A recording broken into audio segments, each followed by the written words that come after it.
Testing. You hear me okay? Okay, this is the meeting of the Water Resources Commission for June 11th and 12th, 2026. We are having some tech issues, so you need to be patient with us a little bit this morning. I would like to welcome our two new commissioners, and I'll have us go down the line and introduce yourself just by name and what part of the state you represent. And then we'll try to get started, starting with Kathy. Remember, the red button means it's on. It's not intuitive. You hit right in the front. There we go. Okay. Hi. Kathy Kahira, East Side at Large. Travis Trumbull. Julie Smitherman, Southwest Region. Jan Newman, West Side at Large. Adele Amos, the West Central Region. Jan Lee, Northwest Region. And welcome to new commissioners Trumbull and Amos. We're very excited to have them. We'll try not to overwork them too badly.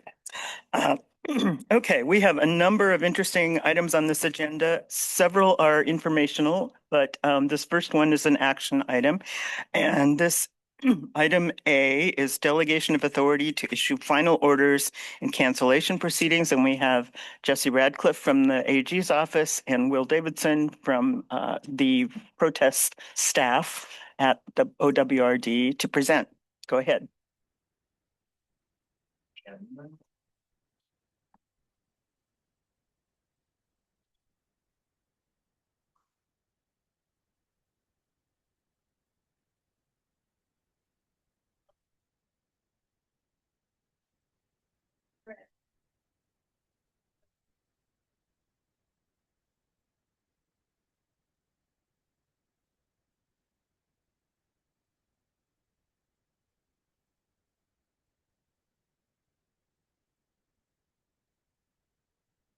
All right, Chair Newman, Vice Chair Smitherman, members of the commission. My name is Will Davidson.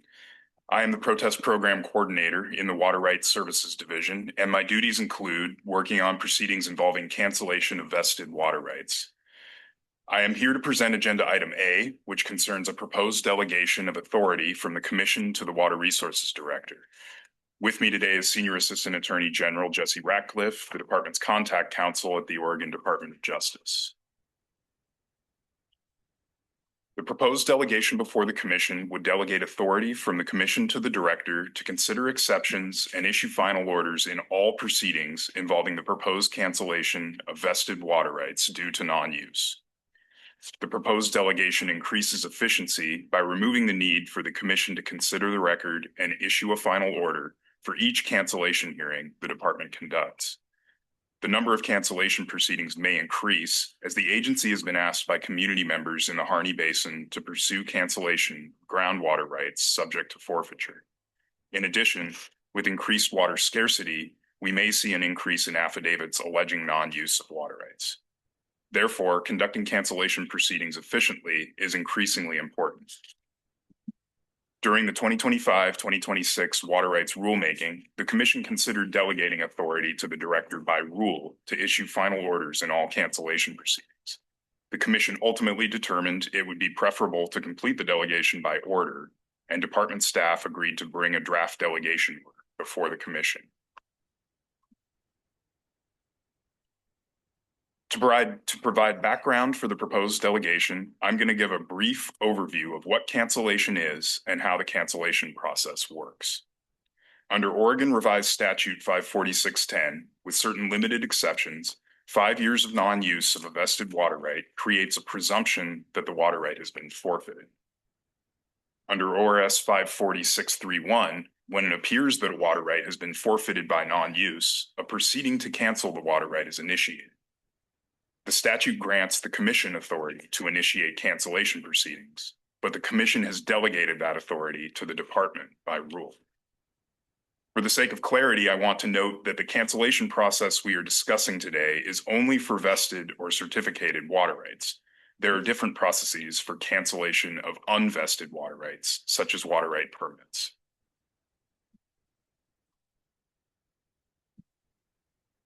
Proceedings to cancel vested water rights are governed by ORS 54610 through 54670 and Chapter 690, Division 17 of the Oregon Administrative Rules. The first step of a cancellation proceeding is issuance of a notice of proposed cancellation based on evidence of non-use.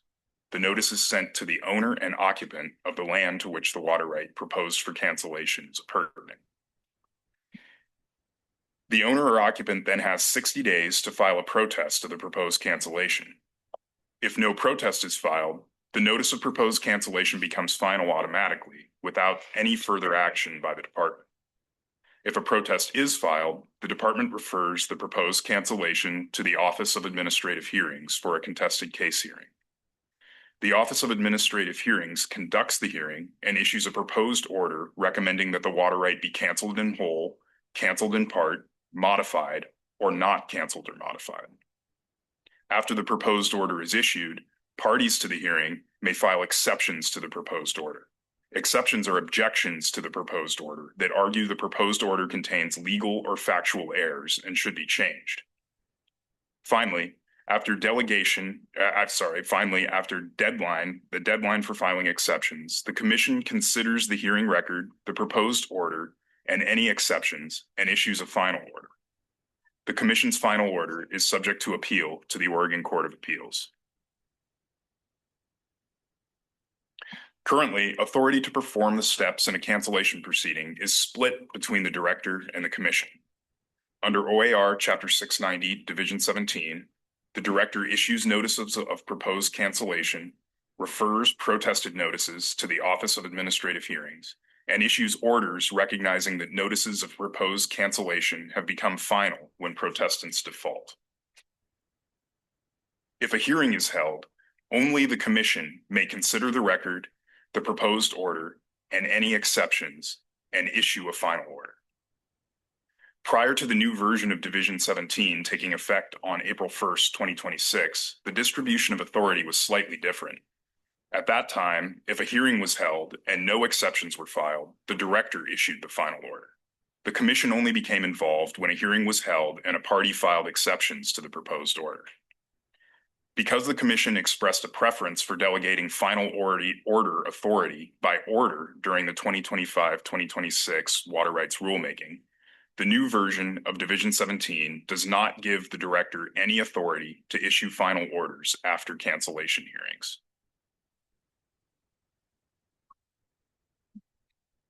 The proposed delegation order before the Commission today changes the current distribution of authority by giving the Director authority to issue final orders in all cancellation proceedings, regardless of whether a hearing is held or exceptions are filed. The proposed order also requires the Director to report on the exercise of the delegated authority whenever the Commission asks the Director to do so. A copy of the proposed delegation order is included as Attachment 1 to the staff report. Senior Assistant Attorney General Jesse Ratcliffe drafted the proposed order with input from department staff. If the Commission adopts the proposed order, it may rescind or modify the order at any time by issuing another order. At this meeting, the Commission may consider the following alternatives. 1, adopt the proposed delegation order. 2, adopt the proposed delegation order as modified by the Commission. Or 3, choose not to delegate cancellation authority to the Director at this time. Please note that if the Commission chooses not to adopt the proposed delegation order, but wishes to maintain the pre-April 1st, 2026 status quo, the Commission must adopt a modified delegation order that grants the Director authority to issue final orders in cancellation proceedings in which a hearing is held, but no exceptions are filed.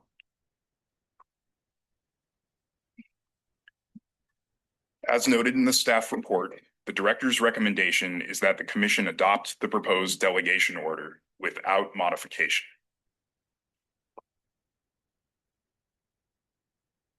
Thank you for your time. Mr. Ratcliffe and I are available to answer any questions.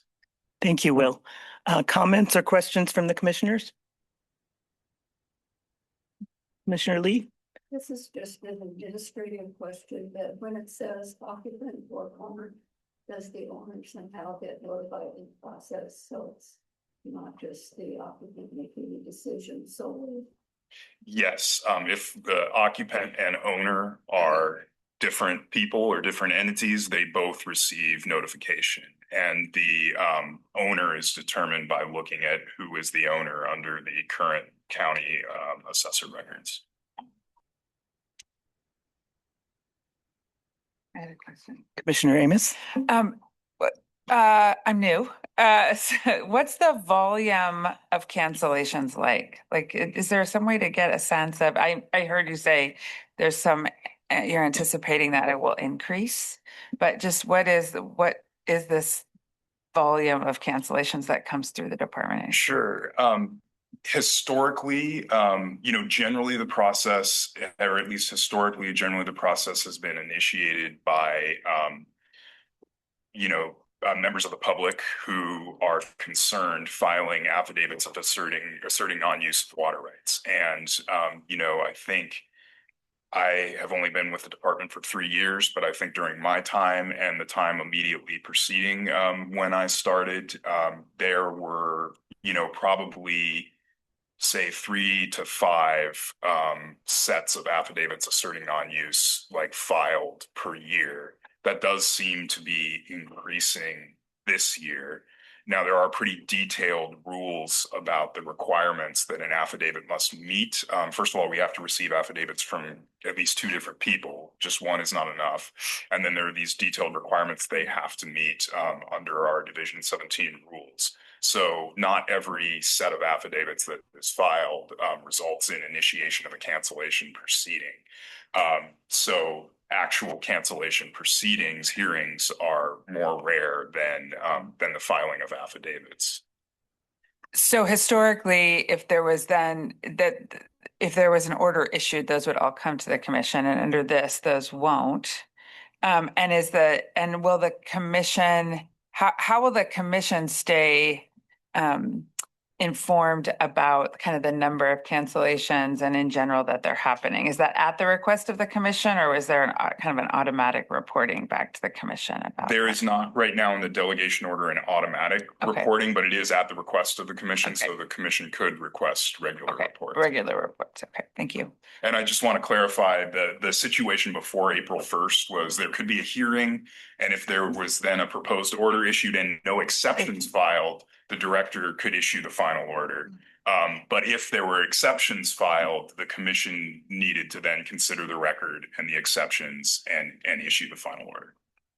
So now it'll go right to the Court of Appeal. If there are issues with the order after it's been issued by the director, it would just go to it would go into the courts then, rather than through the commission first, right? Chair Newman, Commissioner Amos. So if the appeal pathway, if someone wanted to challenge the directors, so if it's delegated and the director issues the final order after the hearing, if someone wants to challenge it, that appeal is going to go to the Court of Appeals. Okay. Question. Commissioner Smitherman? Thank you. So just wondering at what point, so if we do adopt the proposed delegation order, is there any step in that process where it might come back to the commission at some point after it goes through the Court of Appeals? Will it get to a certain point where we might see it come back to us?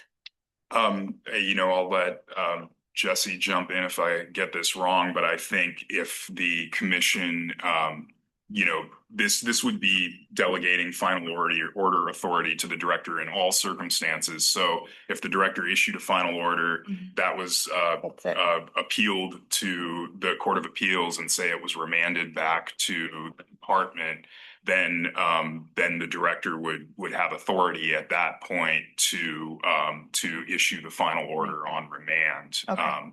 But the commission can rescind the delegation by issuing another order. I see. Okay. Thank you. Other comments or questions?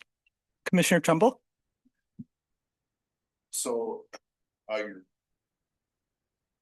These comments there, that's where the commission is going to in some oversight of the process. We still ask.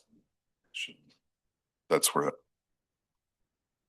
Yes, the commission can ask for more information, and if at any point, the commission for one reason or another would like to, again, have be responsible for issuing the final orders, it could you could take back this delegation by issuing another order. And that's the control, or be able to retain some oversight is just be able to rescind the order, but not get involved in every particular case. That's correct. Okay, then when you're sending out public notifications to the owner of the occupant, is the department, the onus of the department is to only send it to the mailing address of the county assessed, the address on record? That is correct. That's what is set forth in the statutes. Okay. I might just remind us kind of how we got to this point. In February, I believe it was the February meeting, we had a pretty complicated, extensive record of a cancellation proceeding that came before the commission. And we were hearing more argument, but we weren't privy to all of the extensive record. There were like 2 or 3 different contested case hearings involved, I believe. And so the commission discussed the issue and felt like we either needed to be way down in the weeds or step back and maybe delegate this authority. So that's how we came up with this proposal. I would like to just ask a question, and I almost hate to do so, but are there any instances where the commission has delegated authority to the director, but with a kind of a pop-up possibility? In other words, where the director will say, here are the situations that I'm about to use this delegated authority in. Do you want to pull up any to the commission level? I mean, it could be a total can of worms. I don't know if we've ever done that before. But I'm sensing a little bit of, potential discomfort among some of the commissioners that we're just going to push this back to the department and not see it again, except as we ask for it. Yeah, Chair Newman, I'm not aware of that kind of mechanism having been used before. Procedurally, what happens is that when the department refers a contested case over to the Office of Administrative Hearings, the department's actually responsible for explaining, providing the exceptions language to the administrative law judge at that time, because different agencies have different processes for exceptions as compared to most of the contested case process, which is governed by a uniform set of rules. Exceptions they vary a little bit from agency to agency or even program to program within an agency. So the Office of Administrative Hearings says, hey, we need that language from you so that we know what to do. And so that would be one of the challenges, I think, with having to kind of get midstream into a particular cancellation proceeding where we've told folks, hey, this is how you're going to do it. Your exceptions are going to be filed to the department, to the director. The director will hear them. And then we get towards the end of the process, the commission kind of comes in and says, wait, no, we want this one. Off the top of my head, I can't say that it couldn't be done that way. It would just, it would be something we'd need to look a little bit more closely at to see whether or not there are any sort of procedural risks by that kind of midstream change. Thank you. Commissioner Smitherman. What we could do is maybe it could be added to the director's report of just in letting us know each commission meeting that these are the cases that have been that have come up and that are being worked on or wherever they are in the process. And that would be a way of keeping us informed about what's happening and what the decisions have been. That seems like a really good idea. I mean, we already get a litigation report and other key elements in the director's report, but especially as we start this, if we do, I think it would be good to have that information on a regular basis. Any other comments, questions? Anybody want to make a motion? I see that Ms. Rancier has appeared at the podium. Do you have something you want to add? Chair and commissioners, you actually went where I was going. We've done that before where we've had a regular reporting cycle. You'll see that in the director's report for reservations of water.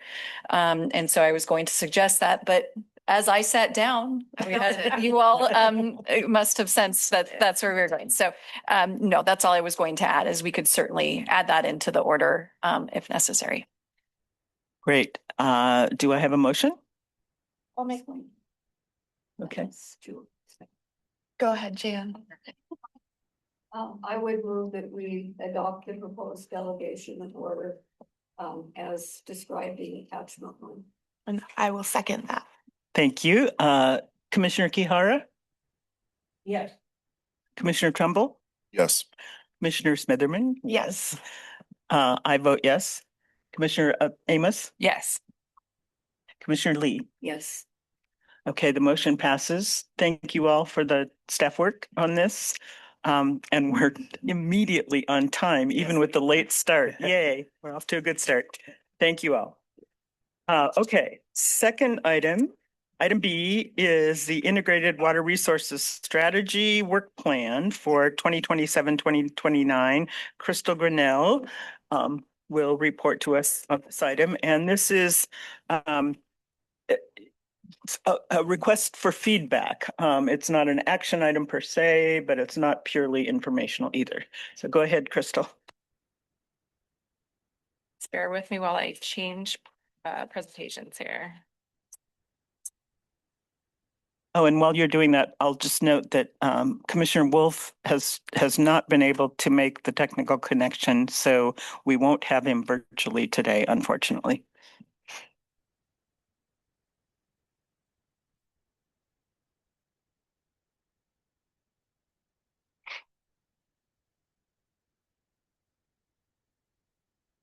Like we're having some connectivity problems here too. There we go. Okay, it's resolved now. It was going to ask me to log into Microsoft. Okay.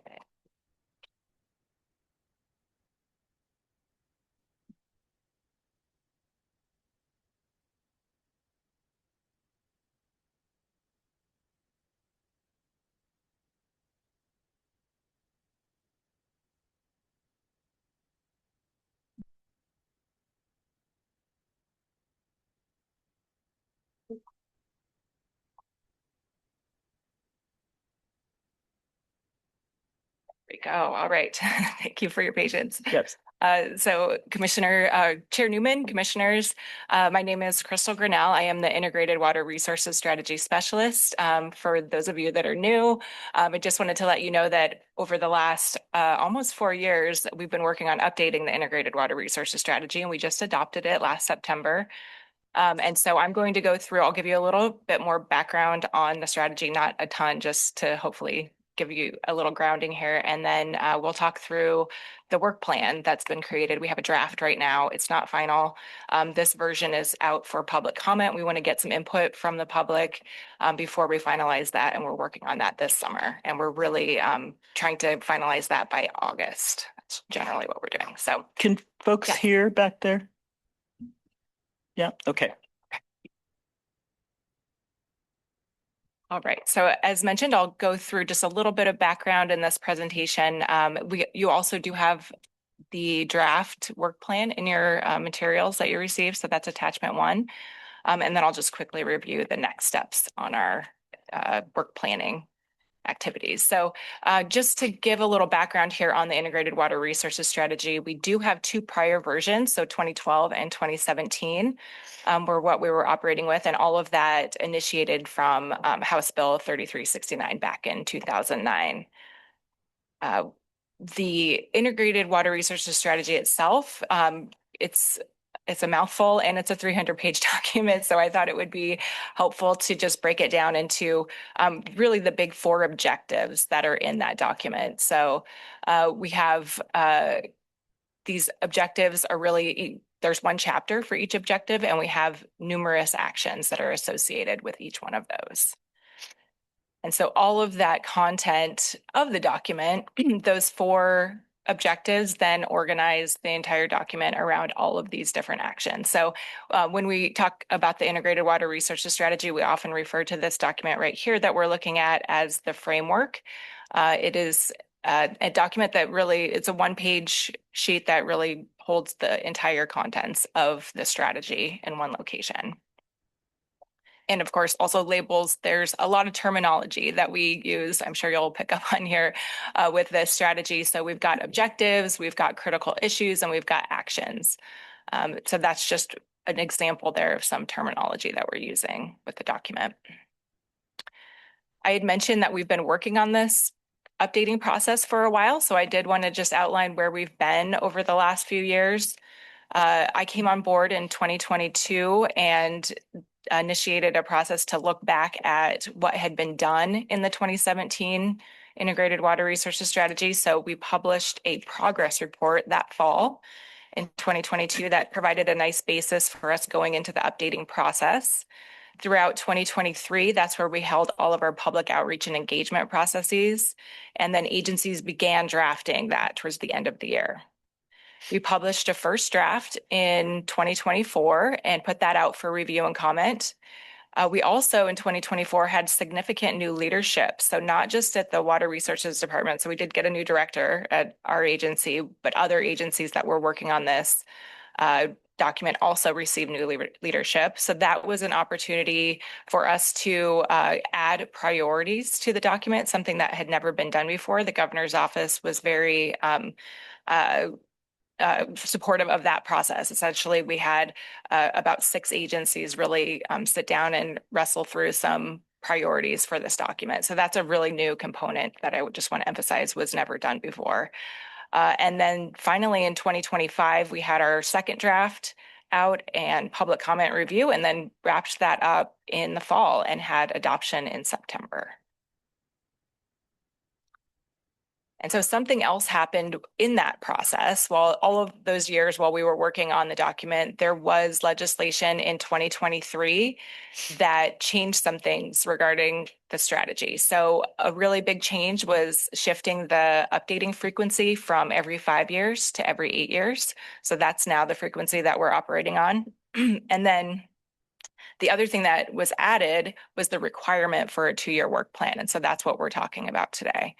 The statute did not define any approval methods by the commission. So the full strategy itself is something that the commission reviews and adopts. The work plan, there was nothing specifying that process. So essentially, this is more of an informational component to the document.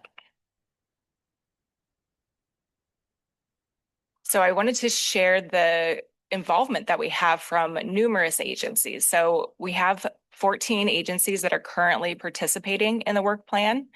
There are some agencies that are more heavily involved than others, but essentially this is the snapshot of all agencies that are currently engaged with us right now.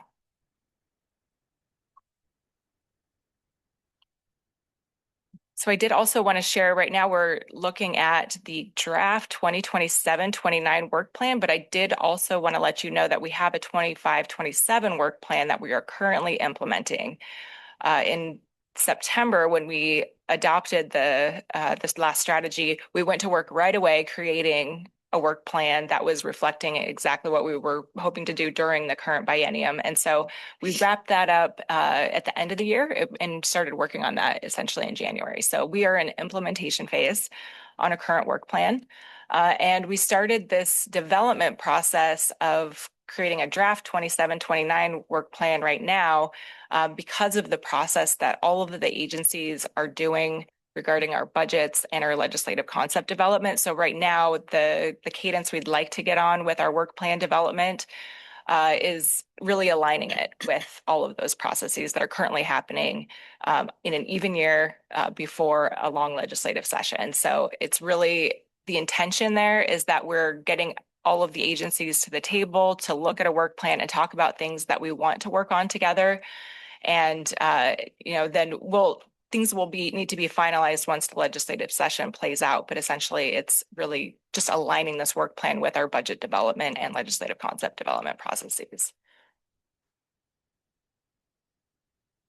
So now we're going to dive into the work plan just a little bit more, give you a little more detail about what is in that work plan. So the work plan organization, it's split out into two parts.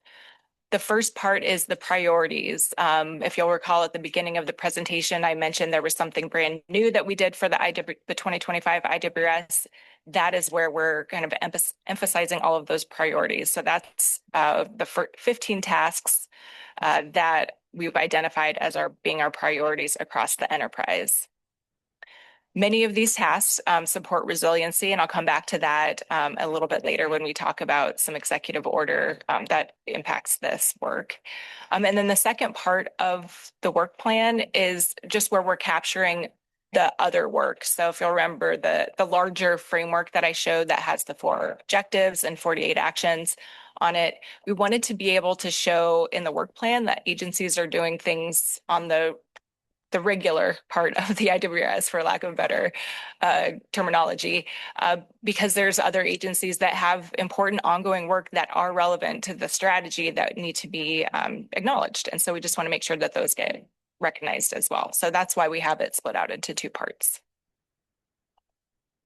So this image, I don't expect folks to be able to read this, but I just wanted to give you a snapshot of when I'm saying priorities, these are the priorities that I'm talking about. In the full strategy itself, we have an appendix that outlines all of these strategies with more detail. It shows what agencies are anticipated to be working on these priorities. It also shows what IWRS actions would link to these priorities.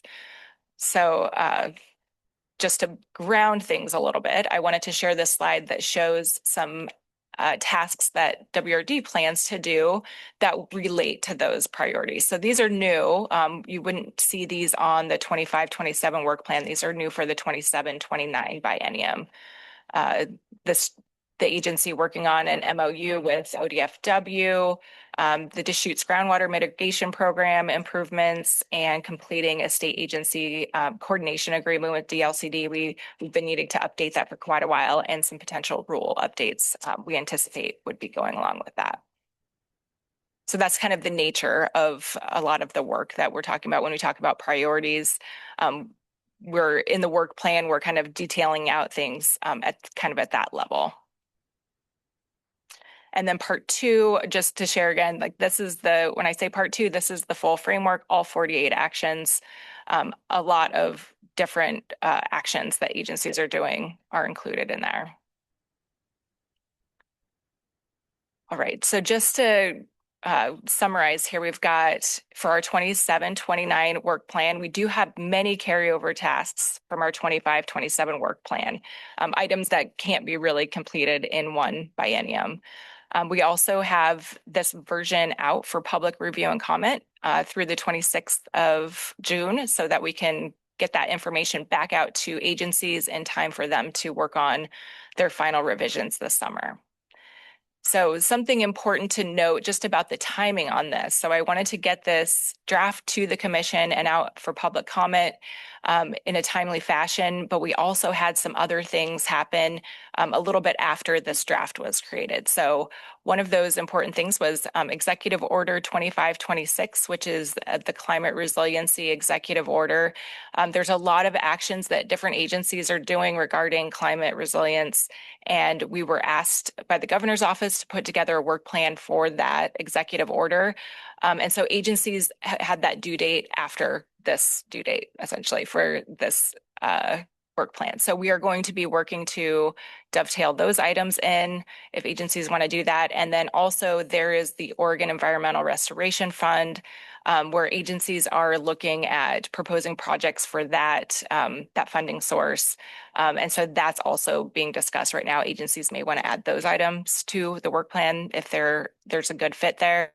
And then, of course, agencies are still finalizing their budgets. Officially, most agencies have to submit their budgets by the end of June or August. It varies per agency. For all 14 agencies, we have a few different deadlines there, but generally that's their timeline. So we want to make sure that once they've kind of wrapped things up and know where things are landing, that they're able then to get that information into this work plan. So a lot of order of operations challenges that we have with so many agencies and so many different things happening right now. But I still think it's important to have a draft out, even though it's not the final version. We want to, give opportunity to also hear from folks about things that they may want to see in the work plan. And then the last thing I'll mention that I think is really exciting that we're working on in the background, and we didn't have anything yet to share, is that the agency directors that are working on this work plan together, when they got together, they were really excited about showing how all of this work that we're doing actually results in stuff on the ground and connects back to place. And so these work plans are very dense and lots of words are happening there. That's maybe not the most public friendly document. And it's very helpful for us agencies to track what we're doing and to see what individual agencies are contributing. But it's not the full story. And so what we're planning to work on is some graphics to show how all the work that we're doing that shows up in these work plans is actually landing on the ground. So these are the basins that have been identified where agencies are already doing a lot of work together, collaborating. And so we want to be able to show what that collaboration is and what that means for on the ground. So I'd say, look in the future for some more graphics that help articulate this concept. It's something that we want to have that runs parallel with, more of the detailed work plan. We want to have this be a partner document so that it's more clear that we're doing things on the ground and so that folks can see how all of this work is connected. And the last thing I'll mention is that in addition to the public comment, we've also been engaging with tribes throughout this process. So back in October, we sent a letter, the department did, to all of our tribes outlining the process that we were planning for the work plan, identifying that we were quickly developing a 25-27 work plan in the fall of 2025, and then also outlining that we were planning to do a 27-29 work plan in 2026 and letting them know that there were opportunities for engagement there. So we are continuing to have conversations with various tribes as they reach out to us. So we've had some coordination and consultation already, and we have some more planned in the future. So that's another element that is being included in this process. So just to wrap up here, our next steps for the work plan, we are having a public comment end on June 26th. We will distribute that public comment out to all of our agencies. We are continuing to do engagement with tribes, and then the goal of having this work plan finalized in August. Any questions?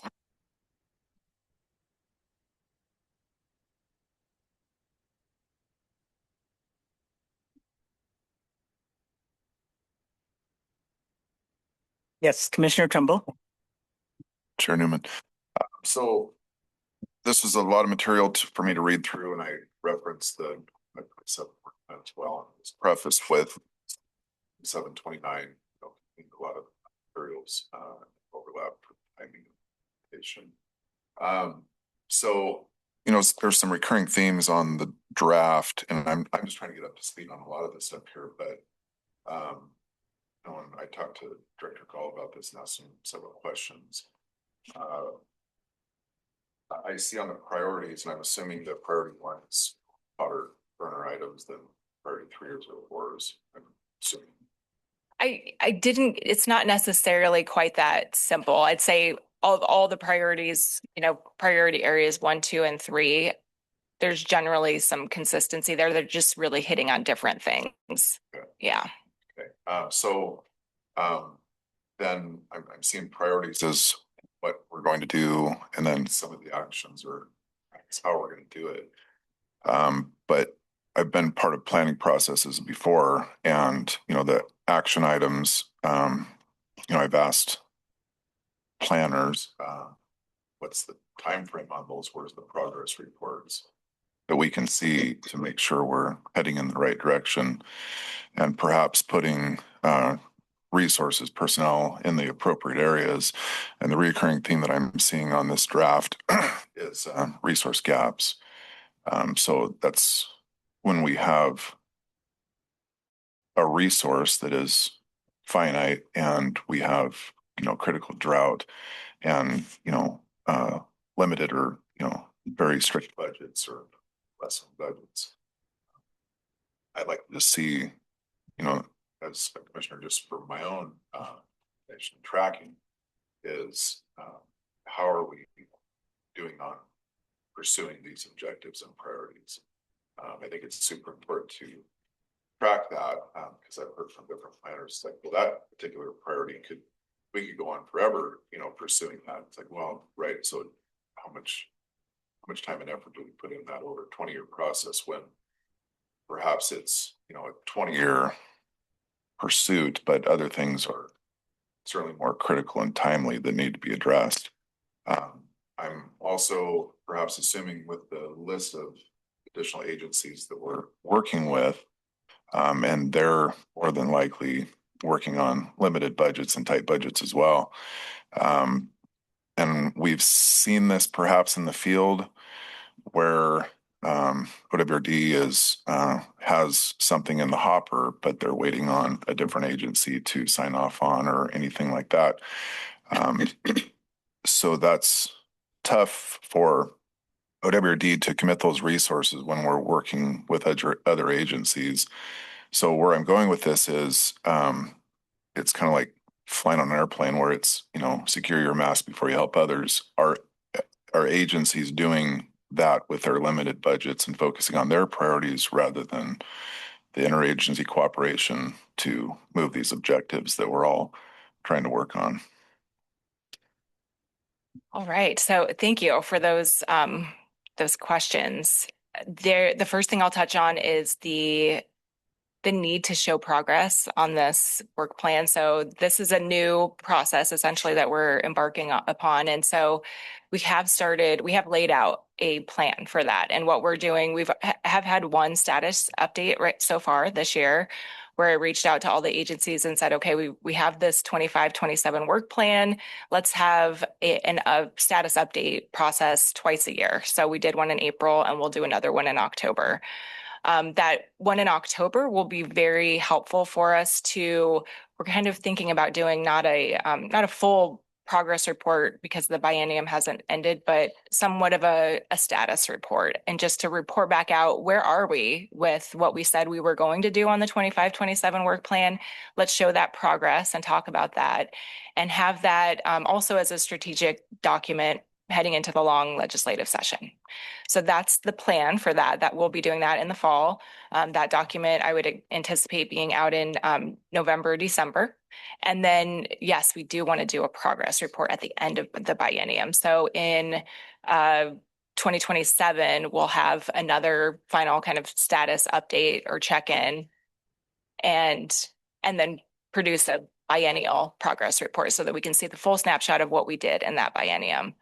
So that's the plan for that approach. And then the second part of your comment or question is certainly difficult, something that I can't answer, how agencies are going to refine their allocation of resources as things change and move throughout the biennium. But generally what I can share is that the items that I'm seeing agencies are sharing on the work plan and things that they're committing to are very fundamental to their mission, which is really just the nature of the integrated water resources strategy. We have a lot of agencies that their mission is very integrated into all of the things that we said that we need to do as an enterprise. So that to me is comforting that there is an element of that's just part of what we are all trying to do, is really make progress on the strategy, which is really, all things that agencies are committing to doing for the state of Oregon.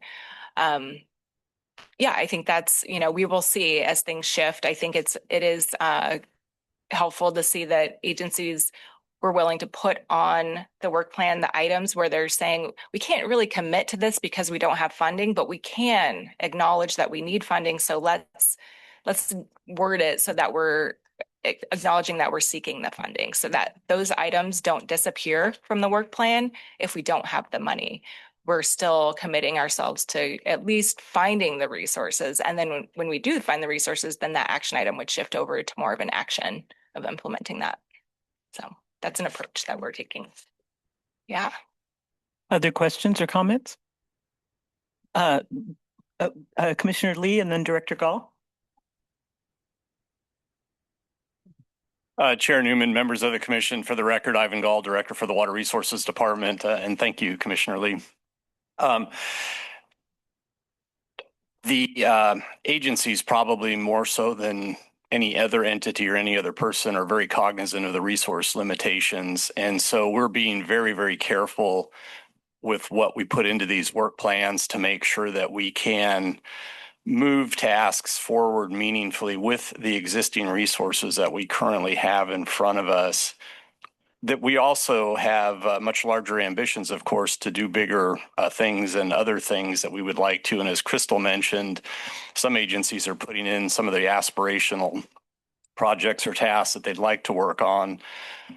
Some of that is to help share transparently, if we get additional resources in these areas, this is what we would do with those. And so we're sort of mixing up different things, but really what we're committing to is what we can do with existing resources.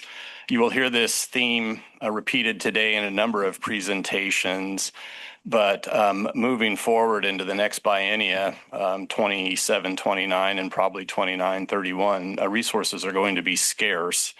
And so what we've been asked to do so far is just get by with the resources we have. So policy option packages, or what we call POPs, are going to be very limited for new resources across the enterprise unless it aligns very closely with governor-focused areas there. Thank you. Commissioner Lee. Yes, thank you. I know some folks have looked at the priorities and they're fairly general because there's not really a place for the detail that breaks down what's really in there. Thinking that this is a list of some of the things that the agencies would normally do, and they'd like to know a little more about what special projects, what are we doing that's new and different. And I think that will be reflected more in the next version.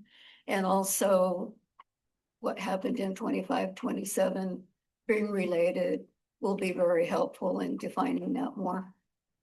Great. Yeah. Thank you. Commissioner Amos. I guess I just want to say that I really appreciate the process of saying this is what we'd like to do and this is where we don't have the funds to do it, and making that very plain.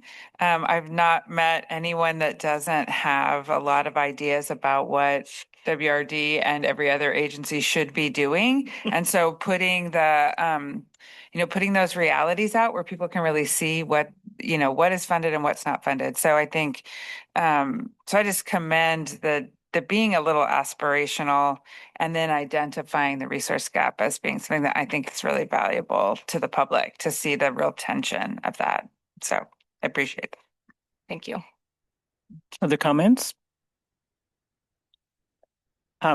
I just wanted to say, particularly for the new commissioners, the IWRS is a fairly intimidating document, and the two things I think that help you get into it are the what Crystal is calling the framework, that sort of summarizes all of the four main areas and then directs you within the document to where the pieces of that are. And also there is a progress report at the end. One of the appendices is a progress report that captures items that have been done since 2012, basically, right? It was really more focused on the 2017. Okay. 2017 to 2022 is the name of the progress report. Okay, but it's a way of, keeping track of what is actually happening to move this whole thing forward.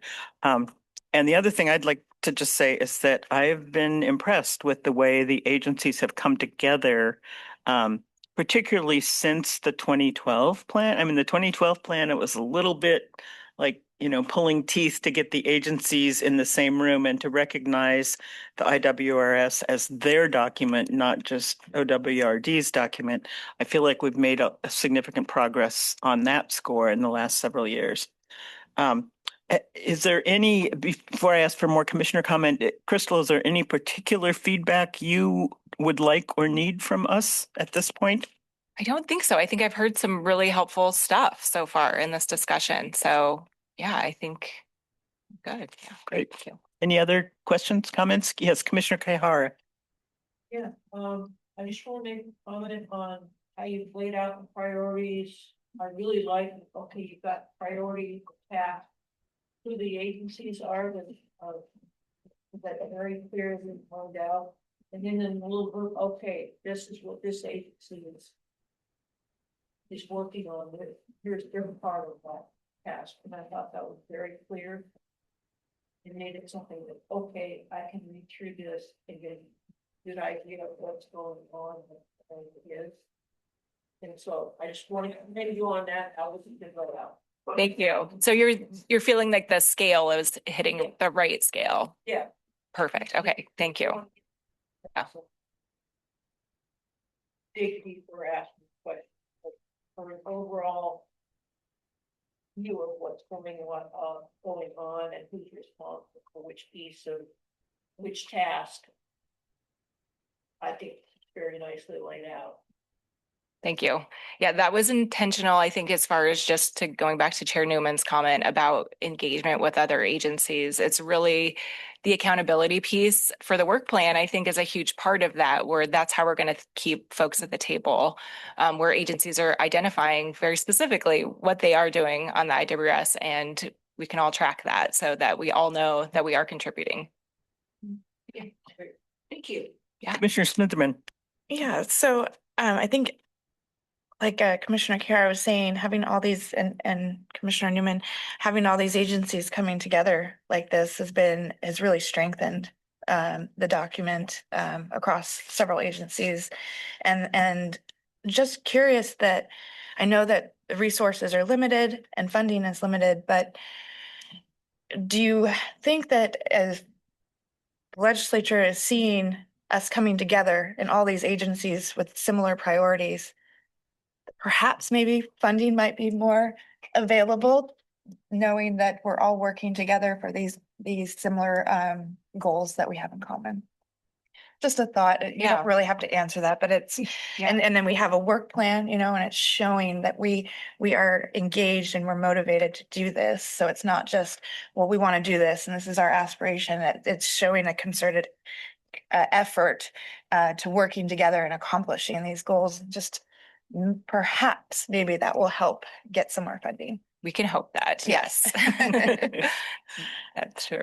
I just want to say again, thank you to Crystal. We've put her through the ringer over the last year and a half on the IWRS, and she has responded extremely professionally and competently. So we really appreciate that. And if there are no further questions, we will move on. Thank you. Thank you very much. Okay, item C. This is an easy one. The rule updates for the hydroelectric proof of appropriation and miscellaneous water rights provisions. And we have note that we have two different, let me make sure that's true. Yes, we have two different rulemaking discussions, both of which are informational. but this one is closer to the end, if I will say. And then we have another one later this afternoon that is more of a scoping discussion where we need to give some direction to staff. And we have Laura Hart with us to present on item C. Hey, Mindy, do I do this myself or how? Yeah, okay.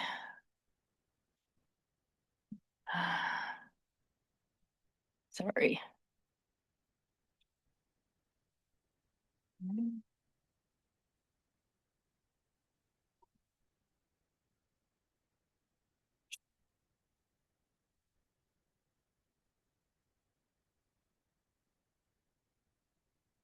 There we go. All right. I'm getting there.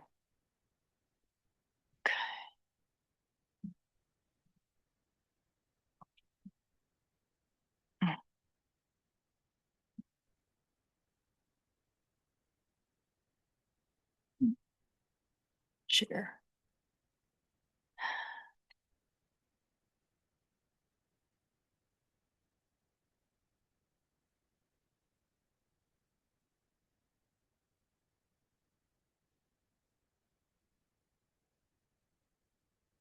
I am sorry. I didn't know I had to do all this. Okay. View.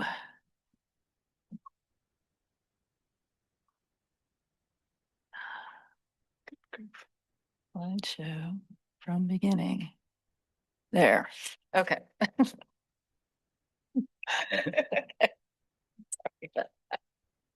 Okay, good morning. Let's see, Chair Newman and Commissioners. My name is Laura Hart. I'm a water policy analyst and also the rules coordinator for this what we're calling phase 2 of our broader water rights rulemaking effort. Today, I'm going to review proposed changes and provide an update as far as what we're doing with divisions pertaining to hydroelectric, proof of appropriation, and miscellaneous water rights. And I will note that there are subject matter experts in the room that I may need to rely on if I get any tough questions. So, okay, so first, just to give you a brief background. So here I've indicated prior updates that the commission's received. So as you recall, originally this rulemaking covered 18 divisions, and we provided an update to the commission in December, reviewing the proposed changes that we were considering for those 18 divisions. And then in response to input that we received during the commission meeting and from our Rules Advisory Committee members, we made the decision to split the rulemaking effort into 2 phases.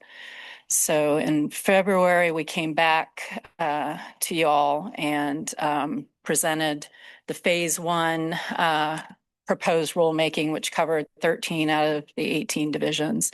And then in March, we came back with final rules, draft rules for you to consider and adopt, which you did, and those rules went into effect April 1st. I've also indicated on this slide the IWRS action items that this rulemaking is intended to support. Okay, so as far as phase 2, because we split the rulemaking, we adopted rules for 13 divisions that left 5 divisions for us to come back to. Divisions 52, 53, and 54, which are the hydroelectric power generation related divisions. 320 and 330, which are kind of a mishmash of miscellaneous and proof of appropriation rules. And then we have one minor conforming amendment that we needed to take care of in Division 305, which was adopted during phase 1. That's the general map criteria. Because of some of the changes we did to 320 and 330, we needed to update that division as well. Okay, so as far as the need for the rulemaking, This one's a little bit different than what we talked about for phase one. So for phase one, a lot of that need was driven primarily by 2025 legislation. So we had House Bill 3342, which was primarily process improvements relating to water rights transactions, including a preference for electronic notification and documentation. And then also House Bill 3544, which dealt with contested case improvements, focusing on streamlining to really help the department deal with its backlog. For these hydroelectric power generation processes, so again, Division 52, 53, and 54, we're proposing similar changes relating to electronic notification as well as contested case management improvements. But those changes, while they're intended to align with changes that we proposed during phase one, we're relying on other authorities. So rather than the 2025 legislation, we're relying on the Administrative Procedures Act, ORS 183. We've got Department of Justice model rules, and we've got our own Division 2 rules regarding protests and contested cases. So the authority is a little bit different, but because one of the goals of the department is to really provide that standardization, so that water rights transactions are processed similarly across various types of transactions, right? We're trying to provide a level of certainty, that standardization, expectation, and that should be of a benefit to applicants as well as to the staff. And then the other need, as I mentioned before, is we have a couple of divisions that are kind of this hodgepodge. And we took a look at what was in these two divisions and realized that some reorganization would be helpful. And also there was a need to align some of the rules with some of the updates that we did during phase one. Okay. So just a quick overview of the process to date. So this is our timeline. So again, this is part of a larger rulemaking effort that began last summer. We had a Rules Advisory Committee. We met several times between September and November. For phase two, we published a notice of proposed rulemaking on May 1st. On May 26th, we had a public hearing as well as offered an informational session at that time. And our last day for public comment is actually tomorrow, 5 p.m. And that's to allow the public the opportunity to provide comments to the commission and for you to benefit from those comments if anyone chooses to make comments. Okay. And this is just a reminder of who served on our Rules Advisory Committee. We had 22 members, some good diversity in terms of water users, geography. And it also gives me an opportunity to thank our RAC members again, because they worked really hard. They were really patient, great conversations, great expertise, and we're really grateful to them. So just another shout out to our RAC members. As far as tribal engagement, we did have staff from 2 tribes that served on our Rules Advisory Committee. And then we also provided briefings and consultation upon request. When we issued the May 1st notice of proposed rulemaking, I did send that out to all of the Oregon's 9 federally recognized tribes, inviting further engagement, either in the form of coordination or government to government consultations. So sort of renewed that opportunity to engage as well. Okay, so now I'm going to go through proposed changes. I'm going to get a drink of water first, though.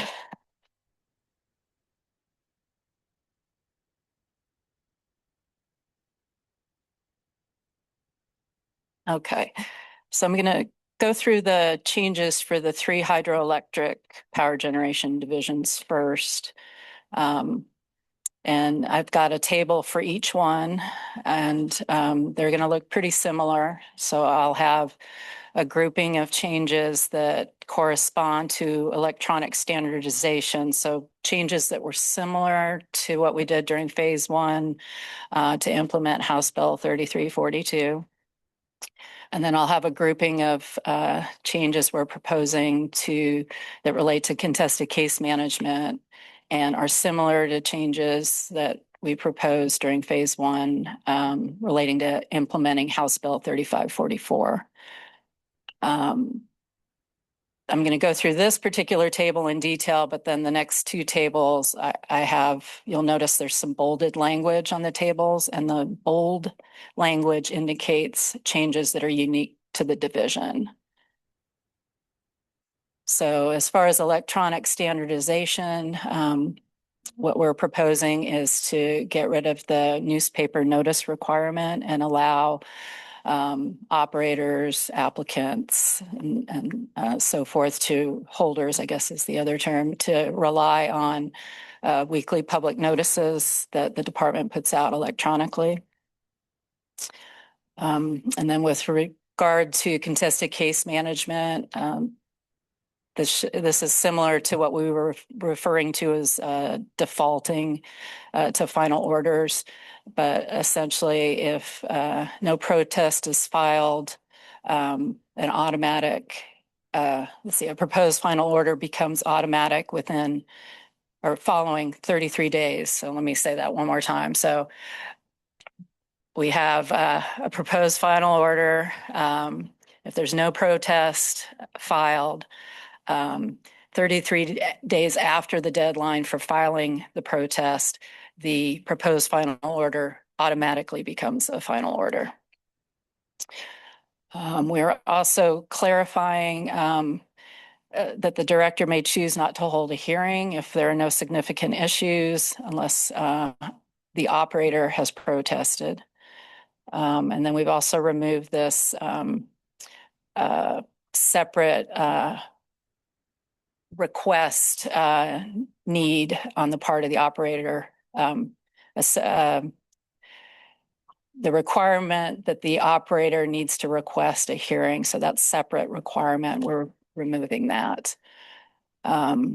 Additionally, we're clarifying what the director may do if exceptions are or are not filed to the administrative law judge's proposed order. So we get the proposed order from the ALJ. The director, if there are no exceptions, the director takes a look at it and may affirm the proposed order or may modify it prior to issuing a final order. If there are exceptions filed, again, the director may take a look at those exceptions or does take a look at the exceptions and may decide to either modify the proposed order from the ALJ or affirm the proposed order before issuing the final order. And then another thing you'll see that's somewhat consistent across these three divisions is just a need for us to clarify our authorities. So in this case, we're clarifying that the authority regarding contested case hearings is governed by the Administrative Procedures Act, ORS 183, as well as the model rules from the Department of Justice and our Division 2 rules. Okay. Well, and I guess I should have said 50. I didn't explain what the division was. So Division 52, that one's pertaining specifically to the decommissioning of non-federal energy regulatory commission or non-FERC projects. So with respect to that, for decommissioning of FERC projects would be governed by federal statute and rule.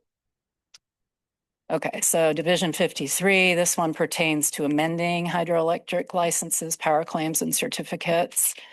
And again, items in bold are unique to this division. So you'll see some of the same changes regarding electronic standardization and contested case management.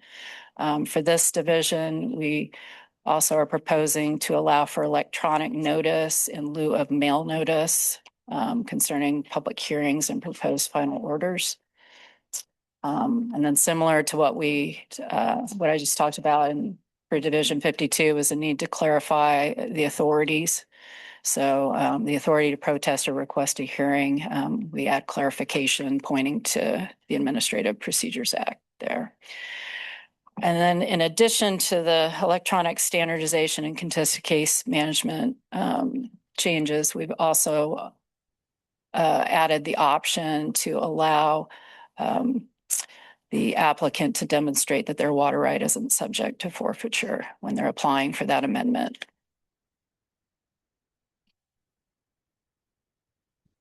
Okay. So now we're in Division 54. This one pertains to converting hydroelectric water rights to in-stream water rights. And again, the bolded items are ones that are unique to this division. So we clarify that failure to raise an issue with sufficient specificity during the protest period precludes raising that issue during a contested case proceeding. And then again, similar to 52 and 53, we have a need to clarify our authority in this case regarding requesting party status, that's governed by the model rules of the Department of Justice. We also removed a fee requirement for requesting standing because we realized we didn't have statutory authority to require that fee. So that we took that out. Okay, I'm going to take another drink.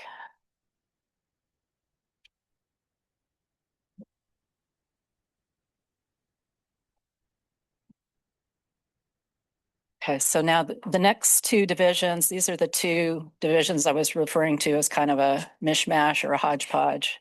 And so for both of these, we're proposing to rename the divisions so that they reflect the rules that will remain in the divisions. We're repealing rules that are outdated or duplicative. And then there's some reorganization where we're going to move some rules over from Division 320 to 330. So specifically for Division 320, we want to rename this one Miscellaneous Water Rights Provisions. There are 3 rules in here that relate to proving up on water rights. Those we propose to repeal, update, and then adopt in Division 330. We have a rule that's lapsed. I think it lapsed in 2001 or something, so it's no longer applicable. And then we have another rule that's duplicative of one that's in Division 330. And this will make a little bit more sense when I go to the next slide. So for Division 330, this was formerly water rights certificates. We want to rename this one proof of appropriation to perfect a water right. Again, repealing a rule that's duplicative of a rule that's in 320 that pertains to primary and supplemental rights. The language is exactly the same. It just shows up twice. So that's what we're doing there. And then the 3 rules that we're moving over from 320, we've proposed some updates to them prior to adoption here. So for cancellation of a permit, there's some rather outdated language. There's a narrative in there, and we propose striking the narrative and just citing straight to the statute. For the rule regarding claims of beneficial use for applications filed, we propose updating the title. So we've added final proof survey. Also, it had the incorrect date in the title. It didn't match what's in statute or the rule narrative itself. And then we've also added clarification regarding alignment with Division 14, and that was the division we updated during phase 1 pertaining to certified water rights examiners and claims of beneficial use. So just making it clear that we need to align with Division 14. And then the final rule that we propose to update and bring over here to Division 330 is one pertaining to incremental perfection of a municipal water right. And here you'll see in bold So one thing we're adding is information about applicability, including the date when this rule will go into effect. I noticed in the notice of proposed rulemaking, it had July 1 in there instead of October 1, and that was based on our prior hopeful calendar of dealing with this rulemaking sooner. So that is a change that will occur prior to the final filing. So we did catch that. So I just wanted to draw your attention to that. And also we include language aligning with Division 14 again regarding certified water rights examiners and claims of beneficial use. And then we propose removing a secondary map requirement because the map's already required when filing a claim of beneficial use. And then there's some other clarification in there as well. So this rule pertains to incremental or partial perfection, and the way the rule is currently written, it doesn't quite make sense because it talks about the part that would be perfected, but it doesn't talk about the whole. So you don't really have all the information. If you're trying to talk about a portion, it's, you need a numerator and a denominator. So you'd want to say something like, seeking partial perfection 2 CFS out of 5 CFS. So it's that second part that, that piece of information is already required to be provided. So we're just adding clarification in the rule to make that clear that it's a fractional piece of data there. And then also there's a reference to the extension rule that needed updating. It was simply the wrong division reference there. I think that's everything I want to say on that one. So, okay. So now on to next steps. Well, before I go there, I did want to say as well, we do have a handout for Division 320 and 330. It's on our website right under the notice. It's also something we can provide the commission if interested, but we had some folks ask us, what exactly are you changing before moving it over, from going from 320 to 330.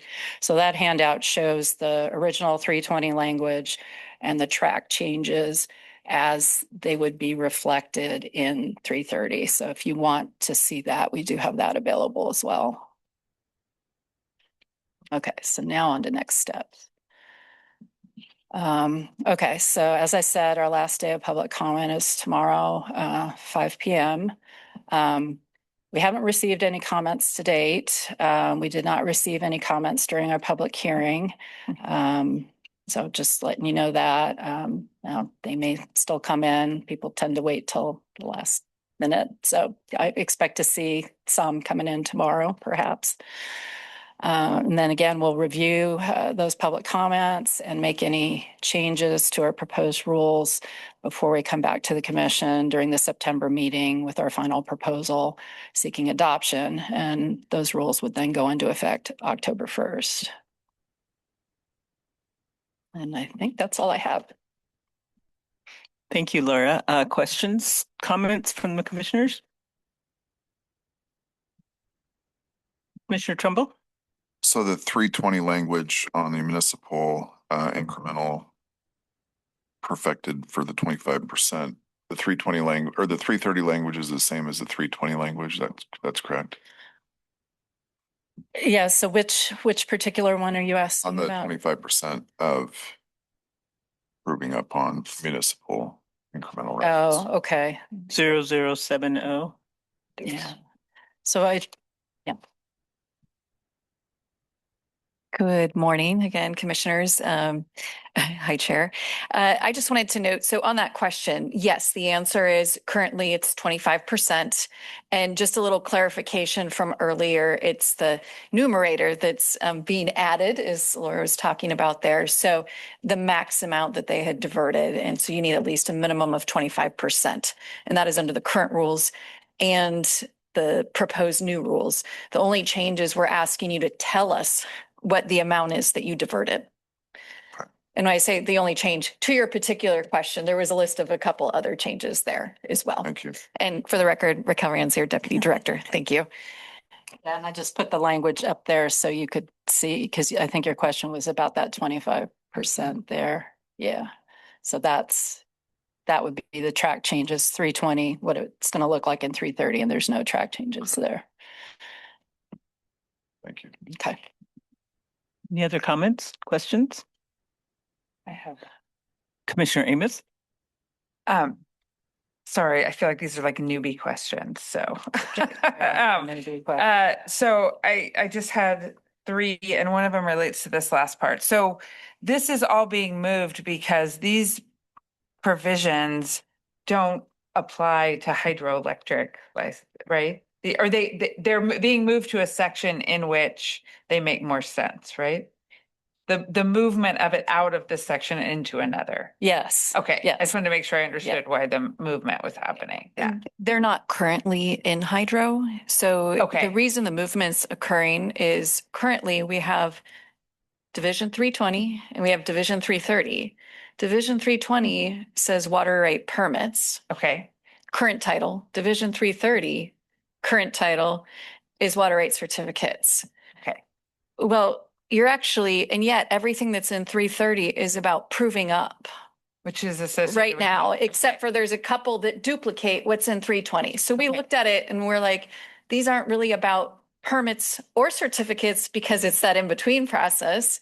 And so those things that are that in-between process are moving into 330, and we're going to call it proof of appropriation, which we think makes more sense. Okay, great. And then 320 will have what is now there's some just miscellaneous random things, and it'll retain those. So that's why it's Okay. moving. It's not actually Okay. it's not associated being- with hydro. Okay. It was really Great. just about timing. Okay, that helps. That helps. And then the two other, one is really just a question. The process by which a hydroelectric water right that's subject to these rules is to be considered for conversion to an in-stream right? Is there so all this says is that it shall be considered for conversion? There's no separate regulatory provision there that sets out a process for how that happens. Chair and Commissioner, the process is only what's in the rules and in the statute Okay. that's associated with that rule. There's Okay. no other regulations associated with that. Associated with that. Okay, Yeah. so the only language we have that governs that consideration of that conversion, it exists here and in the statutory language that requires it. Okay. And have we ever had any of those, just out of curiosity? Have we done any of those conversions? We don't have to take time on that. That's a point of interest for me.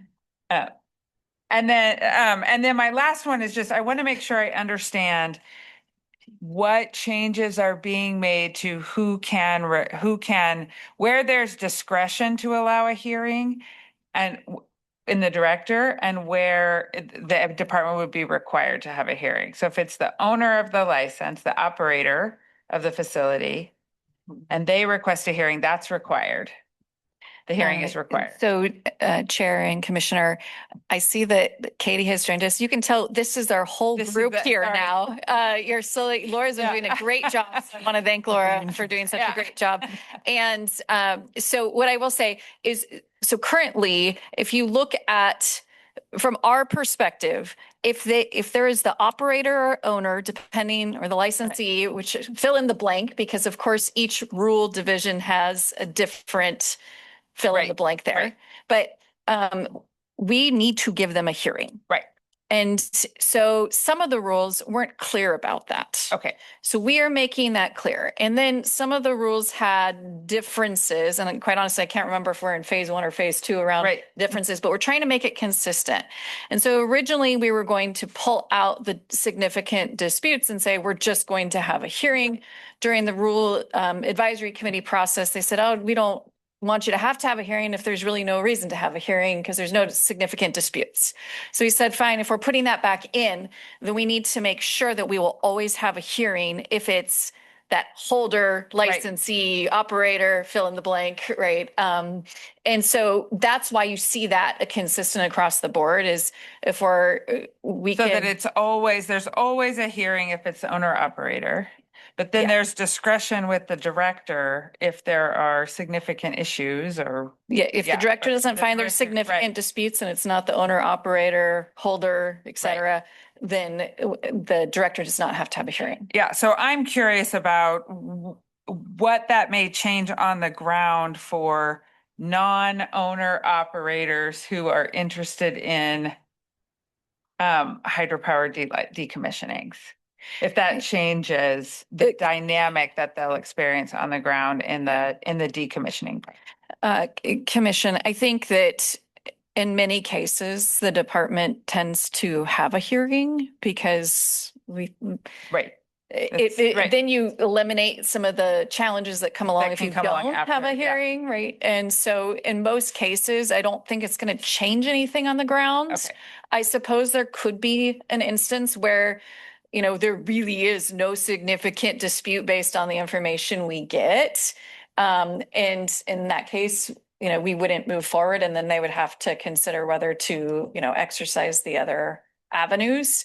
But I think in most cases we tend to defer. So I don't think this really changes anything on the ground what from our standpoint. I'll look to see if our DOJ agrees and he doesn't, because he doesn't have a microphone in front of him right now. So that's what him and I have been discussing. So And it sounds like the department's sort of practice and the exercise of that discretion is to sort of bias towards hearing if there are non-owner operators present in a process who are interested in how the decommissioning is proceeding. certainly with the current staff and the current director and Right. all of us, yes, currently Yeah, that there's is it's in your where we go. interest to go ahead and have that hearing.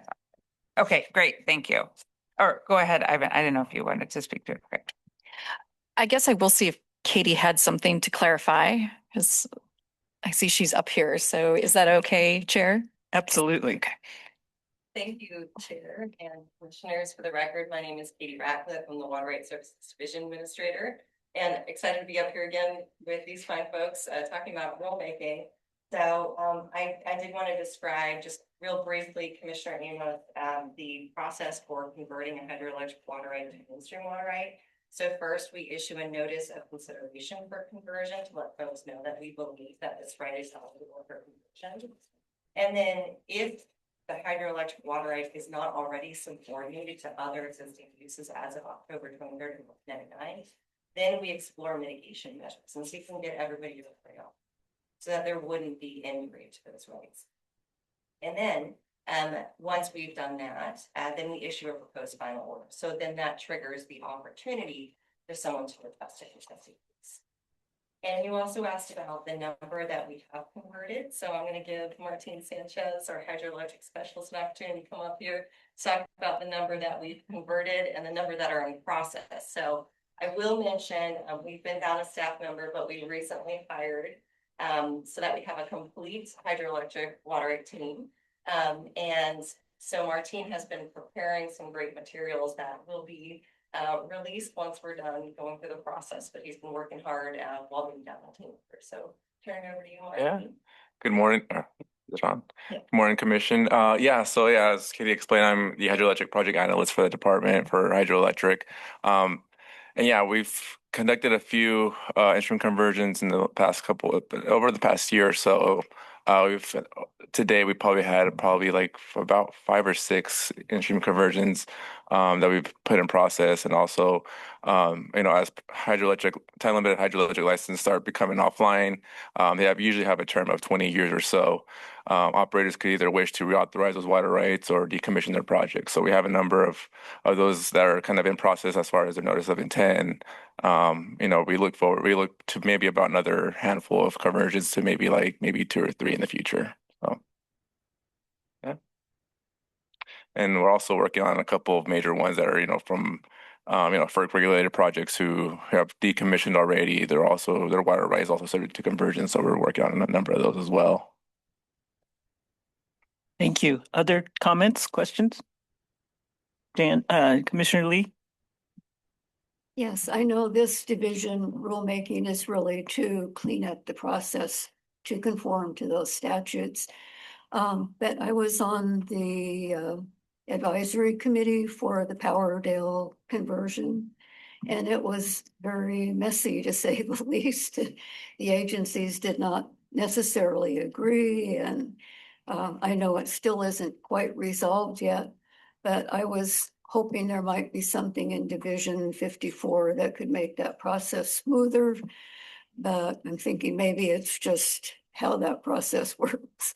Can't think of anything that would make it simpler.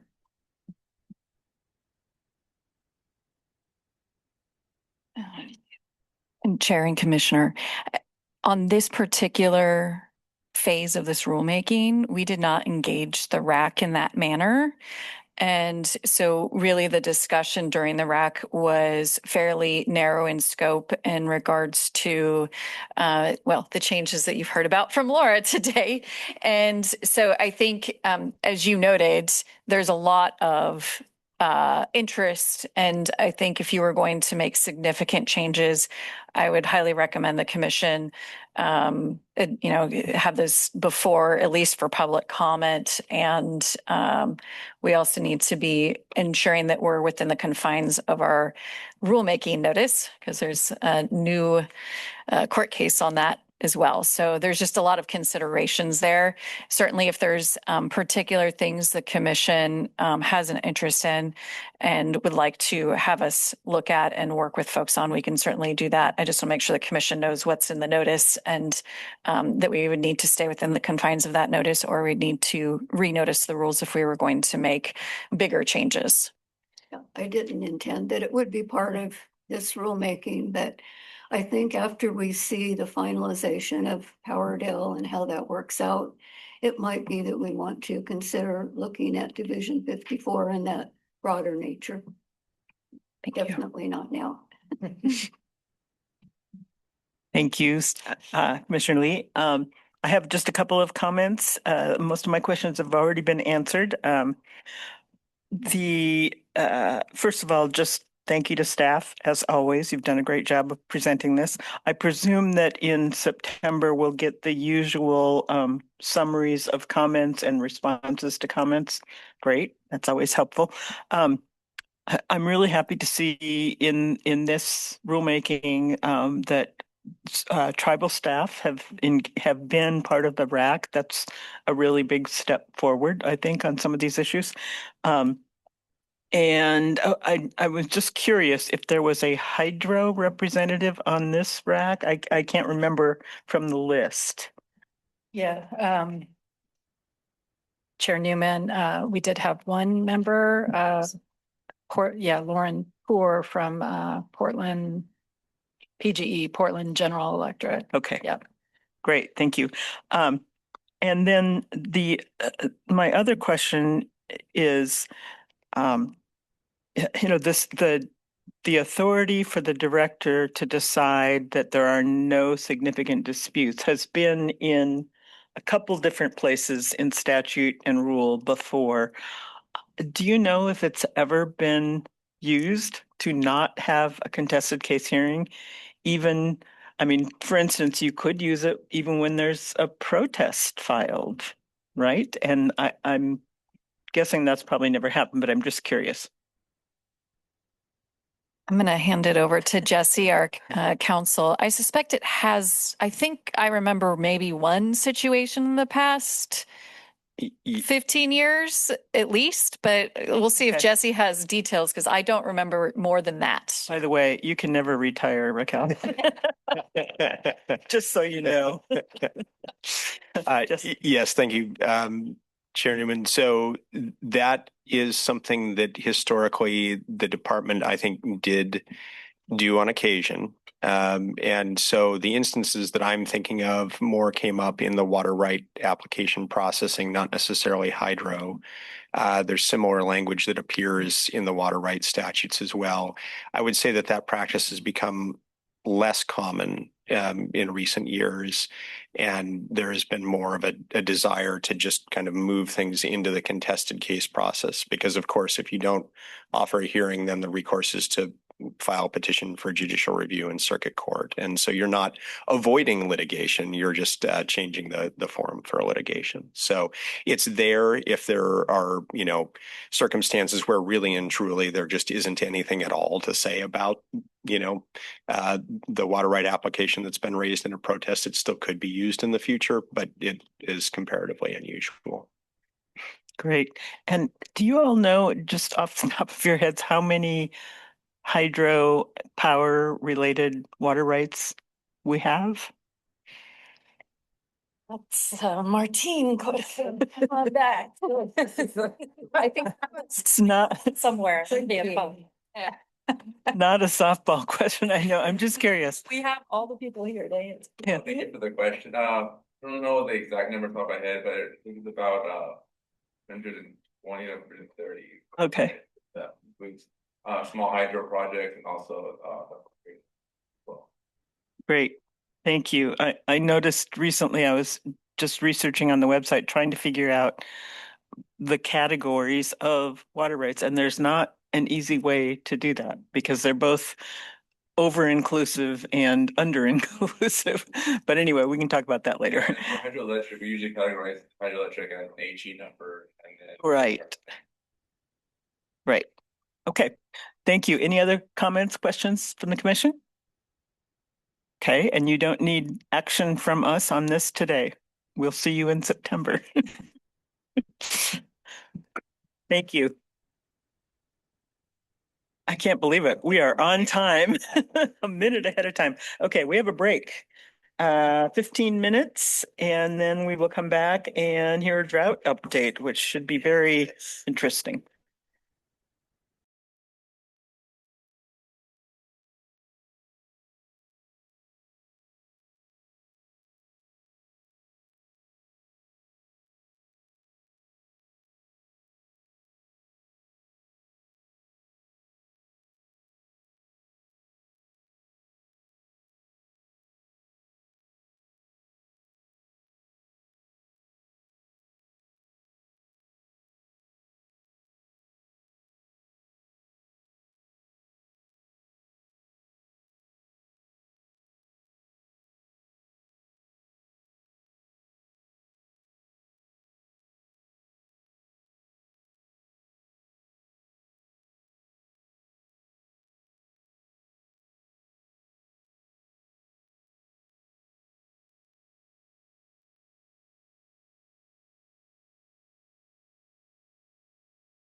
We are back in session now that Mindy has given me a gavel.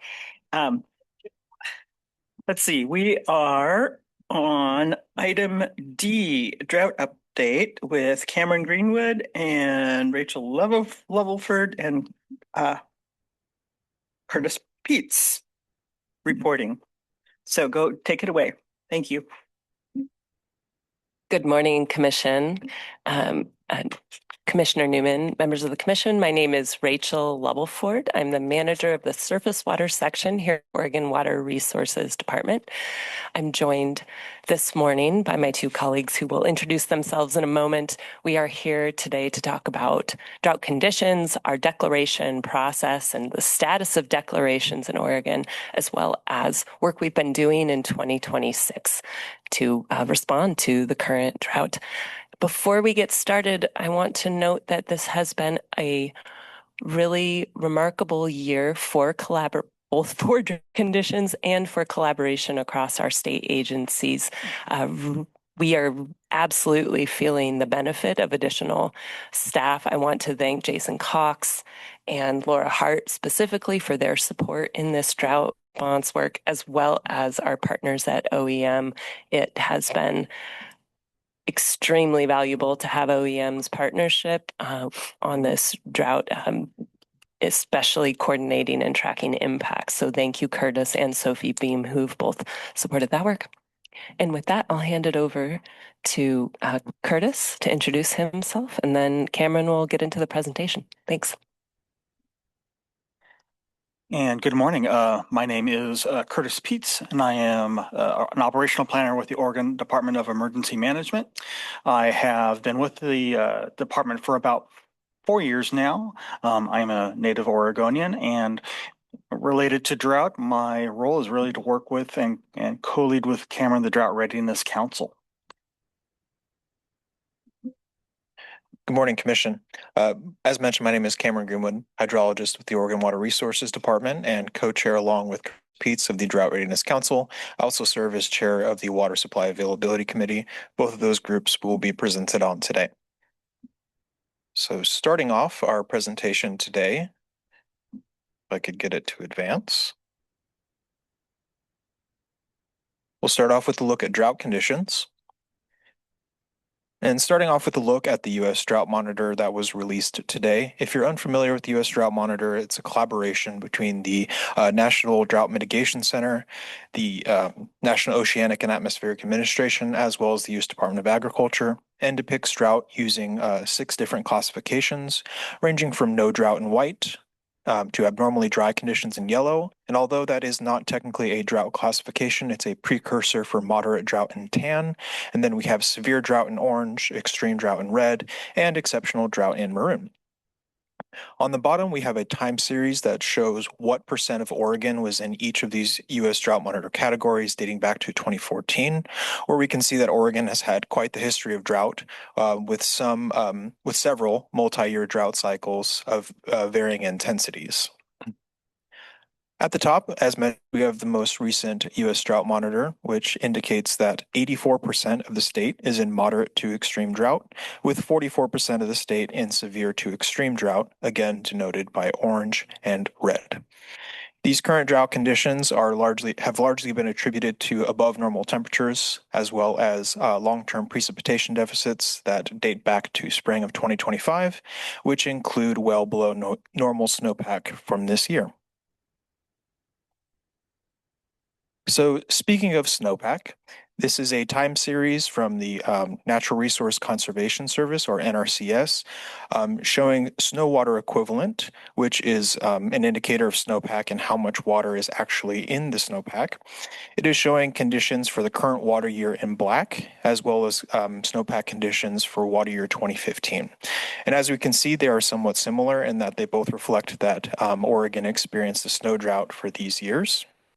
And if we use 2015 as a somewhat of a proxy for what we could anticipate for conditions to develop, we can see here that, again, another map from the U.S. Drought Monitor, by the end of this water year, the entire state was in severe to extreme drought, again denoted by orange and red. And drought development over the summer of 2015 was largely attributed to that well below normal snowpack that we can see on the time series. So continuing with the trend of using 2015 as an example of what we could anticipate to develop over the summer pertaining to drought, this map is showing drought declarations by county for the year of 2015, where we can see that 25 of Oregon's 36 counties received a drought declaration. And again, this was largely due to well below normal snowpack that did not accumulate during the winter. And these are state drought declarations under Oregon Revised Statute 536. So now taking a look to date with respect to drought declarations. So far, we have 17 counties in Oregon have received state drought declarations, again, under ORS 536, with Wasco County being the most recent that is currently under evaluation. I will acknowledge that this is the first year that we're aware of that one of the federally recognized tribes has submitted and received a drought declaration request, and that is the Burns Paiute tribe. And they requested and received a declaration for Lake, Harney, Malheur, and Grant counties. So jumping more into conditions here, so these two maps are showing temperature and precipitation conditions for the period of October through May. On the left, we have precipitation conditions as a percent of normal, where we can see a large swath of the state received below normal precipitation. So that's most of Western Oregon as well as parts of Central and Eastern Oregon. However, there have been some parts of the state, for example, in Northwestern, North Central, as well as South Central and Southeastern Oregon that received near to above precipitation. So statewide for this period, the average precipitation was about 82% of normal. So below normal, but not as bad as we've seen in Oregon's recent. On the right, we have a map showing temperature conditions as the departure of normal. So how many degrees above or below normal were period. And as we can see, the map essentially speaks for itself that this water year thus far has been above normal with respect to temperature conditions. So diving a little bit more into temperature conditions, this map is showing the temperature rankings or county average temperature rankings for the entire state as well as the counties, where Oregon was tied with, again, 2015 for the second warmest winter on record with a statewide average anomaly of 6.6 degrees above normal. Counties in dark red, so that's Morrow, Deschutes, Lake, and Harney County, recorded their warmest winter on record, with many other counties recording either their second or third warmest winter on record, and those are denoted 130th and 129th respectively on that map. That basically gives counties to the state. So this water year.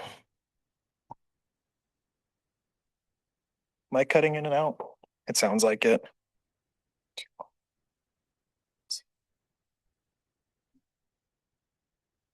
Okay, we'll try with that. So this is a very similar map, but showing total precipitation for January alone. And this past January was the 5th driest January on record. And that's noteworthy because January is typically one of the wettest months of the year. So when we anticipate to receive a rather significant amount of precipitation and ideally snowpack, I will note that December and February were much wetter and that the precipitation that we received was closer to normal, if not above normal in certain parts of the state. And that observation, coupled with the above normal temperatures we saw on the last slide, really drive home the fact that this last snow drought wasn't necessarily due to a lack of precipitation, but above normal temperatures that prevented it from falling as snow and being retained as snowpack.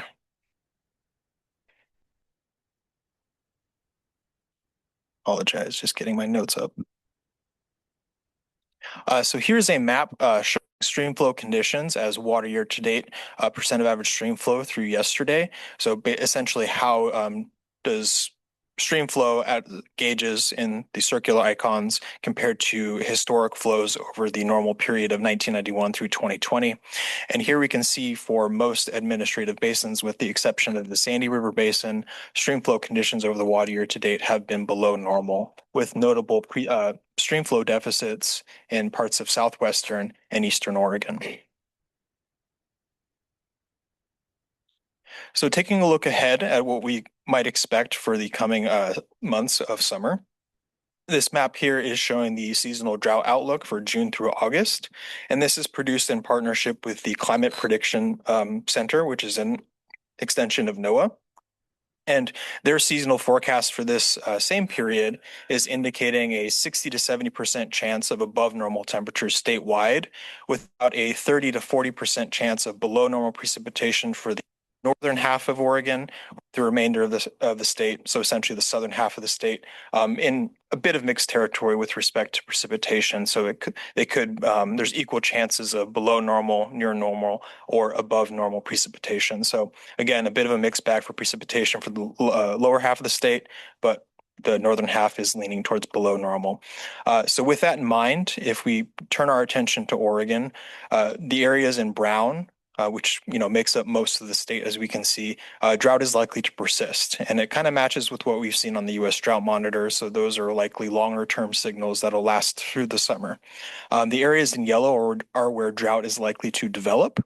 And so by the end of the summer, or at least August, the entire state of Oregon is likely to be in one of those 4 U.S. Drought Monitor categories.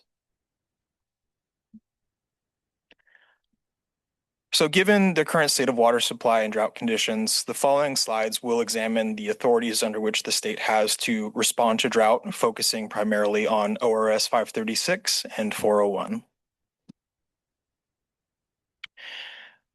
So 536 is specifically focused on water supply shortages, and it provides flexibility within Oregon's water law framework, whereas 401 is part of the state's broader emergency management statute.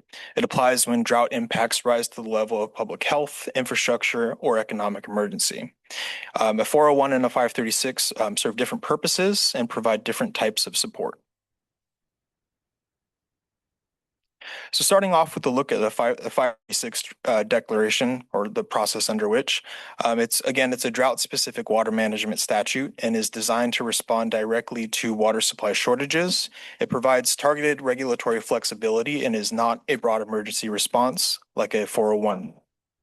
The resources that are enabled under a 536 are water focused and operational, and they include the emergency water rights tools that are listed on the right, which consist of temporary drought permits, temporary transfers and substitutions, temporary in-stream leases, temporary exchanges of water, special options agreements, and a preference for human consumption or stock water.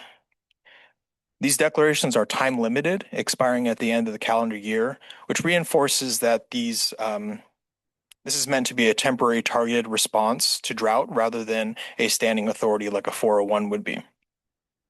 This declaration process is supported by 2 groups, the Water Supply Availability Committee, which is chaired by the Water Resources Department, and the Drought Readiness Council, which is co-chaired by the Oregon Department of Emergency Management, as well as the Water Resources Department.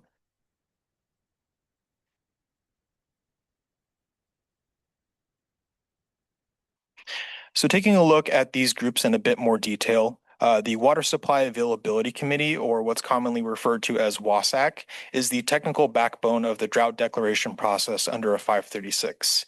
This committee evaluates water supply and drought conditions using multiple indicators like snowpack, stream flow, soil moisture, climate conditions and forecasts, as well as reservoir storage and drought-specific metrics.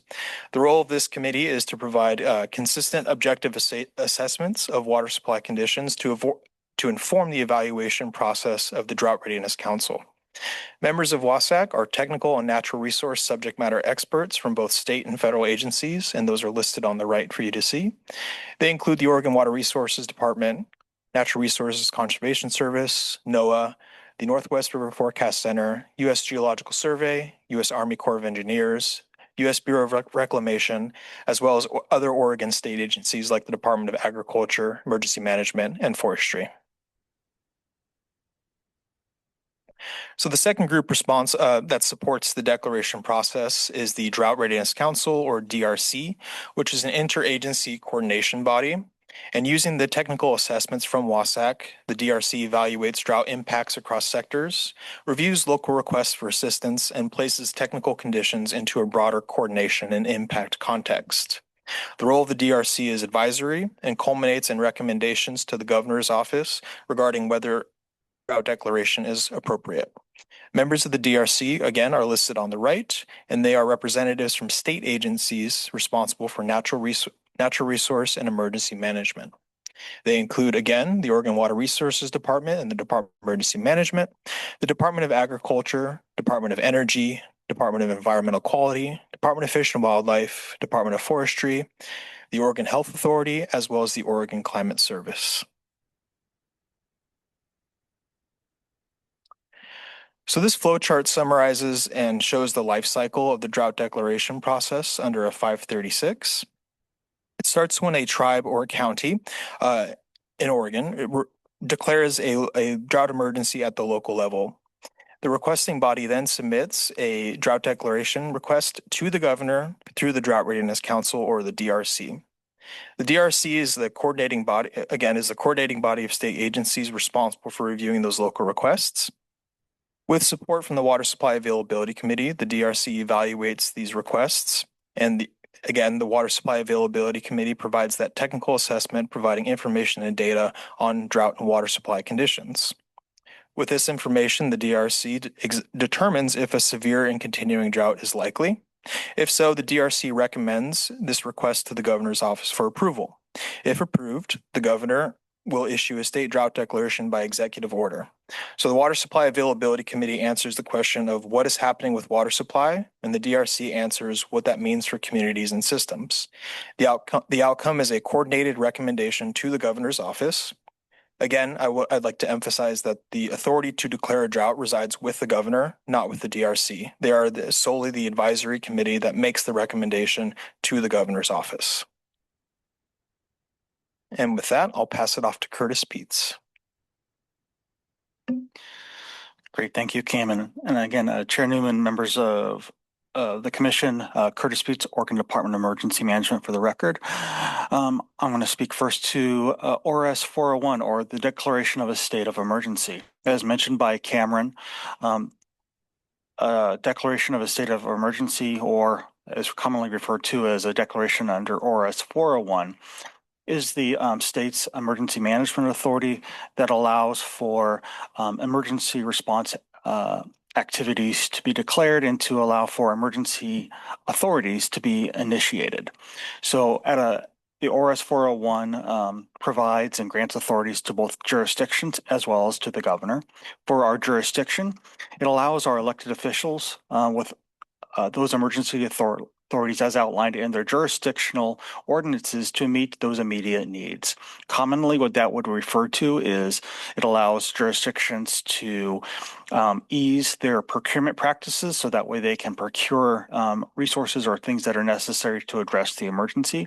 It can also allow those local elected officials to waive any local ordinances that may be interfering with the nature of that emergency. And again, all of that is defined at a jurisdiction by jurisdiction basis. For the governor, so when the governor declares a state of emergency under ORS 401, the intent there is to really allow and provide the governor with broad emergency authorities to respond to and address the emergency unmet needs of the incident. The authorities that are provided to the governor include, one, the governor has the ability to direct state agencies to respond to that emergency and to provide all state resources that are available. Two, it allows the governor to waive specific administrative rules. So if there are specific rules that are, let's say, interfering with the ability of that response activity to occur, 401 allows the governor that authority to waive those to be able to ensure that emergency and life safety needs are being addressed. What's important to note is that a declaration under ORS 401 does not provide emergency funding. So funding for responding to emergencies is something, when we ask our state agencies to respond, is something state agencies need to do utilizing their own agencies' authorities. And commonly, they are going back and requesting reimbursement through the legislature and aid board to do so.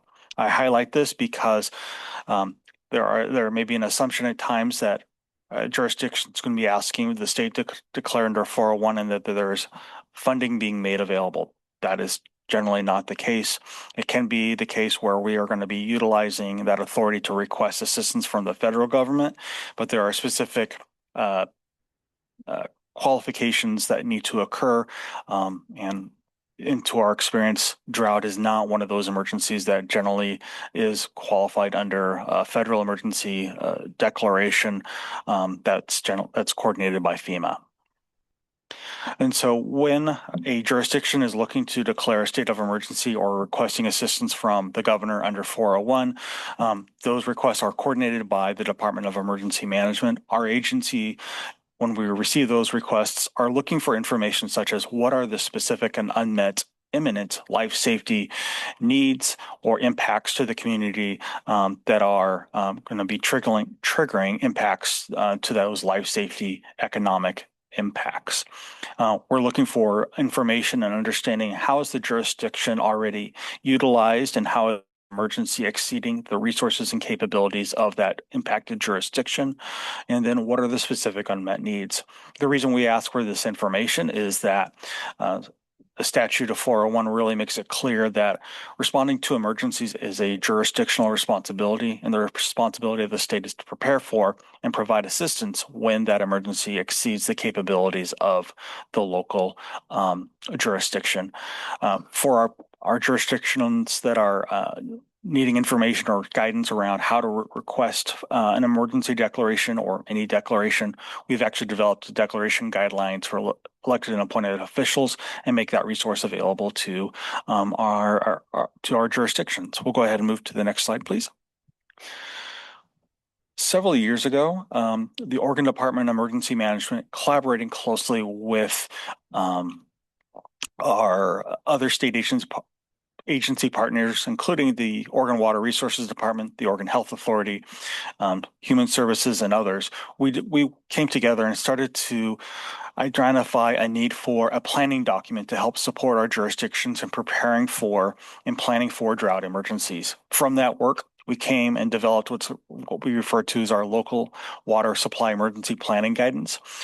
This guidance is a guide that we review and update annually and then share with our jurisdictional emergency management partners. We encourage, and what this guide is helping to our jurisdictional partners do is really give them some recommendations in terms of steps and actions they should take to prepare for drought emergencies.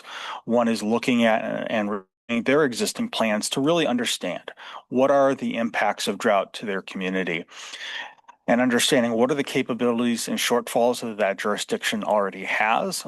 We do have jurisdictions that have some water treatment and production capabilities, understanding what's available to them through those local resources, as well as understanding, is there an adequate and quality communications plan? We recognize that during emergencies, communications is absolutely critical. And so we encourage jurisdictions to also ensure that they have a good communications plan so that way they can provide the direction and guidance that their citizens should be taking when a drought emergency is declared. We also encourage them to develop a planning team. This planning team is very important because drought, as you are probably aware, impacts more than just water. It impacts many other lifelines within the community. It can impact the ability of health. It can impact a number of different areas. And so we encourage our emergency management partners to work and bring together very much a whole of community impacts so that way they can hear and understand what are the impacts that they need to prepare for. And then how would that committee then also work with supporting that emergency manager when a drought occurs. And lastly, we want to understand what are the specific levels of assistance or resources that are necessary through that planning efforts, because as the state, our role really is to provide assistance support to address those needs and to help us understand what we can do to continue to revise this product to make sure that we are providing additional resources to our jurisdiction so that way they can effectively prepare for, plan, and respond to drought emergencies. Thank you, Curtis. So for local and tribal governments, a drought declaration can provide structure and support. Under 536, water management flexibility can help address water supply shortages, whereas under a 401, broader coordination and potential access to emergency resources may become available. As mentioned, declarations do not automatically provide funding, and they do not replace the responsibility of local preparedness or response. It's important to note that declarations also do not result in federal eligibility or federal assistance. These programs have separate eligibility criteria that are separate from the states.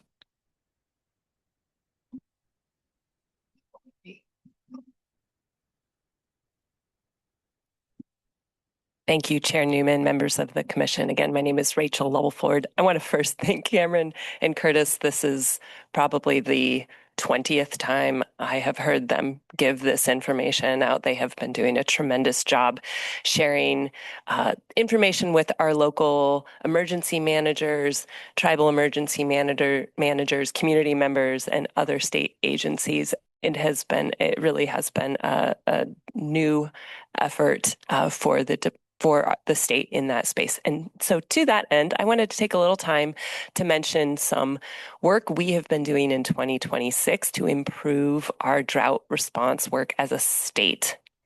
So first, we have had early coordination with Oregon Emergency Management, ourselves, and emergency managers with tribes and counties. This pathway really is, and that collaboration really is key to getting information to communities so that they can, as Curtis mentioned, plan, prepare, and be ready to ask for resources when they are needed. We, in fact, have been, I think one note of success is that we have had early coordination meetings with all state agencies led by OEM, and to date haven't had that many problems that have been coming up, which is fine. We expect that to grow, of course, as the year progresses here, but we are in a spot where we're more prepared than we have been previously to coordinate across agencies, and I give OEM quite a bit of credit for doing that work. Thank you so much, Curtis. On the Water Resources Department side, we have been tracking dry well complaints. Thank you to our groundwater section's development of that dry well complaint form back in 2021. Continuing to track drought permits as they come in, though we've only had a handful to date so far.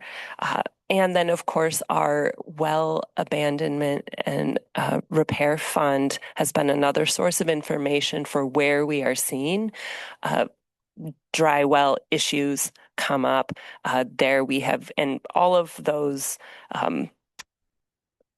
sources of information have pointed to potential issues arising in places we all expect. So Deschutes, Jackson, Klamath, and Lane County have been the places where we've seen the most issues. But again, our numbers are quite low so far. We've had, 17, I think, 27 dry wells reported this year statewide, and then applications for funding we're still at a under 50 applications that have completed the process. So more to come, I'm sure. But in a good spot for tracking. And on that note, we have, thanks to Jason Cox and our collaboration with OEM's PIO, been doing quite a bit on drought communication. I already mentioned the conditions and declaration process presentations that Cameron and Curtis have been giving. I did forget to mention that has also been delivered to many of our really engaged partners. So Oregon Water Utility Council, Council and many of those similar groups. Jason has been working with Cameron to improve our biweekly drought and water supply conditions report. If you haven't looked at that in a minute, we've tried to make it more readable and accessible for everybody. Jason has been working with the OEM on getting informational and reporting resources out for domestic well owners, mostly around maintenance, but it's a great way to help them understand access to funding as well as how the drought declaration process may help them. And then finally, we've really strengthened our engagement with tribes around drought. Laura has been an important part of that work, not only in helping them understand drought declaration processes, but helping them connect with counties through our emergency management discussions and understand tribes' concerns and interests around drought. Next slide, please. So what's next?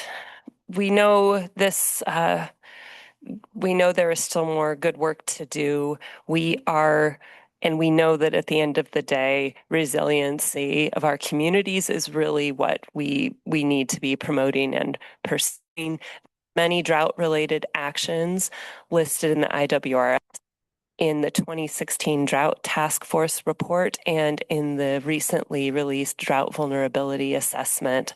And we are evaluating those reports and beginning to plan our next steps in that space. And with that, we are happy to take any questions you may have for us. Thank you. Questions or comments from the commission? Wonderful report. And I was wondering how many times you've practiced that, but now 20 times you can tell you've really got it down, and appreciate all the information. I'm just trying to wrap my head around the difference between the 536 and the 401. So if a county declares drought under the 536, should individual cities within that county also do a drought declaration under the 536, or would they do it under 401, or do they not need to at all because the county declaration covers them? Chair Newman, Commissioner Smitherman, thank you. Great question. When a county declares or requests a drought under 536 and the governor declares that drought, or a tribe for that matter, that declaration covers that whole county. So there isn't but cities at that point in time could access the drought permit tools that the state has available under that declaration. Okay. The 536 declaration does not require cities to implement any other actions. So it is up to cities at that point to whether they want to address it as far as the city goes for their community. It's more of that versus opening up more tools and resources. Exactly. I think it is important. I try to remind myself often that 536 really is just opening the door for those drought permit tools, in-stream transfers, temporary transfers, drought permits and the like. Does that also include easing the procurement requirements, or No. is that just under 401? Great question, and I'll hand. Yes, thank you. Chair Newman, Commissioner Smitherman, thank you for the question. Yeah, regarding the RS 401 declaration, and to your point about easing the procurement requirements, that generally is or something that's addressed under a 401 declaration. So a city may and can declare a state of emergency using the 401 declaration to be able then to allow the city and those elected officials then to utilize their emergency powers. In terms of requesting a declaration from the governor for a state of emergency under 401, the statute requires that cities actually make a declaration and then request that up through the county, and then work with the county then to see if the county can address the needs. And if the county cannot, then to elevate up to the state. So nothing prevents a city from declaring a state of emergency if they are needing to utilize their emergency authorities. But in terms of receiving the governor's declaration, that is something that is coordinated through the county. Yeah, okay, that's great. And one more, if I may. There, it says there are currently no ORS 401 emergency declarations for drought. Does that mean that that currently the governor hasn't made those declarations, or does that mean it doesn't exist for drought specifically? Yes, thank you. And again, Chair Newman, Commissioner Smitherman, thank you for the question. Currently, there has not been any, the governor has not declared a state of emergency for 401 or any drought for drought conditions currently. There have been requests that have come specifically from Jackson County, and we are continuing to work closely with the Jackson County emergency manager to gather information about what are the imminent life safety and needs that requires that 401 declaration and authorities. Currently, there's planning that is underway to support the drought impacts, but there haven't been any specific and imminent life safety impacts that have been identified that requires that authority to be utilized. Okay, great. And just a comment, the work that is being done at the state level, I think has made its way down to the county level, in particular in Jackson County. We are putting together a group that's going to be meeting regularly to talk about how this impacts all the different sectors and water users in our basin. Thank you. Any other questions? Kathy, Commissioner Kihara? Yeah. My formal line is a water conservation coordinator for your information. I know the irrigation districts or to have water conservation management plans that have either drought impact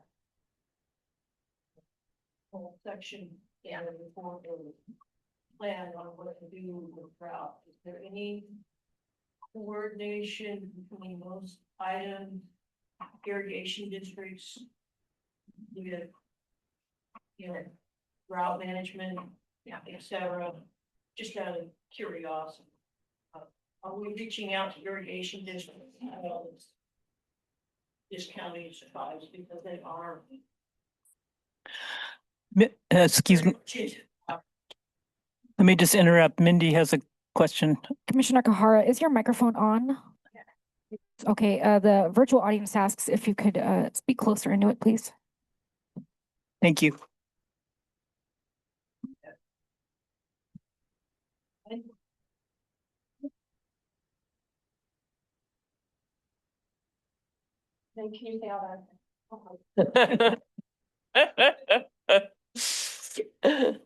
Okay, is this better? Yeah. No, I was just wondering about coordination a lot with the, irrigation districts as another, semi-governmental agencies within the state. Absolutely. Chair Newman, Commissioner Kahara, thank you for that question. We have been working with our field services division to stay coordinated with any requests for presentation or information from the different irrigation districts. We did meet with AOC, who does have quite good connections with irrigation districts as well across the state. And there are many different avenues that irrigation districts are getting information on drought. So we to date have not provided additional specific outreach through this group, but our water masters and our region managers have certainly been in discussion and planning around water management with our irrigation districts. Okay, great. Thank you. Commissioner Trumbull? Yeah, thank you for this presentation. Really good information. So from my understanding, on an emergency declaration, which would perhaps, put into action emergency action plans, but there's no funding for those action plans. So then it shifts over to the departments, and it's coming out of your funds and then you're looking to perhaps get that reimbursed through FEMA or whichever? Is that kind of how it goes? Yeah, no, thank you for the question, Chair Newman, Commissioner. Correct. So currently, when there is, and the governor declares the state of emergency and then starts to direct state agencies, generally through the Department of Emergency Management, to respond. The state does not have an emergency response fund that we can just utilize. And so agencies are required or will utilize their own agency funding to be able to respond as directed, and then would, as you said, work with through their agency leadership, and then with the legislature then and the governor's office to request reimbursement through the emergency board. Okay, thank you. So I'm just kind of thinking long term into Commissioner Kahar's question on irrigation districts, being a manager of an irrigation district. We do have, certain plans in action. Not everybody has to have a WMCP. However, we're always have that in the back of our minds and what the actions that we would implement in drought, and certainly this year is one of them. However, it just kind of seems that a 536 or a 401 declaration might be reactive instead of proactive just a little bit. So I think it just puts us in a position where we're putting a fire out rather than preventing a fire. So maybe I'm just thinking out loud here, but reactionary generally isn't the correct long-term step. Or and then when we shift into temporary regulatory loosening of the necktie, and when we're staring down the barrel of successive years and super El Ninos, I think we need to be moving into a much more proactive phase, because reactionary is expensive. Generally, sometimes it's the wrong step, and not. I think there's plenty of emphasis and effort on long-term planning of what we would do in the event of, but we're there. So, and the other question maybe perhaps for the department is how those shifting priorities when there is drought declarations and more emphasis in particular areas or whichever, on, again, back to limited budgets or, budgets getting haircuts, how do we shift on the work plan to reallocate resources to address those crises? Chair Newman. Yes, Director Gall. Chair Newman, members of the commission, again, for the record, Ivan Gall, Director for the Water Resources Department. I think, to be blunt, our agency has almost no resources for drought response. We have WARF, which was a 5-year-old program now to help with dry wells in drought areas and fire impacted areas. And we're using that to the extent that we have funds. And we'll give you some updates on that later today.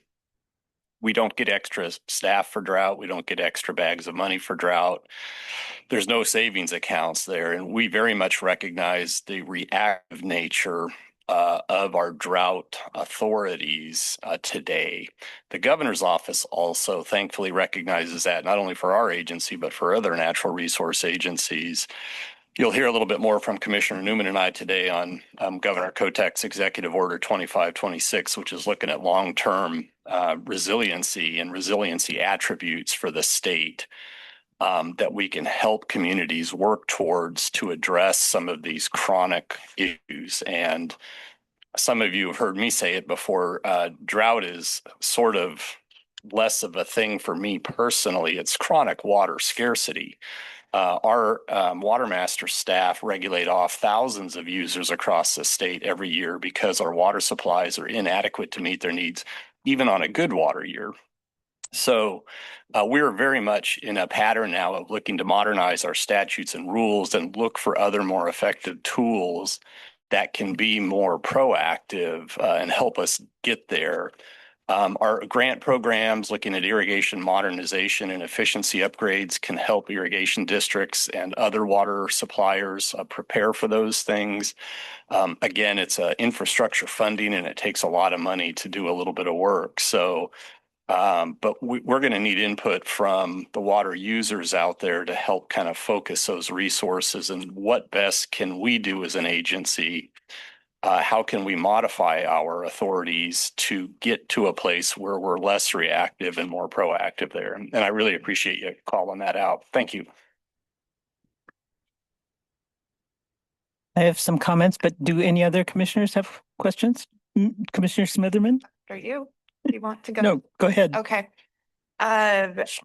So you mentioned that OWRD has the WARF program. Do you have off the top of your head or a list of other state agencies that might have funding that they would open up in, not specifically during drought, but just, I guess, at any time? So where could communities or irrigation districts go to see about any other funding sources? Chair Newman, Commissioner Smitherman, thank you for that question. I'll say that our expert on that is Adair, who I don't think is in the room right now, but I'll just say that we have been working with OWEB to identify what funding there is to support leases, transfers, things like that. And we have been talking with OEM about what resources, pathways, support there is to support communities in drought preparedness.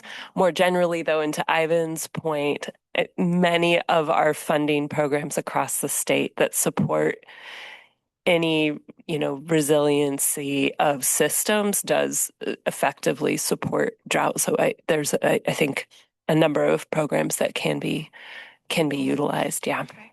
And happy to follow up with you and Adair to identify some of those, if that would be like that. great. That'd Yeah. be great. Thank you. Yeah. Ivan, did you have anything you wanted to add? Yeah, I guess I just draw attention, again, for the record, Ivan Gall. I'm forgetting the session, if it was 21, 23 or 23, 25, the agency was allocated $50 million for irrigation modernization. We were able to use that through a grant program to leverage about $145 million in federal matching funds.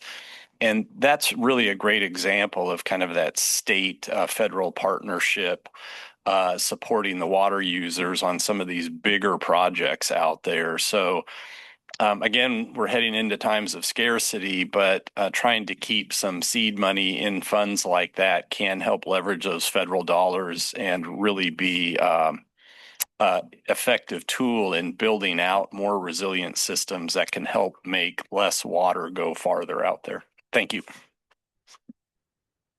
Yes, Rachel. And so sorry, I wanted to add one more piece. We have a newer collaboration with OSU Extension that has been bearing fruit. As you may recall, they received funding for a number of positions to support irrigation, education, development of conservation tools across Extension. Their professors have now been in place for about a year and have been building resources specifically around funding for drought relief for irrigators. So that is something we'd be also, I can share out with the commission, and I'm looking forward to connecting you all up with those folks, as I know many others in the agency they've been reaching out to many different parts of the agency now. It's been great to work with them. Yeah. Thanks. Thank you. We're running short on time, but so I'm going to throw out some comments that we don't need to deal with right now. I just want to really emphasize the shift we need to do from reactive to proactive drought management. I mean, all of our authorities are emergency related. They still take time. They take time for the landowners and producers who have to come in and apply for emergency permits. And, it feels like as we go into the next few years of potentially continuing sustained drought that we need to really shift our mindset on that. I know that the National Drought Mitigation Center in the past at least has had some proposals or suggestions or resources for trying to shift to a drought planning mode as opposed to a drought reaction mode. I know that we don't have a lot of staff dedicated to this, as Ivan has said, but to the extent that staff can come up with suggestions for us or ideas for us, to the same extent that commissioners can say, gee, why aren't we doing this instead? I think that would be a really good place for us to focus some policy attention over the next year. So that's one thing. The other thing is the governor does have separate authority to order conservation and curtailment plans, that separate authority from the water management and conservation plans that are required by water resources for some of the irrigation districts and municipalities. My understanding is that maybe that authority has never been exercised, but it seems like if we're not there yet, we're going to be there pretty soon. And so that might be something to push on. The other thing on the WMCPs, and I should know this because I've read a number of them, but I don't remember how the curtailment stuff kicks in. I mean, who decides, if anyone, that it's time to implement some of the conservation and curtailment pieces of the WMCPs? And then two other quick things. One is, what's the Northwest River Forecast Center? Who is that?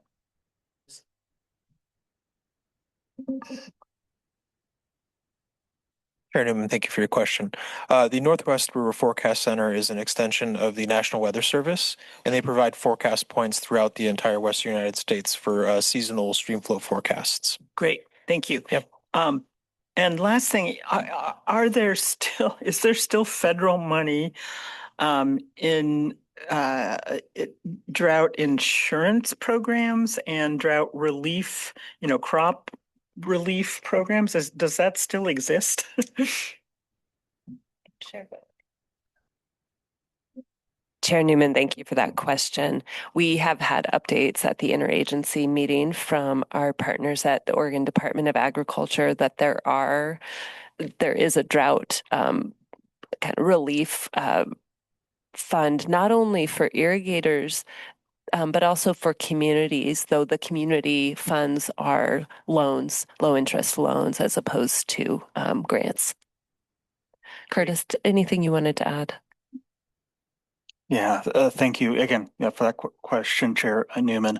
To reinforce like what Rachel says, and those programs that are being made available is generally through what's considered to be the United States Department of Agricultural Secretarial Disaster Declaration that's triggered based off the drought monitor. And so when we see certain conditions met on the drought monitor, there's an automatic declaration issued, and the Small Business Administration, SBA, provides those low interest loans that can then be utilized by community organizations, or examples may be, let's say, water haulers, et cetera, that are receiving impacts to their business because of the drought. And so they can apply for low interest loans.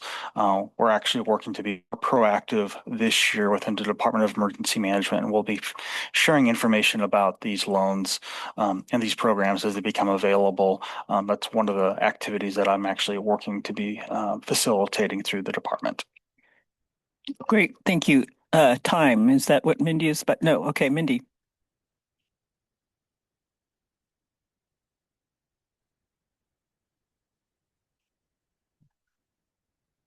I'm trying to remember what the question for Adair was. I think Rachel probably remembers. Yeah, thank you, Commissioner Newman. Commissioner Smitherman had asked about funding from other state agencies, Adair, that might benefit water users when dealing with drought issues. I can follow up with you after the commission meeting to provide a list to Commissioner Smitherman, but happy to hear, please, anything you want to share around that now. Thank you. Good morning, members of the commission. Good to see you all. We can't hear you, Adair. Mm-hmm.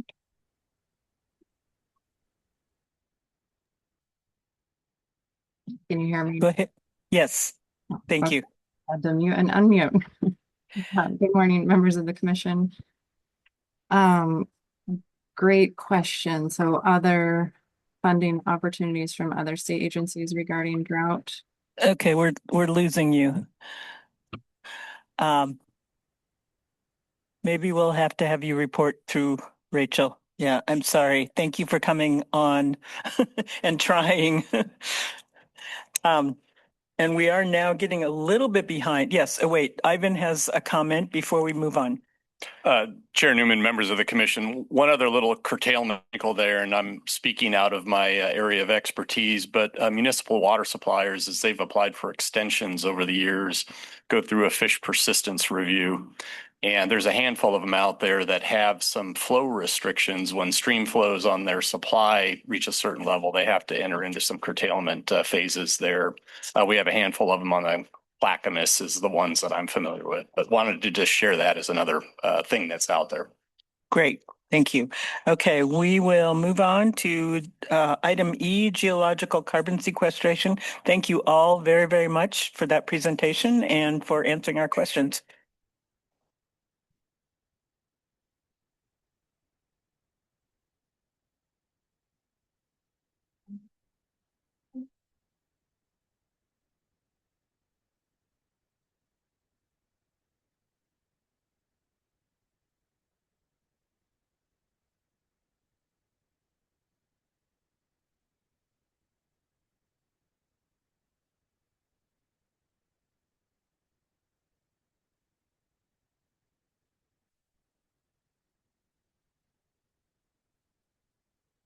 Thank you. And please introduce yourself for the record once you get hooked up there so that I don't butcher the pronunciation of your name.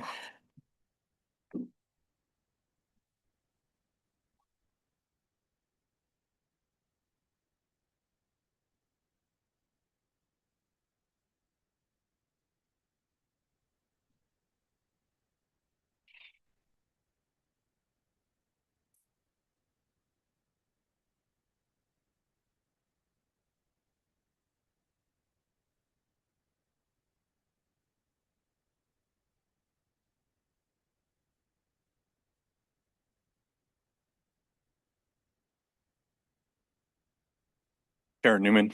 Yes. Just as a quick background on this topic, of course, my background is groundwater science and geology. So I've worked closely with the Department of Geology and Mineral Industries over the years. They have been cooperators on many of our basin studies, coming in and providing very key geological mapping for our detailed areas that we're working in. Rory Surratt, who's the director for the Department of Geology and Mineral Industries, has shared this very interesting project. So I asked him and his staff to provide the presentation for you. I think you'll find it of interest. It's something that we're very excited about. And so I'll turn it over. Thank you. Thank you.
Thank you and good morning, Commission. Thank you for your patience while I got set up.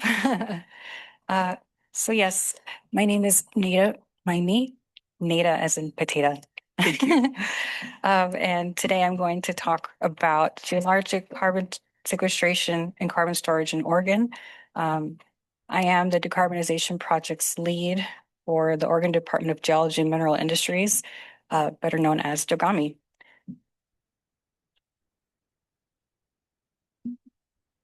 Is your microphone red, showing the red light? It is, Okay. yes. Thank you.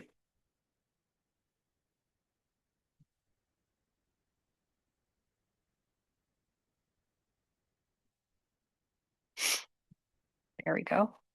Sorry for the lag.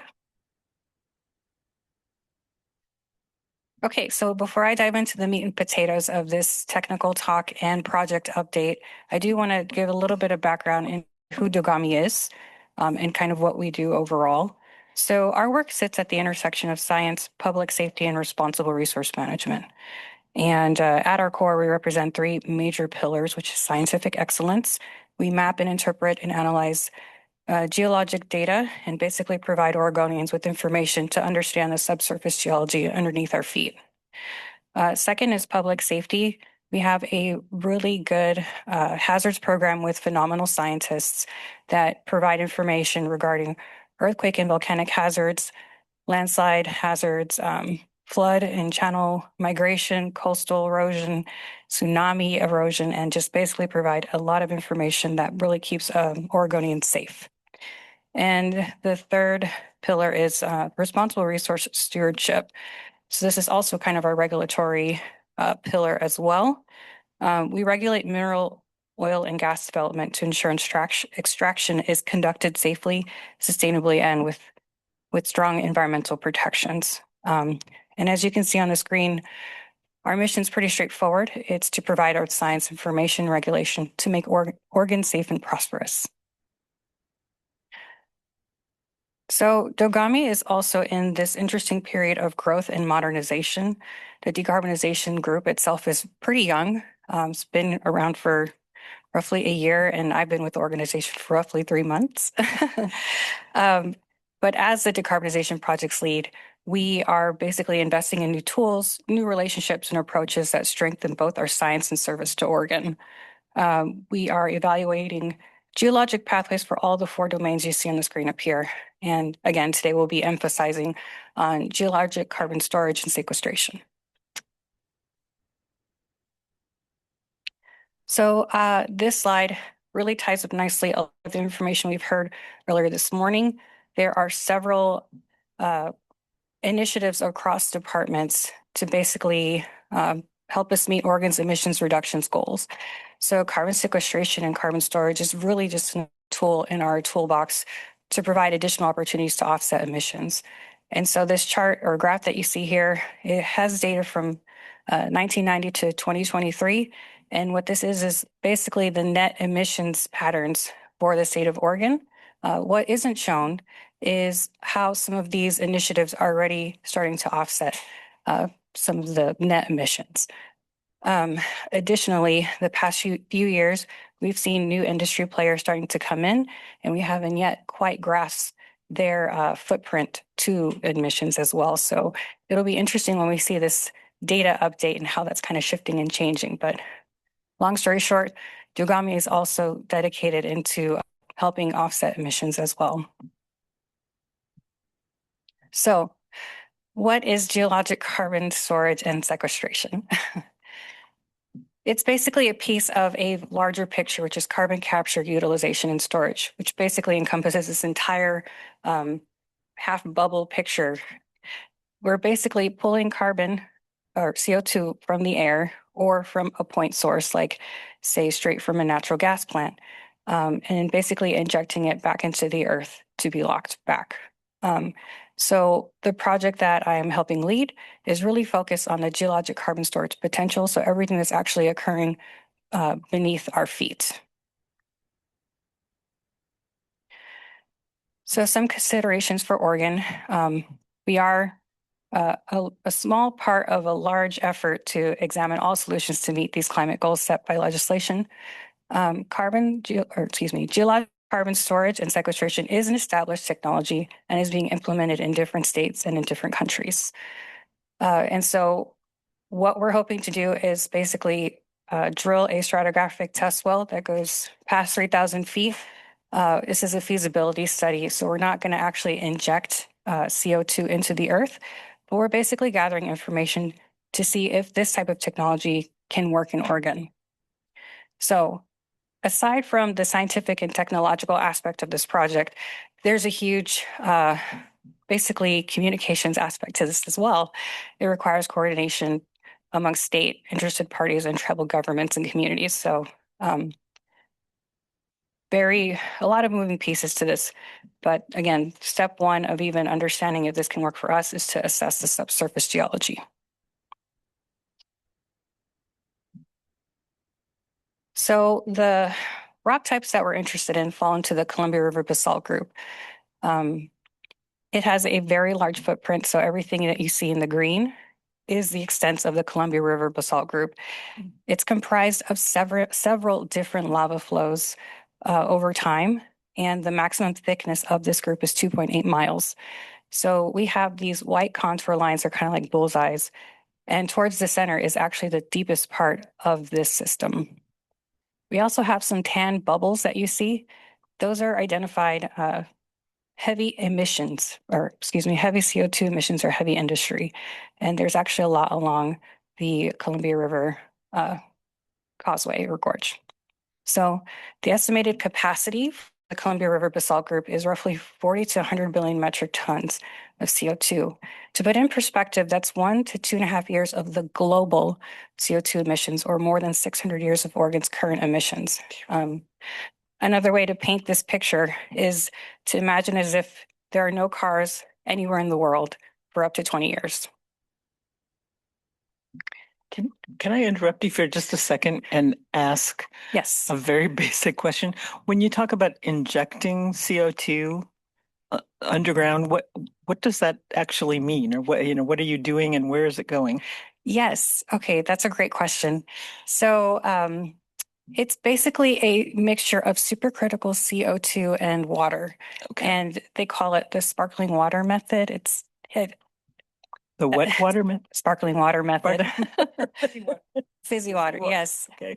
And basically it is injected at a specific interval that is it's an identified reservoir of sorts, but it's not in an area with potable water. It has to be deep. It has to meet a specific set of criteria, which I'll get into shortly, in order for it to work. Yes. Okay. Does that help answer your question? That's very helpful. Thank you. Amazing. Good. Okay. So what makes these basalts unique? So our basalts, these different lava flows can have different chemistry signatures, and some of the flows have high concentrations of metal cations, which makes them a very reactive rock. So when you actually inject this sparkling water mixture of sorts, based on the temperature and pressure, CO2 concentration in the mixture and the chemistry of the rock, what can actually occur in Oregon is that you get mineral precipitation, which actually locks the CO2 that we're pulling from the air or a point source as a solid. And it's one of the most secure ways to store CO2 underground.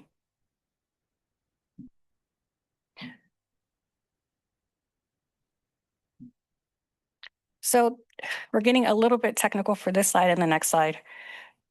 There's different ways that we can store CO2, and there's different mechanisms in which they work. And I do want to touch on points 1 and 2 for a moment. In different states where there's depleted oil fields, they rely on the first and second methods.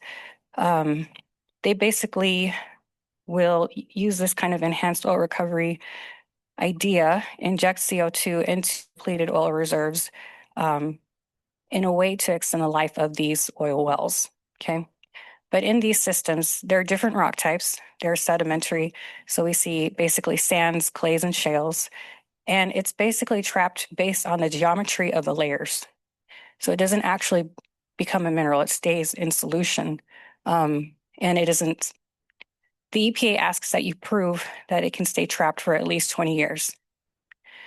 So for Oregon, we're really focused on item 4 or bullet point 4, which is the mineral trapping, where we have the CO2 mixture, pump it into basalt rocks, and basically create new solid carbonate materials within the pore space itself. This reaction occurs fairly quickly compared to other methods. There was a project in Washington where they injected roughly 1,000 tons of CO2 into the same Columbia River basalt group just across the river. And they were able to prove that there was 60% mineralization within 2 years. Again, this stays locked away much longer, and we can prove it than your traditional CO2 injections in these sedimentary systems in different states. And this is the last super technical slide, I promise. But basically, I just kind of want to showcase what makes these basalts reactive. So in order for this reaction to occur, we need an acidic fluid that can allow dissolution. And that's where you have your water and carbon dioxide mix, which is essentially carbonic acid. And what's happening is that it's basically kicking out hydrogen ions that will later break down these silicate minerals and release calcium, magnesium, and iron that can later help aid with the precipitation of these minerals. But again, we need the reactive host rock. So if you see number 4, that's actually an image of a basalt rock that has been cored. You can also see that there's holes in the basalt. That's basically our pore space. So it's not enough to just have pores in our basalts. We also need permeability. So what that means is that if you have these pore spaces and they don't connect, you can't have fluid actually push through the rock matrix. You need the ability for fluid to flow through the rock matrix for these reactions to occur. And so this test well that we're doing, we're getting all of this data to show that these conditions are there, hopefully, and that these reactions can happen.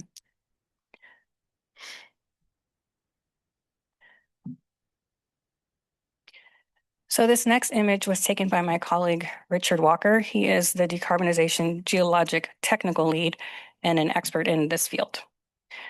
This picture was taken in East Greenland, and the minerals that you see before you occur in nature.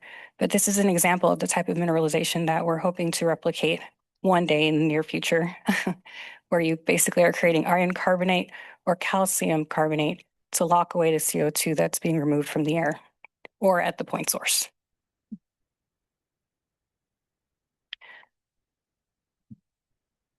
Okay, so now I'll actually provide updates on the project that we're working on. So recognizing the severity of the climate crisis, the Oregon legislature approved funding for Dogami to investigate carbon storage feasibility in the Columbia River basalt in Northeast Oregon. This is funded under Budget Bill HP 5010. Which provides a $10 million one-time fund that's to be used within this biennium. It's funded in part by the Department of State Lands through their education fund. Dogami is a technical and operational lead, but we are in lockstep, working hand in hand with Department of State Lands. And I'll make this emphasis a few times throughout this talk. We're not actually injecting CO2 into the subsurface for this investigation. We just want to see if this technology is feasible for Oregon. And we're doing this by drilling a deep stratigraphic test well.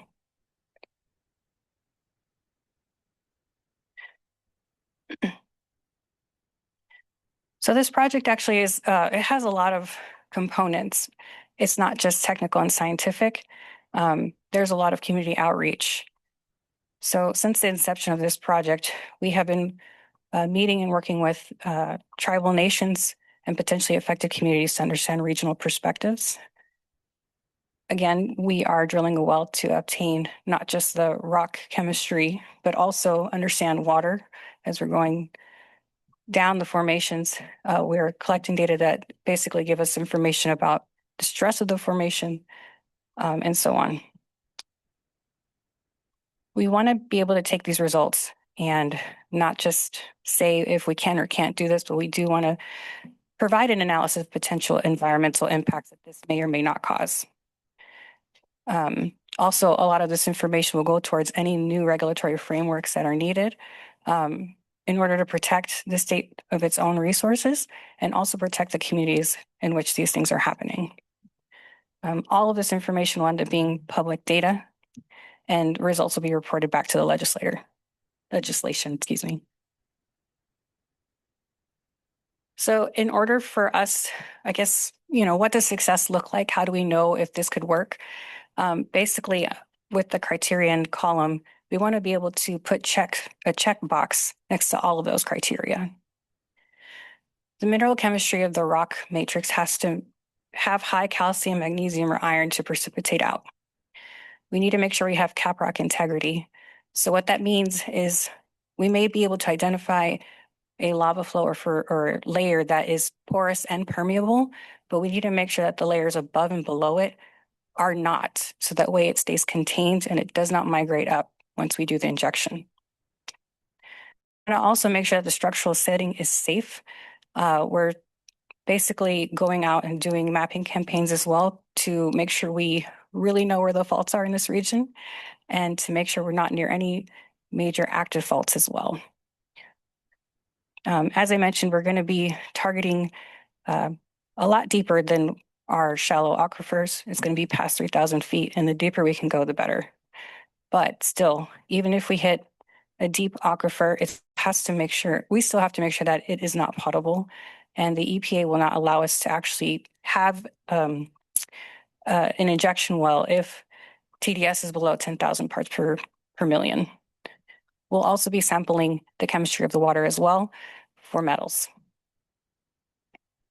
Lastly, second to last, proximity to source. So we want to make sure that we're not drilling a well in an area that doesn't have high emissions of CO2 emissions, and we don't want to drill in a pristine forest. We want to be able to be near industry where we can actually capture emissions and be able to inject downhole. And I'll get into the where of we're actually considering to let y'all know that we're actually meeting that. But again, aside from all of this technical stuff, there is a big community component to this. Even if this can work scientifically, it is important for us to engage with the community and for them to understand what we're doing and that we're transparent throughout the entire process. So building trust, transparency, and meaningful relationship is just as important.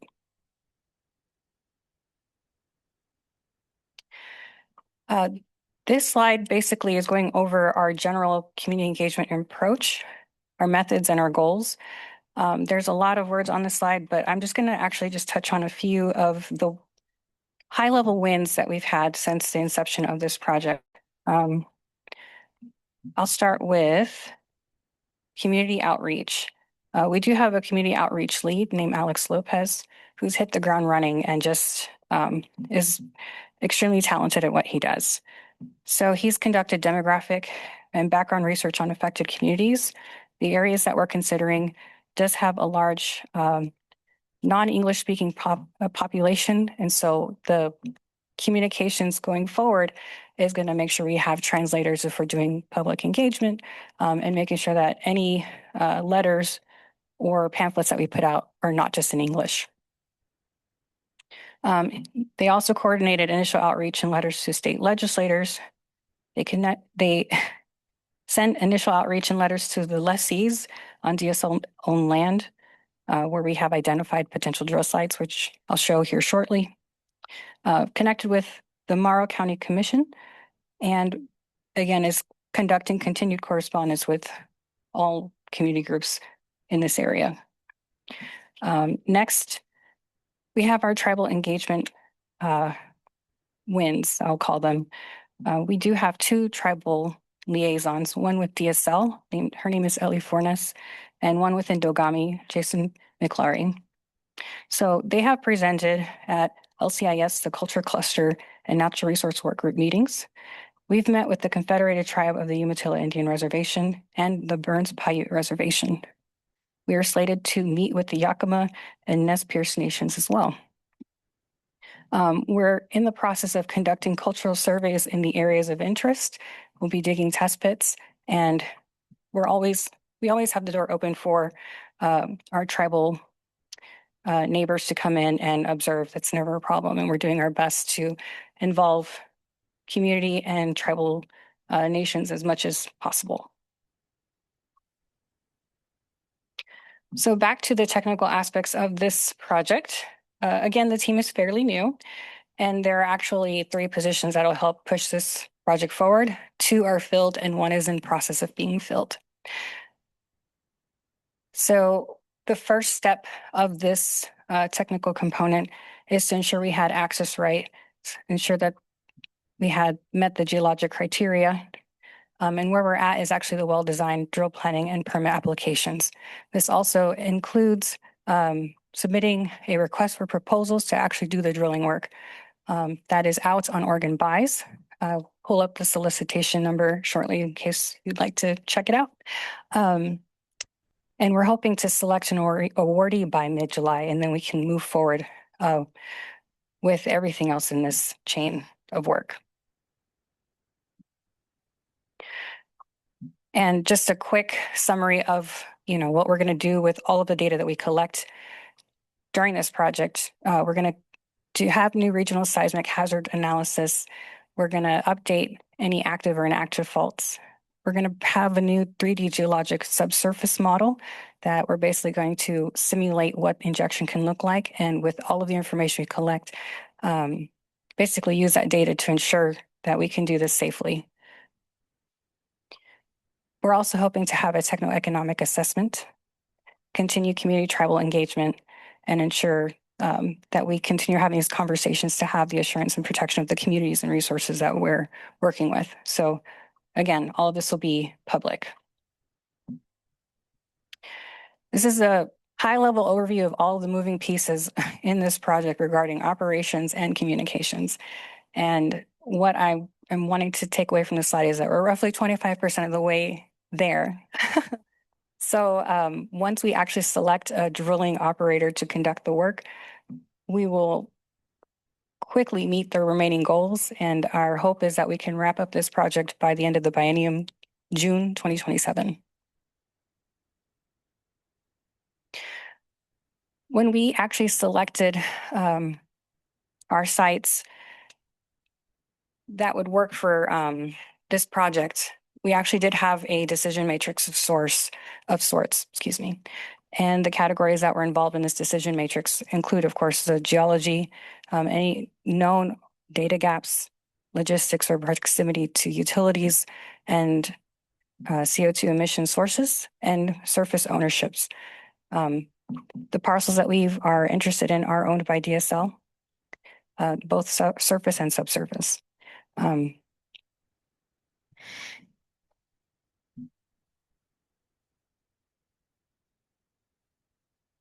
So the area that we're really honing in on, there's like 3 very small blue boxes that represent the 3 parcels of interest, but it's south of Boardman and near Arlington and Hermiston.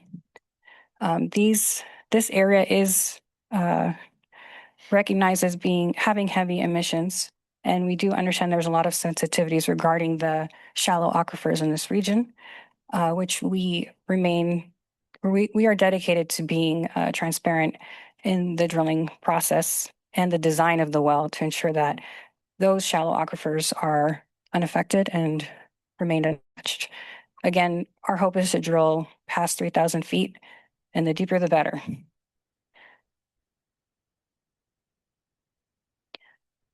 And this slide actually highlights some of the conversations we've been having with the Water Resources Department.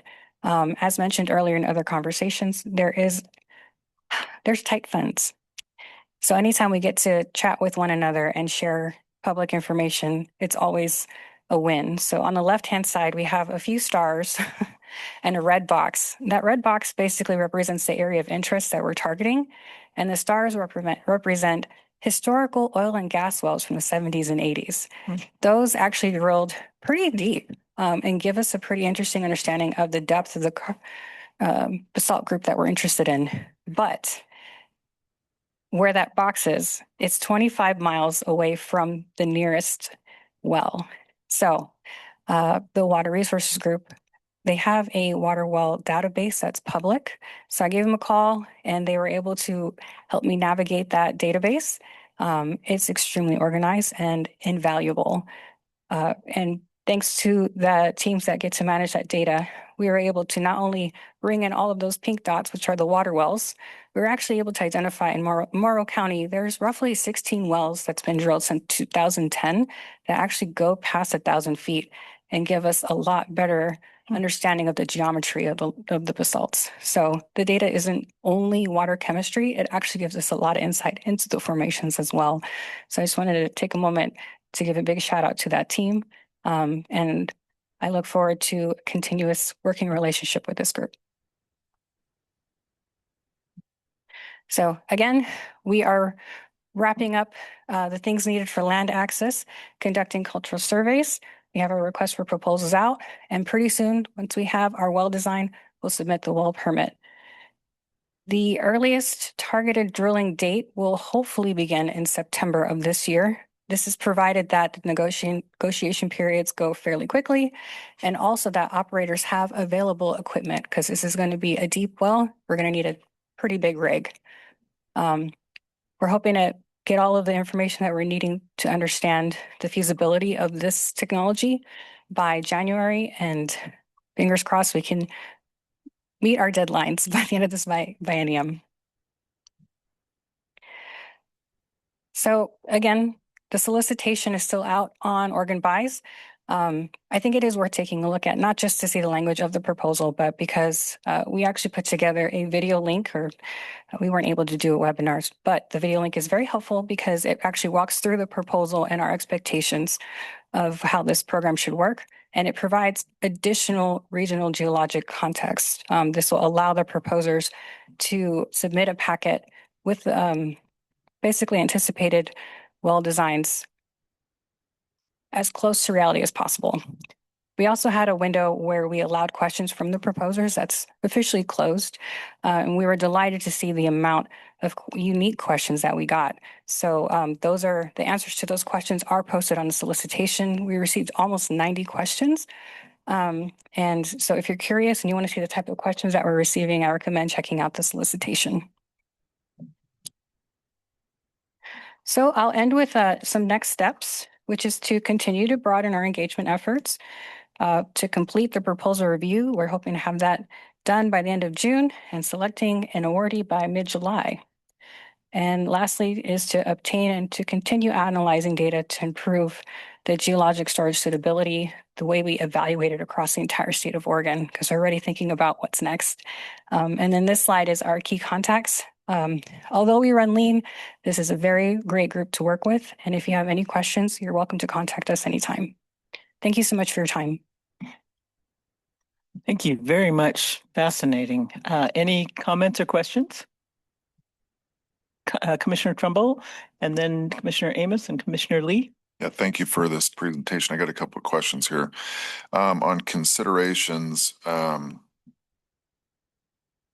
was on one of your slides, because CO2 is lighter than water, it rises, and you're just measuring the cap rock depth, hoping for mineralization, correct? But is there any considerations for lateral transmissivity? And what is, if there is, what's the proximity to potable wells that would be concerned? Fantastic question. So as part of this investigation, we'll be conducting formation tests to see the recharge rate of these permeable zones.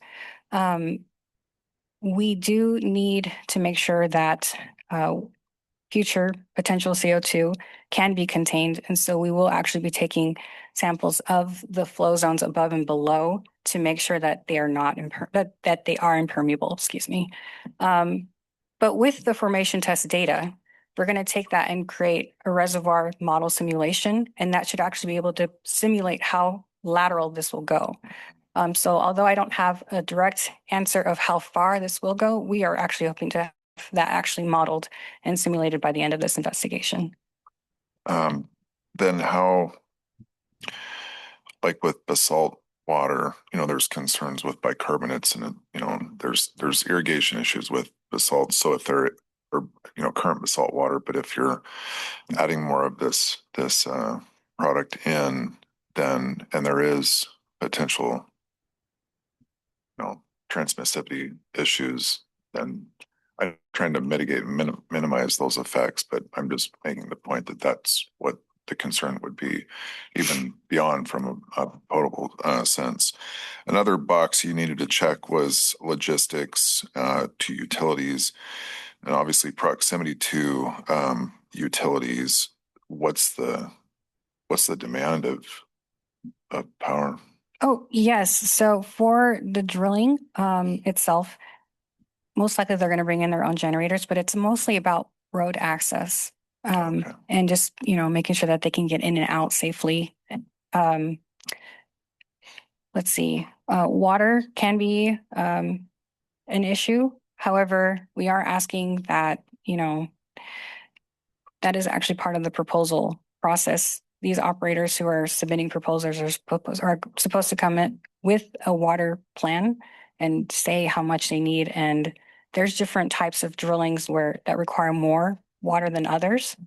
We do have one person from the Water Resources Group who is going to help us review the proposals as well to make sure that we're not just picking a cheap operator, but we're picking someone who is going to take all of those things into consideration, especially water usage. I hope that answers your question. Yeah, Ken. Yeah, thank you. Commissioner Amos and then Commissioner Lee.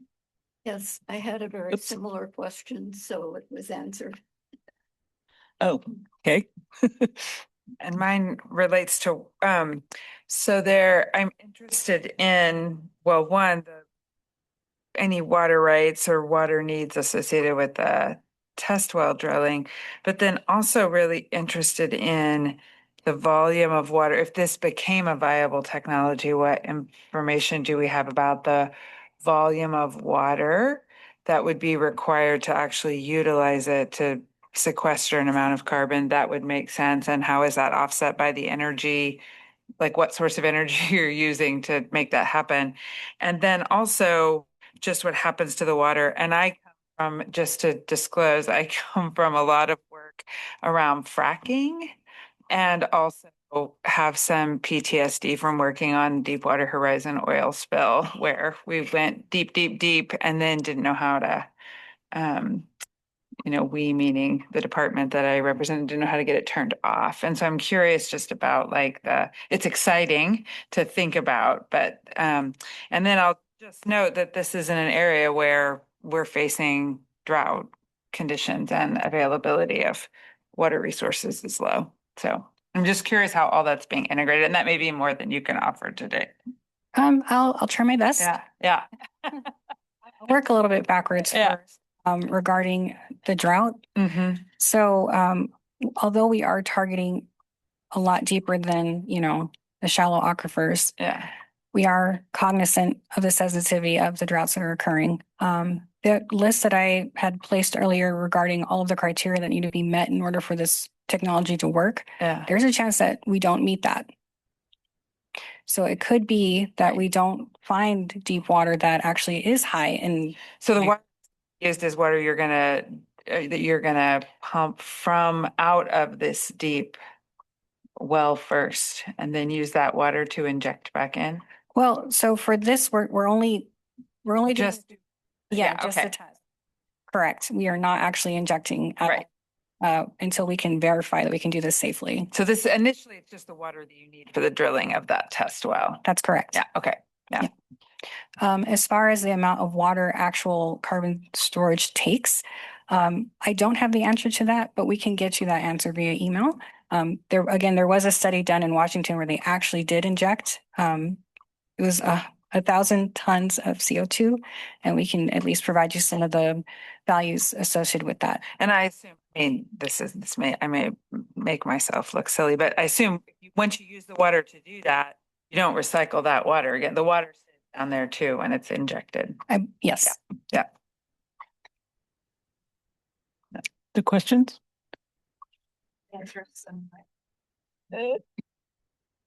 Commissioner Trumbull? Yeah, so I'm getting my head wrapped around this. I know you're just drilling a test well, but the whole function of this is, are you using the water that in that well to mix the CO2 and then pump it straight back down? Or are you using a different type of water? It should, that's a great question for future. Sure.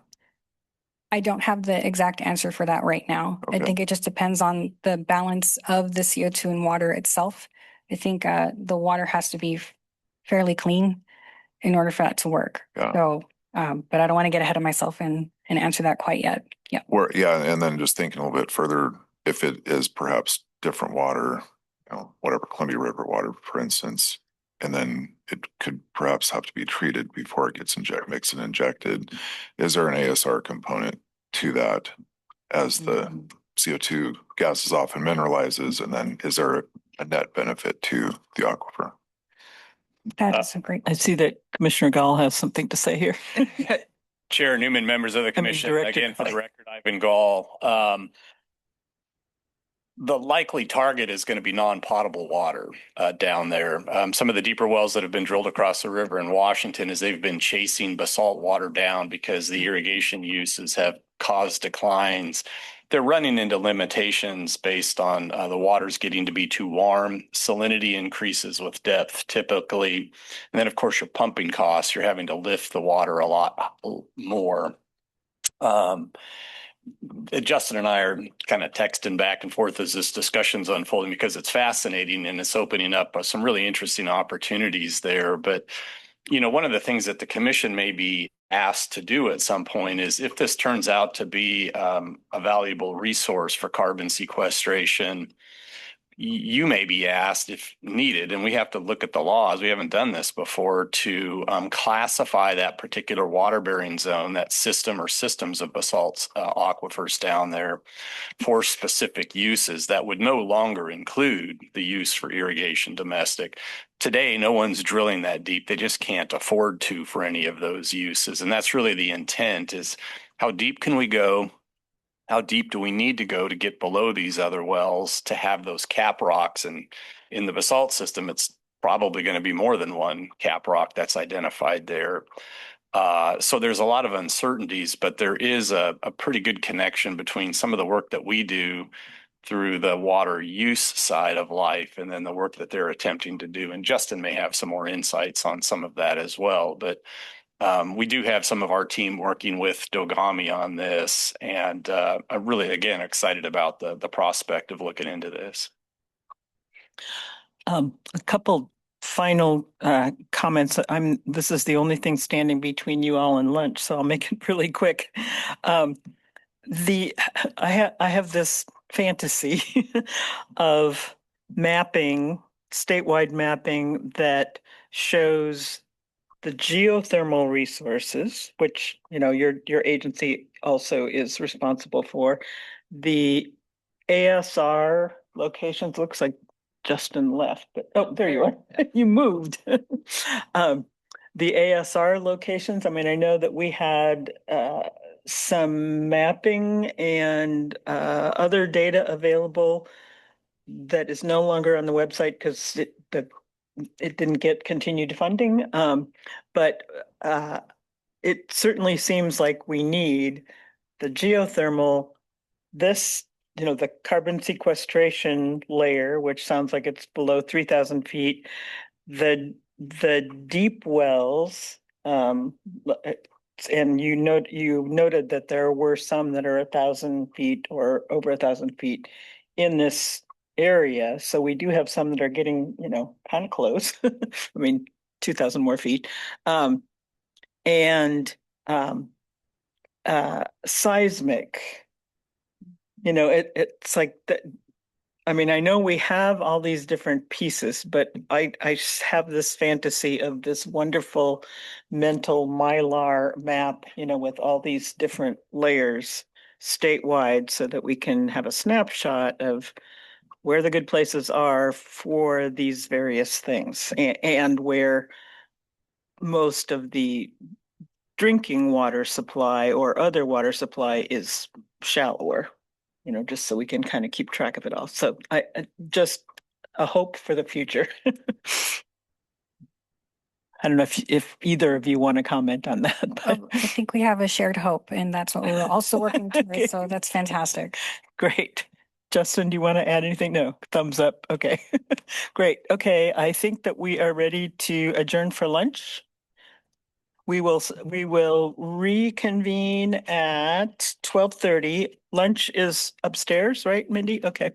So we can all go up in the elevator. You need a badge to get in the elevator. And we'll be back here at 12:30. Thank you all.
She's over there.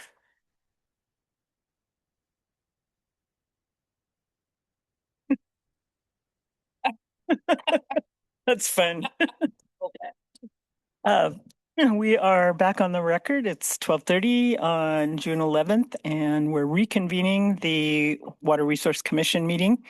Our agenda of the moment is item F, which is Field Services Division Activities Update from Kim Fritz Ogren. Before we have her start, I just want to confirm that our next item, are we doing something in here before we go out to look at stream measurement? Okay, so we'll wait for direction from staff as to when to get up and run outside.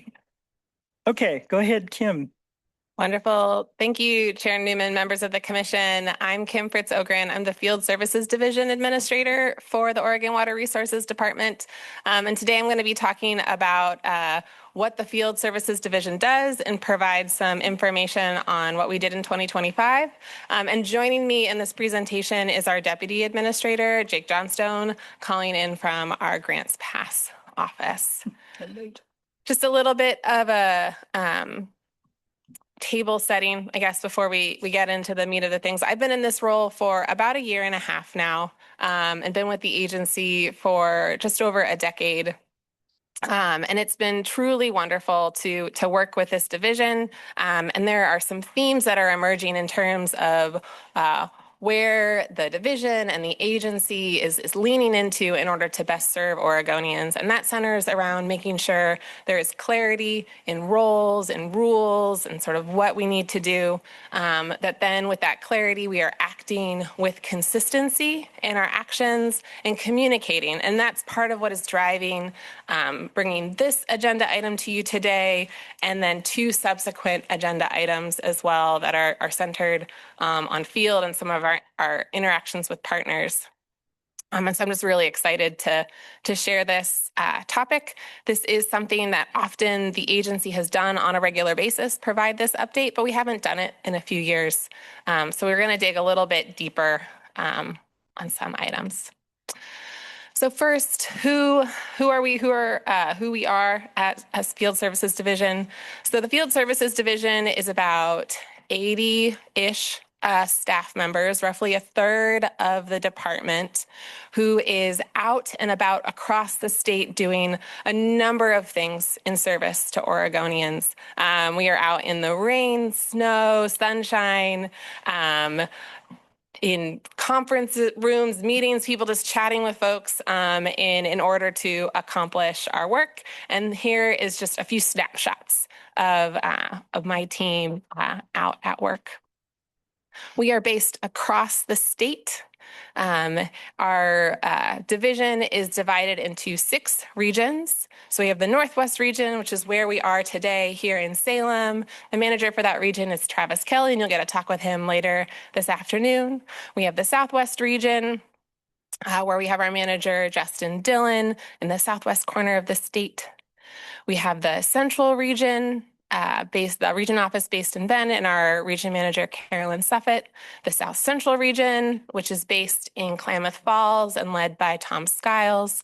North Central region with the region office in Pendleton, led by Chris Coitz. And then the East region, led by Jason Spreet, who always likes to remind everyone that it's about 1/3 of the state is what he covers there.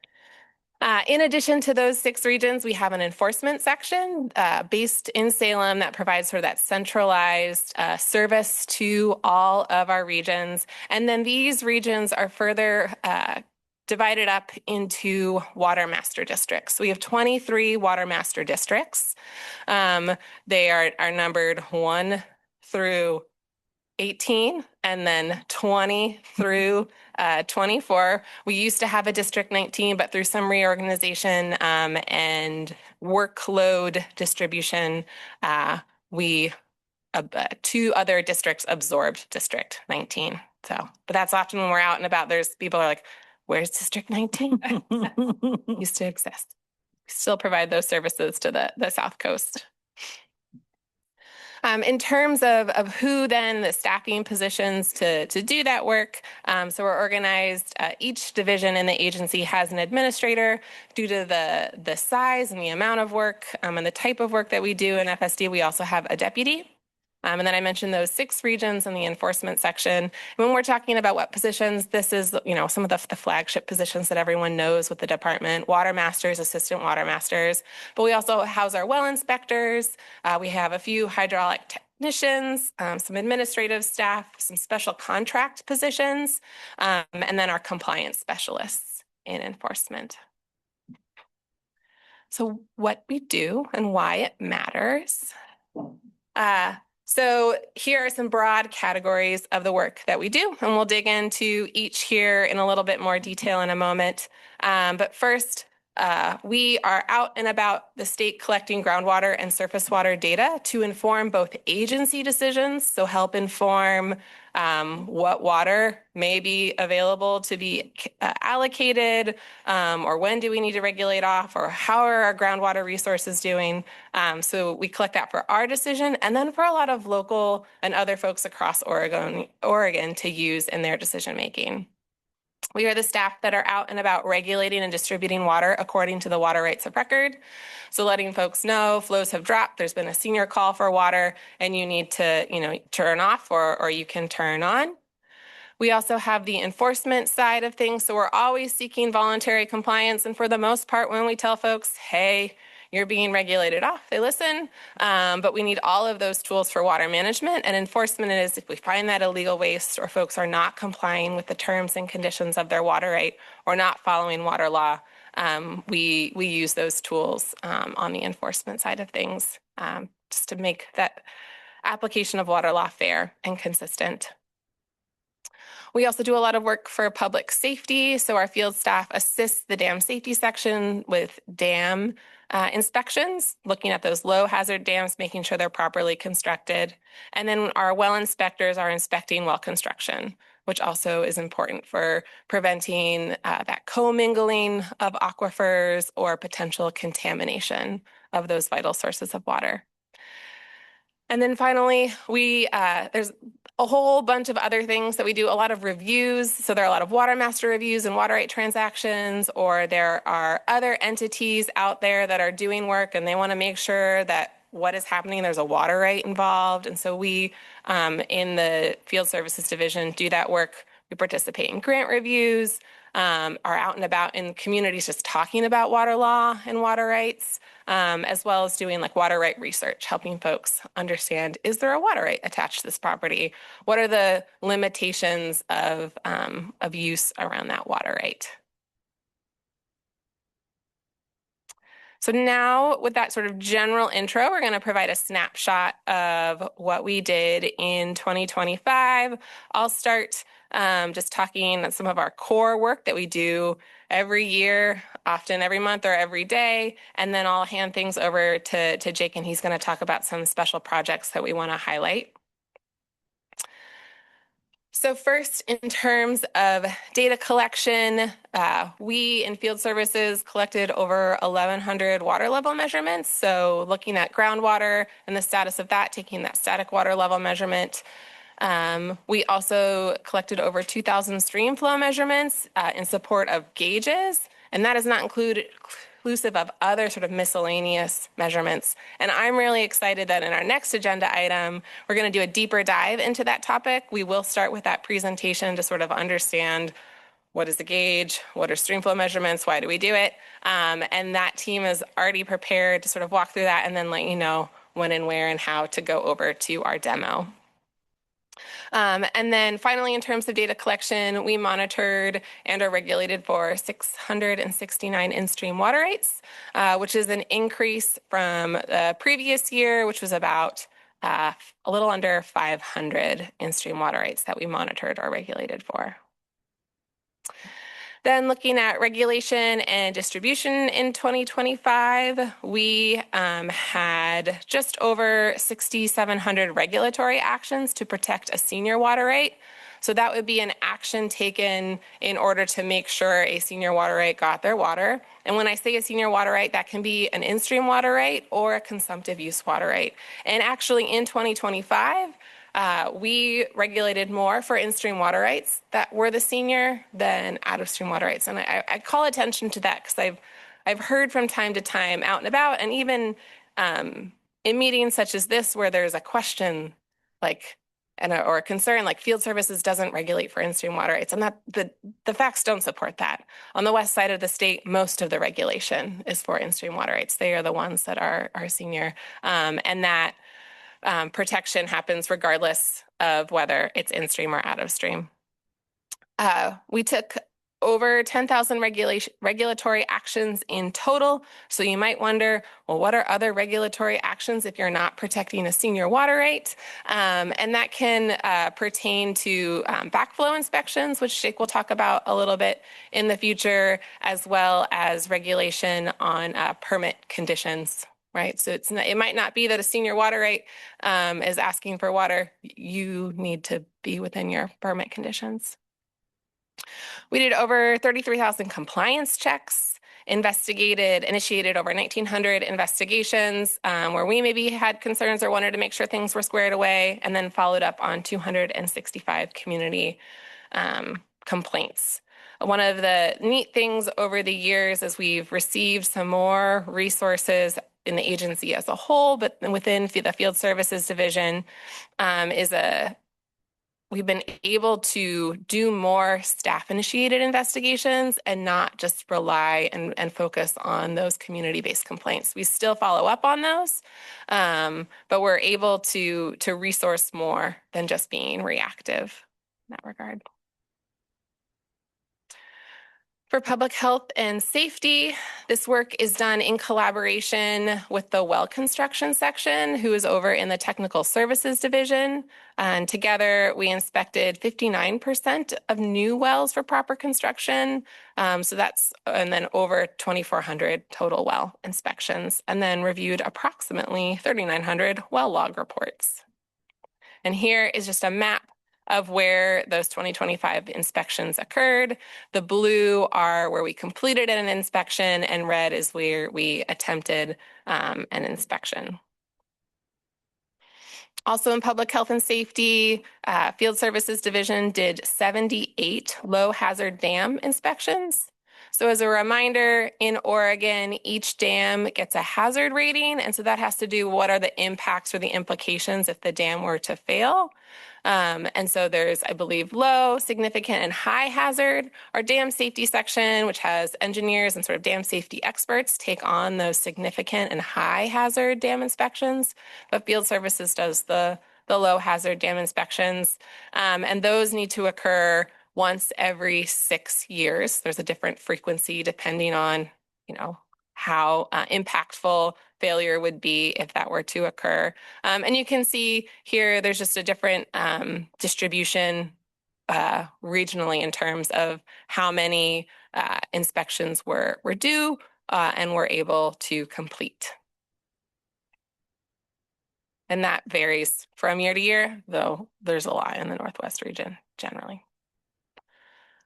Then we have enforcement in 2025. And so once again, for context, because this section is relatively new to the agency. It was formed in the spring of 2022. And our field staff are out and about checking for compliance with water law, identifying illegal use. And if they find a violation, they make a referral to our enforcement section, who helps sort of look at the case, make sure, yep, we're good to go, and then initiates the enforcement process. That starts with a notice of violation. And that is a letter to let the recipient, the responsible party, know you violated water law. Here are the laws that you violated. Here's the information we have, or the evidence to demonstrate that violation occurred. Correct the violation, and we have rules as to what time frame individuals have to correct that violation. And then if you do not correct that violation, here are the potential consequences that may happen. And so we sent out 605 notices of violation in 2025. 500 of those were related to some compliance work we're doing with static water level measurement and reporting that we'll touch on here in a bit. But other violations can be illegal water use, both surface water and groundwater, backflow, or just otherwise you are not following your water right. We also sent out 29 measurement device notices. So some water rights require installation of a measurement device. Others do not. They perhaps were, issued or decree from many years ago. But the agency does have authority when the water master needs measurement in order to distribute water. We can go through a process to require a measurement device. Generally speaking, we try to reach out and ask folks to install that voluntarily. And we offer, we have a water measurement cost share fund that can help pay for a portion of the installation of the measurement device. So in some instances, folks are not willing to do that voluntarily, and so we use our authority to require it. And that's where these measurement device notices come from. And then finally, with enforcement, we issued 17 notices of assessment. So a notice of violation is that first violation, you violated this particular portion of water law. That notice of violation, ideally you rectify the situation, but it still stays on the books for 3 years per Oregon law. And so if you have another violation or you did not correct in the time frame laid out, we can move to that notice of assessment and assess civil penalties. And our rules lay out the schedule for, depending on the severity of the violation, what that dollar amount would be per violation. I'll note that those penalties are fines. They are not a revenue source for the agency. They are there to incentivize compliance with the law. And so when somebody gets a notice of assessment, they have a couple of options before them as to how they want to proceed. They can admit fault and pay the fine. They can request a settlement conversation, which our compliance specialists engage with. Really, because we're trying to get that compliance. So if we, can get you on board to do the legal thing, we may waive those penalties and you don't have to pay them. Or you can request a hearing with the Office of Administrative Hearings.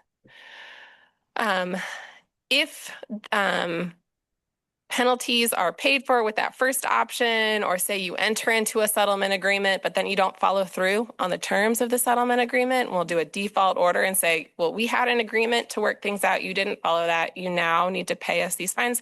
Those dollars do not go to the department. They go to the general fund. And with that, I am now going to turn things over to Jake Johnstone. Yeah, thanks, Kim. Can everyone hear me all right? Yes. Oh, thank you. Again, for the record, Jake Johnstone, Deputy Administrator for the Field Services Division here at WRD. This first slide's got a lot in it, and I'm going to talk a lot quickly for this slide, so bear with me. Division staff provide input on water right transactions and grant applications based on local water management and water availability knowledge and expertise. There are at rough count 36 different types of reviews water masters and other staff complete in support of OWRD and in support of other state, federal agency, and county decisions. Specifically, water right transactions. So staff conduct reviews on transfers, applications for new allocations, registration modifications, historical points of diversion transfers, in-stream leases and in-stream transfers, allocations of conserved water, and more. Some basins have area-specific reviews like paperless transfers for irrigation districts or mitigation reviews. Grant applications. Staff support grant reviews both internally and externally. So we do that work in collaboration with PCI on reviewing those applications for grants. And the division has staff from each region that review the OWEB grant applications for their particular area.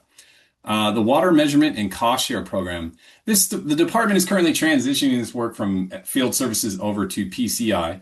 However, water masters continue to support this process, meeting with and educating water users on the cost share opportunities, the installation of meters, and measurement devices.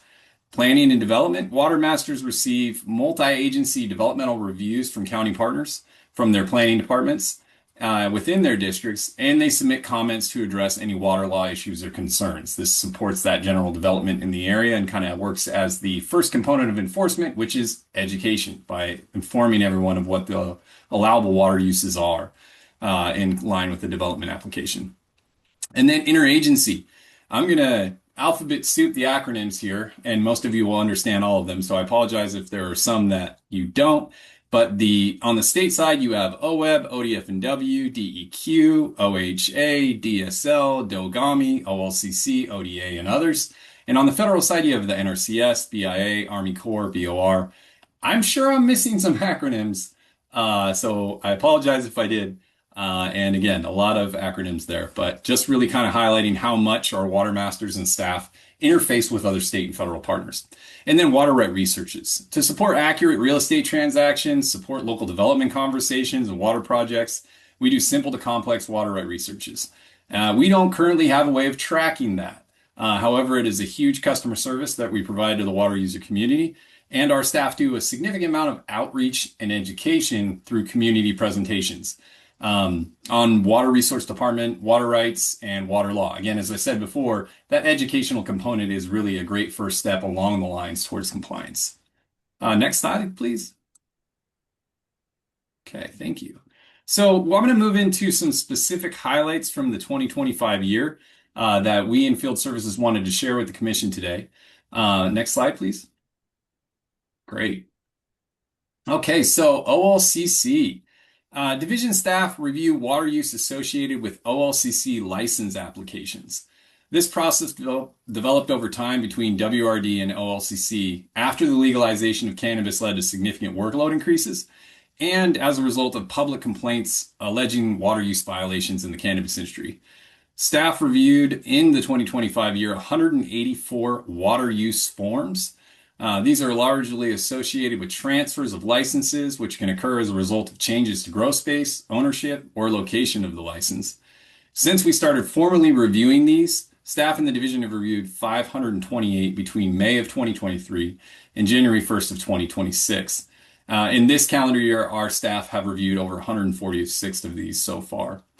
The bulk of this work has been done by our Assistant Water Master Corps, specifically the Green Team, which is a group of Assistant Water Masters that was led by Scott Prose, Assistant Water Master in the Northwest. And many of the staff came in the special session funding package to address water management challenges. They pushed hard for compliance on cannabis sites in these last several years, coordinating with law enforcement, county code enforcement, and others to address the registered and unregistered cannabis industry.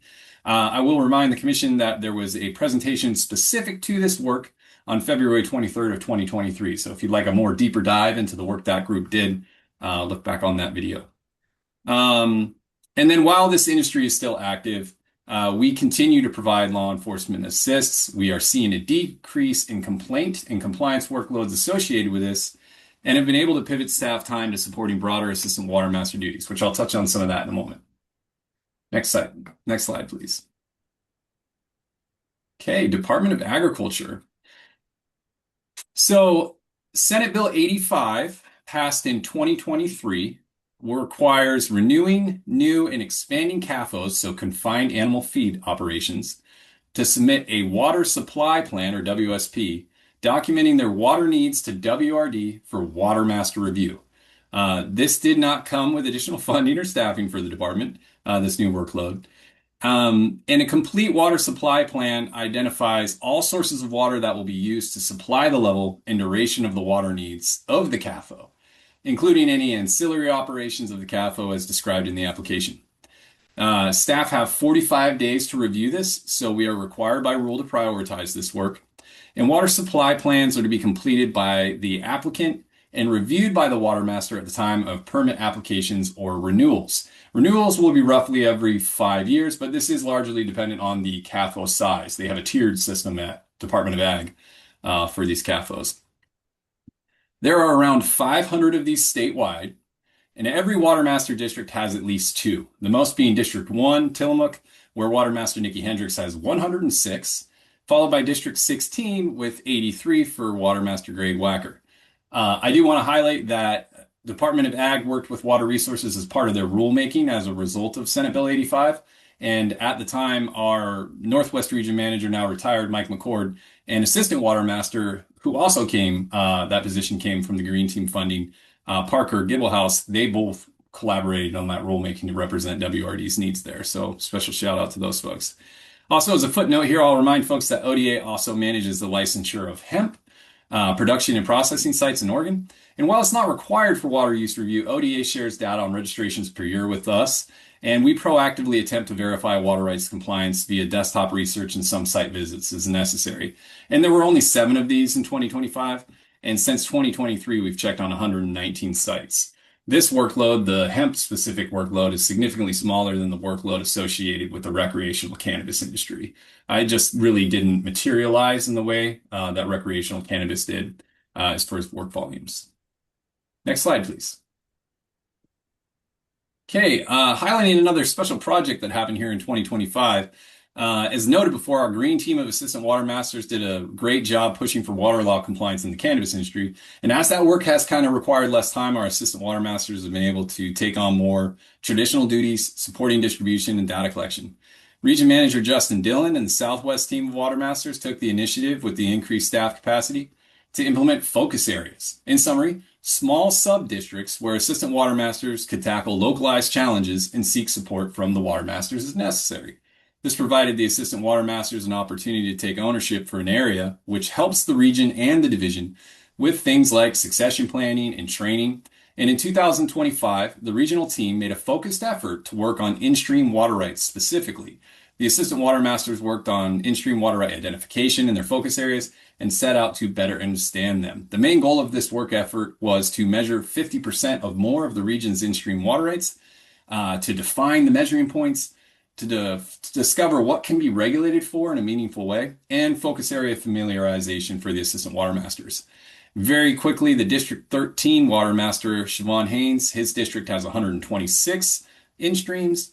District 14 water master Scott Cicilline has 188, and District 15 water master Susan Douthit has 350. So the Southwest region has a combined total of 664 in-stream water rights that were considered for this effort, and 283 of those, I will note, are on the South Coast, where, as Kim noted, former District 19, which is now split between District 15 and 14 was. Next slide, please.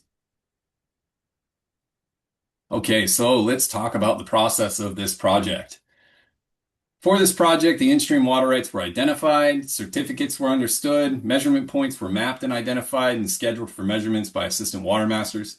Staff were tasked with looking for where increased monitoring of in-stream water rights could lead to potential regulation that would result in increased flows through protection. So some of the challenges that were identified: measurement location.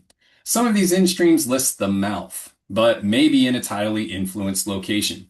Access proved to be a challenge for some rights, private property being one part of that. And then others were so high up in the watershed as to be challenging due to the topography and road access. Very briefly, some in-streams are a point, some are a reach, and some of those upper reaches were in watersheds high up. So not really able to access some of those locations. The amount and the season. So some in-stream water rights are conditioned to have rates variable by month and season. So finding the best time to monitor and then possibly regulate was a challenge. And then how they became an in-stream water right was another challenge identified. In-stream water rights can be the result of a number of water right transactions like ACWs, in-stream transfers, conservation projects, and more. So coalescing and compiling the list was a challenge in itself. Excuse me. So the 2025 results: 53% of the in-stream water rights in the Southwest region were monitored, and staff grew more familiar with their areas and their watershed. So again, the goal was 50, they got over it. Specific by basin, the Umpqua Basin, 84 in-streams were monitored for and or regulated for, so 62% of the total. The Rogue Basin, being Jackson and Josephine County, shared by districts 13 and 14, 171 in-streams were monitored or regulated for, being 78% of the total. And the South Coast, being Coos and Curry County, 97 of those in-streams were regulated or monitored for, being 34% of the total. So ultimately, regulation occurred on similar systems to previous years with some additions. And again, staff did get that better familiarity, and it was a great training opportunity for ownership of a sub-district for the assistant water masters. Next slide, please. Okay, backflow prevention in the lower Umatilla-Guama groundwater management area. So groundwater sources used for chemigation and fertigation, so that's irrigation in a combination with chemicals, are required to have functional backflow equipment installed. There are several required components and rule for backflow prevention. This has been a requirement since the 90s, but we have not had the resources to inspect for these in a compliance and a proactive concerted push. Manager Chris Coitz of the North Central region and his staff sought to change that in the lower Umatilla-Guama, starting in 2025 by identifying locations where it may be required for a device to be present, doing research on what other states were doing to conduct compliance checks, and developing a tracking process for the work they embarked on. This picture here is a Blue Card, which is a tool they developed to support them in this process, which is an informational notice that's placed on the structure that informs the water user of the need for a backflow device and what deficiencies are to be found here. Next slide, please. Thank you. So groundwater sources used for irrigation in combination with chemicals are required to have a functional backflow device, as noted before. And staff identified over 750 wells for inspection. They conducted 754 inspections, which was associated with 660 points of appropriation. Almost all known wells in this list were visited, which is massive. This led to the issuance of 21 NOVs, notices of violation, which Kim explained those earlier. And that also, those 21 NOVs were split between 10 different landowners.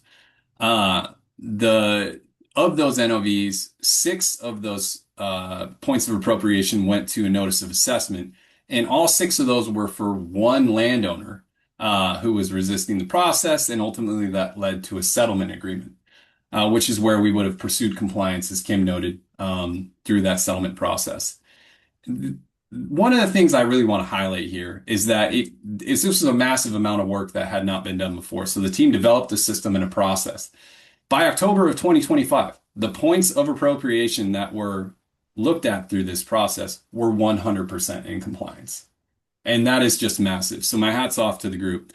And so I'd like to acknowledge the coordinated effort that Well Inspector Sean Finn of the Region Manager Chris Coitz, District 5 Water Master Greg Silbernagel, and Assistant Water Master Tessa Wilburn and the rest of the Pendleton team put forth here to tackle this new work. There were outreach meetings, there were public meetings, there was a lot of conversations had to get this done.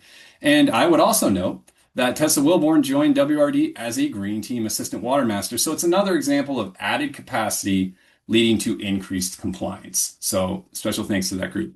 Next slide, please. Okay, so static water level measurement and reporting condition compliance. So these conditions are on groundwater permits, and this began in the 90s. The frequency and requirements of measurements are specified in the individual rights, and generally they are to occur before irrigation has begun each spring, being March or April in most basins. Historically, the department would send out letters informing permit and right holders of this requirement, seeking that voluntary compliance. Some would then report, and we would track that in varying ways over time and in varying systems here at WRD. This effort sought to formalize, document, and enforce if compliance was not achieved, involving coordination between TSD's groundwater manager, Justin Iverson, assistant manager, Tim Seymour, our enforcement section manager, Matt Day, and representatives from Field Services Division, specifically District 2 Water Master Linnea Blakely, out of Eugene, and our administrator, Kim Fritz Ogren, as well as some coordinated effort with our water rights group. This map here, there it should go, perfect. This map depicts where groundwater level measurements occurred in the 2025 year. The pink dots are specific to the static water level reporting program, while many of the others are associated with our observation well programs, groundwater level monitoring efforts, and other static water level data collection efforts. Next slide, please. Yeah, I'll jump to that slide in a moment. I just want to add a note to that. So those pink dots are significant. If we can get reporting at all of those locations, it dramatically increases the amount of data that we have about our groundwater resources, and is a really great way that the department can partner with water right holders to better understand the resource. So thanks for letting me jump in there, Jake. No, absolutely. And thanks for that. It's important because it's easy to focus on the just compliance with the condition component. And what Kim's mentioning there is how this data supports our modeling efforts and better understanding of the resource. So thanks for that. Good add. Okay, next slide. Oh, you're already there. Great. Thank you. So the outreach component had been done before, like I said, seeking voluntary compliance through letters. But the enforcement part was going to be new for the water user community. So the department sent out outreach and educational material in the fall and winter to remind users of the requirement, their water rights, and the next steps should they not comply. This was a massive mailing campaign, which even putting together the mailing lists requires significant staff time. Checking RIS, which is our water right information system, checking GWIS, which is our groundwater information system, checking for current ownership changes on properties, and etc. So special thanks to our administrative support group who spent many hours in the mailroom to support this. There were 1,800 groundwater rights roughly looked at for this effort, which accounted for about 3,600 points of appropriation. So a significant amount of effort here. In May, groundwater staff reviewed what had been submitted to identify those needing follow-up compliance work through enforcement, which they then submitted that list to our enforcement section for issuance of NOVs. And as Kim noted, we were looking at a significant list of number of NOVs. So during the summer and fall, 500 notices of violation were issued, 483 successfully delivered. And the intention here is to continue working towards compliance on these conditions, repeating the process each year as necessary, with the addition of moving those still non-compliant into the notice of assessment arena. Again, ultimately the objective is to just get compliance, voluntary or otherwise. So in total, this effort increased interdivisional coordination as 3 divisions of WRD were involved. Again, technical services, field services, and water rights. It also helped us identify some system improvement opportunities, specifically for our many databases that track different aspects of water rights. So a concerted effort there, and my hat's off to the whole group. And that's it for that. Thanks. Thanks, Jake. I'm going to finish us out and look at the ongoing work and the work ahead. So everything that we just talked about, we're doing again in 2026. All of that work continues. A lot of the work of the Field Services Division is sort of on those operations versus special projects. So it's just there's a cycle, and we need to keep going out and keep doing it. And we want to make sure that we're building on those past efforts. But to highlight the new work or the projects that we're tackling this year and in the years to come, I want to highlight and note it is as we talked about earlier today, a drought year, and that puts added pressure on our field staff. So I've already had a number of conversations with water masters where, they're regulating systems well in advance of when they normally would, some 6 to 8 weeks early, right? And so those are hard conversations to have with folks. They're regulating systems further back, so even earlier date for the water right, or regulating folks for the first time. And those are hard conversations to have with an individual. It's hard when somebody is used to it and they know it's coming, but it still has a significant impact on their business. And so I just really appreciate our field staff who are willing to have those conversations, make sure that folks understand what their water right allows, and deliver at times what can be hard news.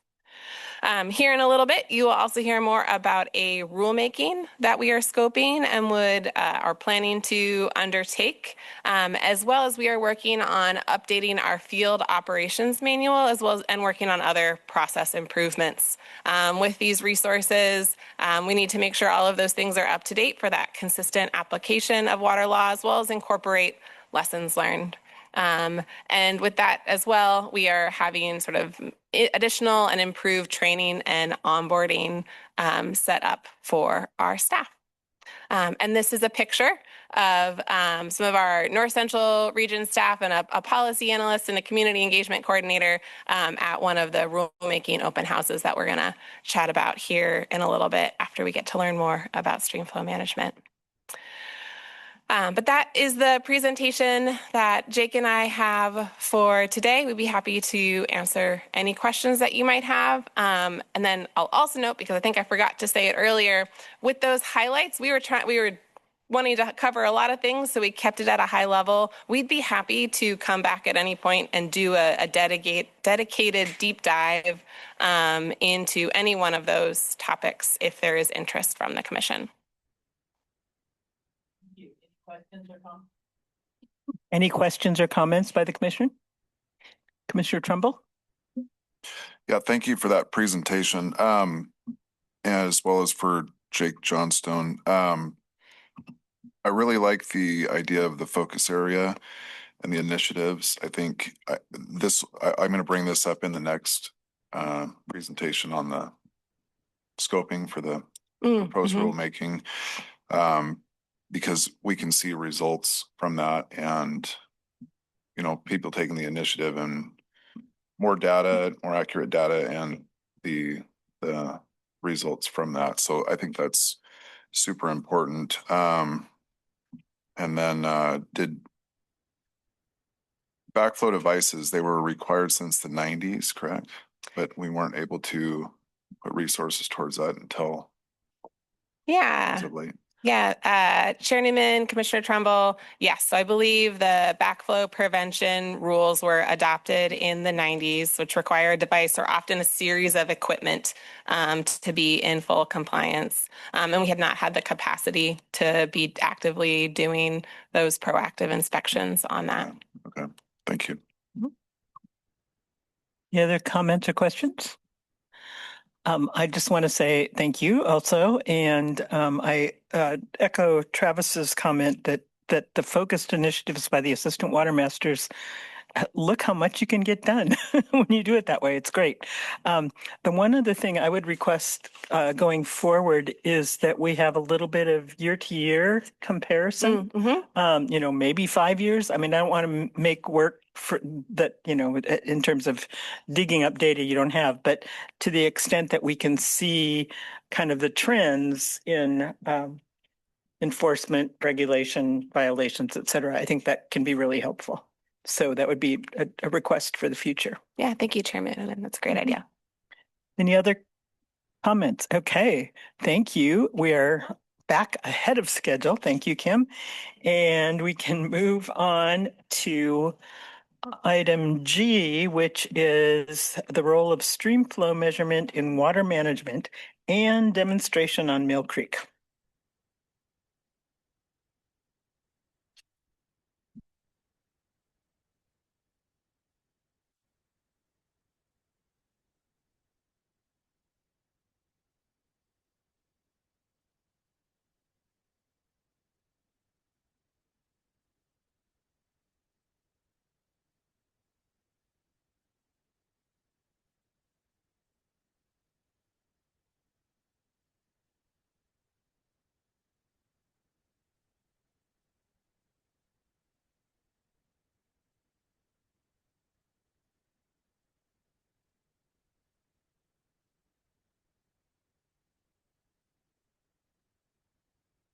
Did I stop? No, it's up. No. This one.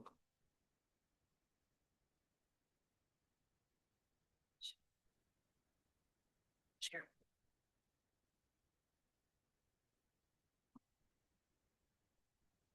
Mindy, could you help me? Nothing like a new. This is not Teams. It's not. It's misleading. Thank you. Yeah, so your mic is on when the light is red. Thank you.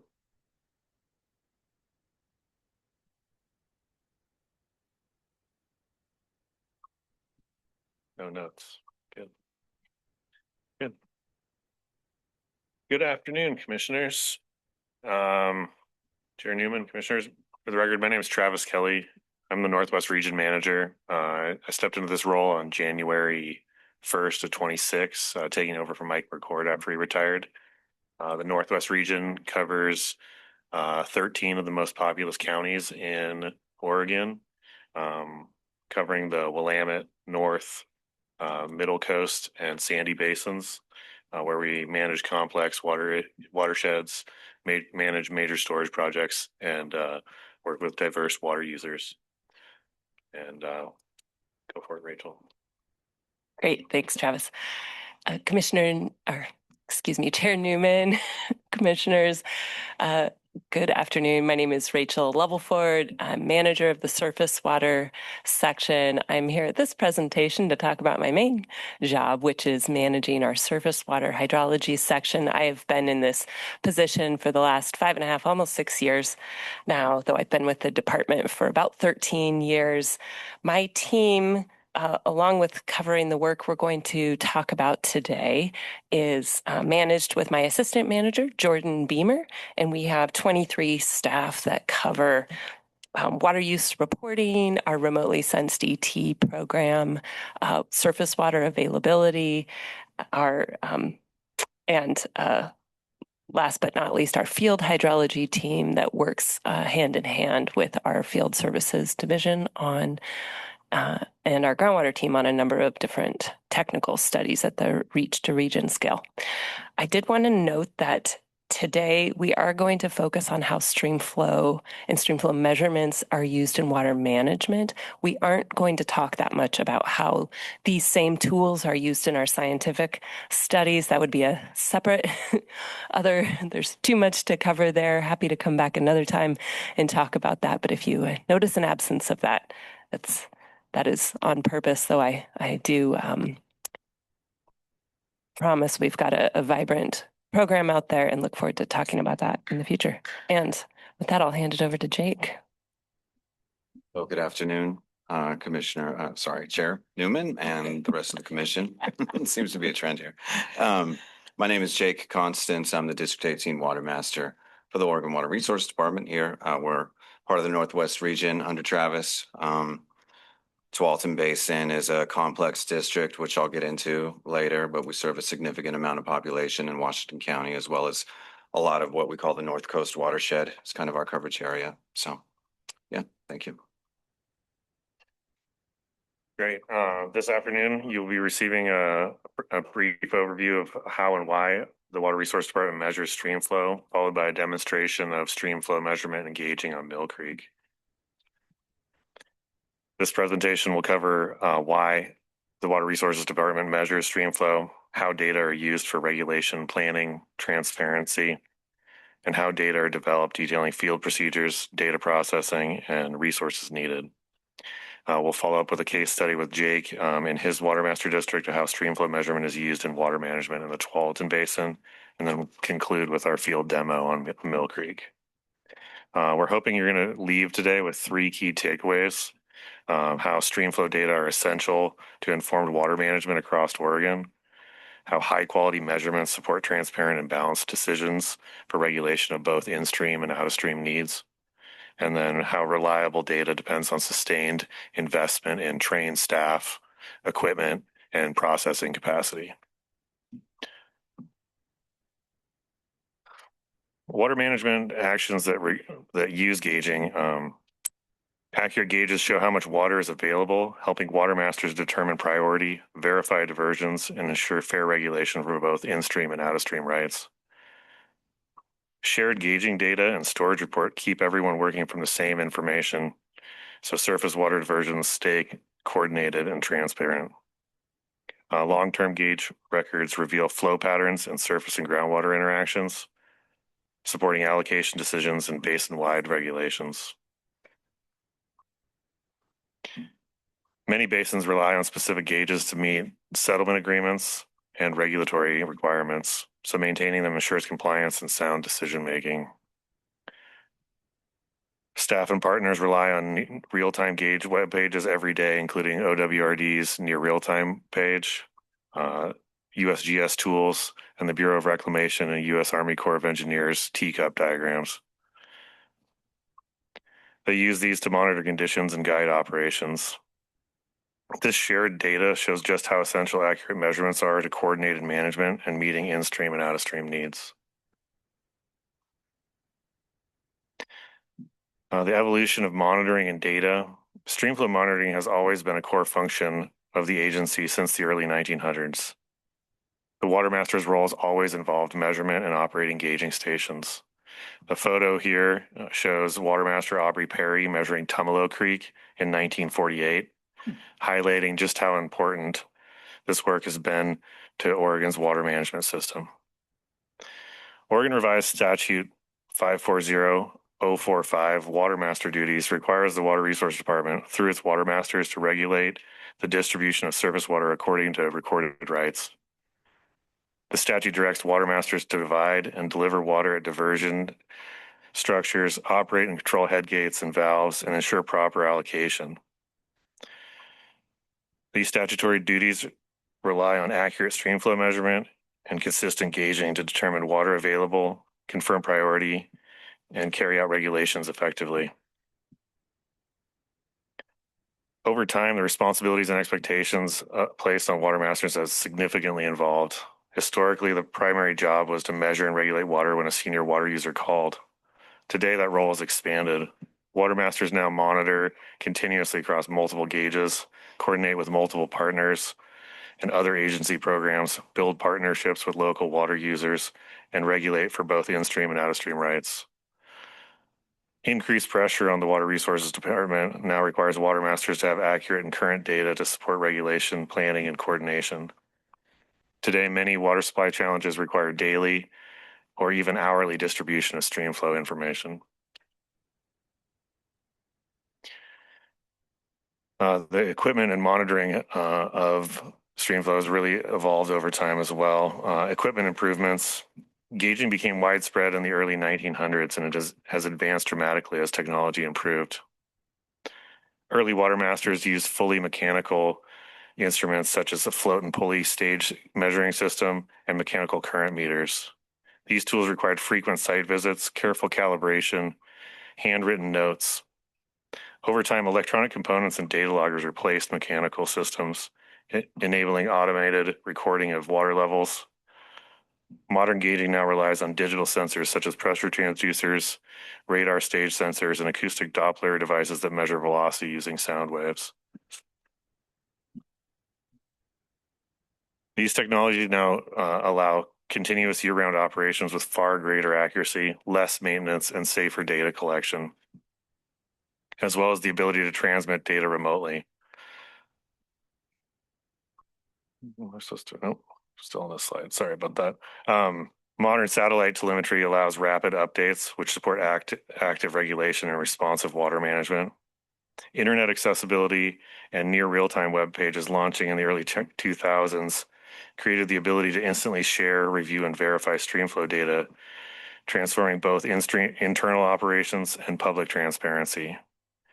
The increased gauging stations across the state has been also a huge improvement. We currently operate 262 gauges statewide compared to in 1909 where we operated 48 gauges. Increases in specialized staff have also really driven our ability to operate and leverage these gauges. Since the early 2000s, OWRD has had a 2 to 3-fold increase in our specialized staff. We have an increase in field services in hydrotechs and assistant watermasters, and in technical services, we have that same increase in hydrographers, and those are all staff that are specialized in streamflow measurement and gauging operations. These changes reflect a shift from occasional measurement at a few gauges toward a modern, near real-time, data-driven monitoring network that supports a broad range of water management needs.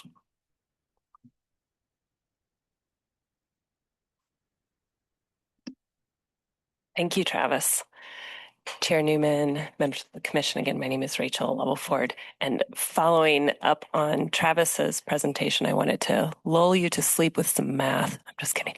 I'm really, at this point, now that you've had a bit of history about, why we monitor stream flow and how it's evolved over time, I want to talk a little bit more about what what does that actually mean when we say we're measuring stream flow? And how does this actually work? Why does it take so many people also, right? It's a lot of staff. So stream flow or discharge, just to start there, that's really just a volume of water moving past a point for a certain amount of time. So it could be, basketballs every hour. In our case, we're interested in, of course, the volume of water or cubic feet moving past a gauge or a point of measurement in a given second. So if we really break the measurement down, we're first measuring our area. We're breaking, for example, here in this example of a weightable measurement, we're going to measure that area, the cross-sectional area. So width times depth, that gives you square feet. And then we're going to measure the average velocity within each of those sections. Add them up and you get a volume per second. Now that tells you how much water is in that channel at the time you took that measurement, Monday at 3 o'clock. But it doesn't tell you anything yet about what's going to happen in the channel Tuesday at 5. So, Travis? That is where our stream gauges come into play.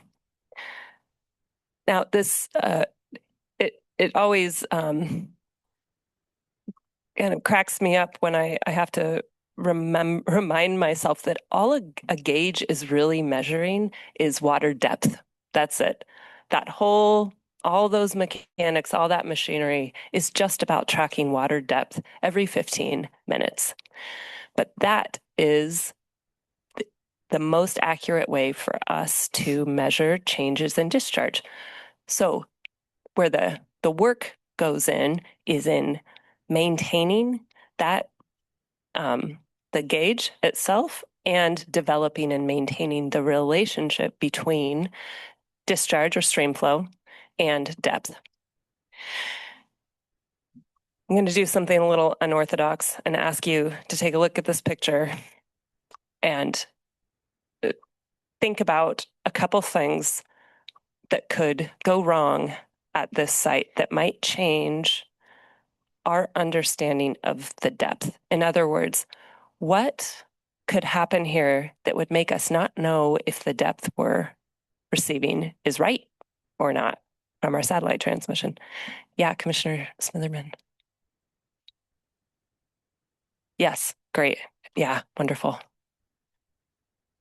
And the intake pathway. Oh. Like you're in school. I know, sorry. The intake gets moved, knocked off. Right. Yeah. Yeah, great. Changed. Yeah. Changes in the upstream channel. You got absolutely. Yeah, absolutely. And that's exactly right. And you see that little elk in the back there too. So it's mostly cows, but yeah, sometimes Chair Newman, Commissioner, yeah, it doesn't help. Yeah. This really is a lot of our team's work is the maintenance of these systems, because every time our team goes out to this gauge, they're answering the question, can we believe the numbers we're getting? That's really what the field work is about, is maintaining the quality of our data. And I'll just briefly, I think last thing I'll mention that we didn't talk about, have been amazed at how much time it takes for my team to maintain just the transmission system along with our field services division partners. So the measurement, the channel change, the whether we've got power or not. And then, of course, we're all human. People write down the wrong number, or the transmission comes through a funny way because we put the channel in wrong. All these things require care and review and follow-up. Trust. And I promise there won't be any elk at the stream today. Oh, I did want one more thing I wanted to, well, I'll mention it here. You know, these puzzles our teams work on every day. You know, why is this sensor saying 5 when we have observed it's 4? That really is the work that our teams do together. And I just really want to highlight how integrated our teams have to be to do this work well together. These methods and techniques are well documented. The USGS guidance on this is very clear, but there is a lot of it, and it takes a lot of time to get good at this work. So I know this slide has a lot of pictures and arrows. I do want to briefly walk you through what it really takes, get a whole picture of what it takes to get data to show up on our near real-time page. So there's two main pathways here. First, let's talk about that gauge height data. So on the left, you see the little diagram of the gauge that you saw on the last slide. And the arrow from there, right, we currently use the NOAA GOES data collection system. That is a federally funded program that we rely on. And we use that free to us through NOAA to send and receive data here at the Salem office and post those data to our website. We take that data in to our servers here. Thank you, IT, for all your help. And then develop that. On the far right top, you see that WSGI database rating curve. A lot of what my team does is keep that database and system moving, working with the field to refine that rating curve. Often we'll go send Jake out to get a second measurement at a site if something's off with data quality, or Jake will have taken a second measurement and let us know there's something wrong with the data quality. And there's a lot of work together there. So on that note, you'll see this fine person taking a measurement. This is Will Long, one of my new hydrographers. That discharge measurement is feeding into that same rating curve development, and then the gauge height observation along with the gauge data and the measurement are then used to produce the rating curve and the mean daily flow data that's pushed out on our website. A lot of people, a lot of steps, takes a great deal of care. Next, yeah. I did want to highlight a little bit more of the work that the hydrographics team does, partly because it's a little bit in the background and we don't get much of a chance to talk about it. But I am lucky enough now to have 10 staff, 9 hydrographers, 1 assistant hydrographer working up gauge data as it comes in. I wish I could say that is allowing us to add more gauges, but the reality is that that's actually just an increase that is allowing us to maintain our current network with a little bit of wiggle room. So we had not been publishing final data on many of our gauges for years, and we're now able to do that final QA/QC work and push that data out. And it's critical to basin studies, our surface water availability update, and other evaluations. So I'll briefly say that the hydrographics team, they really are the measurement. At the end of the day, they are the team that is reviewing and finalizing measurements and records, working with our field services group to make sure that we are following procedures and producing high quality data. We're looking at the record to make sure we understand if there's changes in the hydraulics or in the channel, that everything's functioning properly, equipment and power. And then I think really this question of tracking the data consistently over time, making sure the data is acting like we expect it will. And then finally, we are a help center for field in many ways. Now, we've been lucky enough as field staff capacity has increased. We've been able to build technical expertise on the ground as well. We have what's called our hydro training team, which is a group that meets monthly to talk about procedures and methods, make sure people are getting technical support. But Kara Morris, who you'll meet later, she's my lead worker for our hydrographics team. She spends a lot of her time on the phone troubleshooting and working through some of these technical issues with staff. So thanks, Travis. Following on the presentation from Kim, we wanted to just share a couple numbers with you to show some of the magnitude of the work that we do here. So first off, with our equipment, note that we have, again, 262 gauges across the state. We have the next two items, flow trackers and acoustic Doppler current profilers. Those are measurement devices. You're going to get to see both of those today out in Mill Creek. We have about 72 flow trackers across the state. That's a lot of flow trackers and 12 ADCPs. So quite our acoustic Doppler current profiler. So a lot of measurement equipment, a lot of gauges. On average, over the last 5 years, we have made about 2,100 measurements at all of our gauges each year. So that's a lot of time.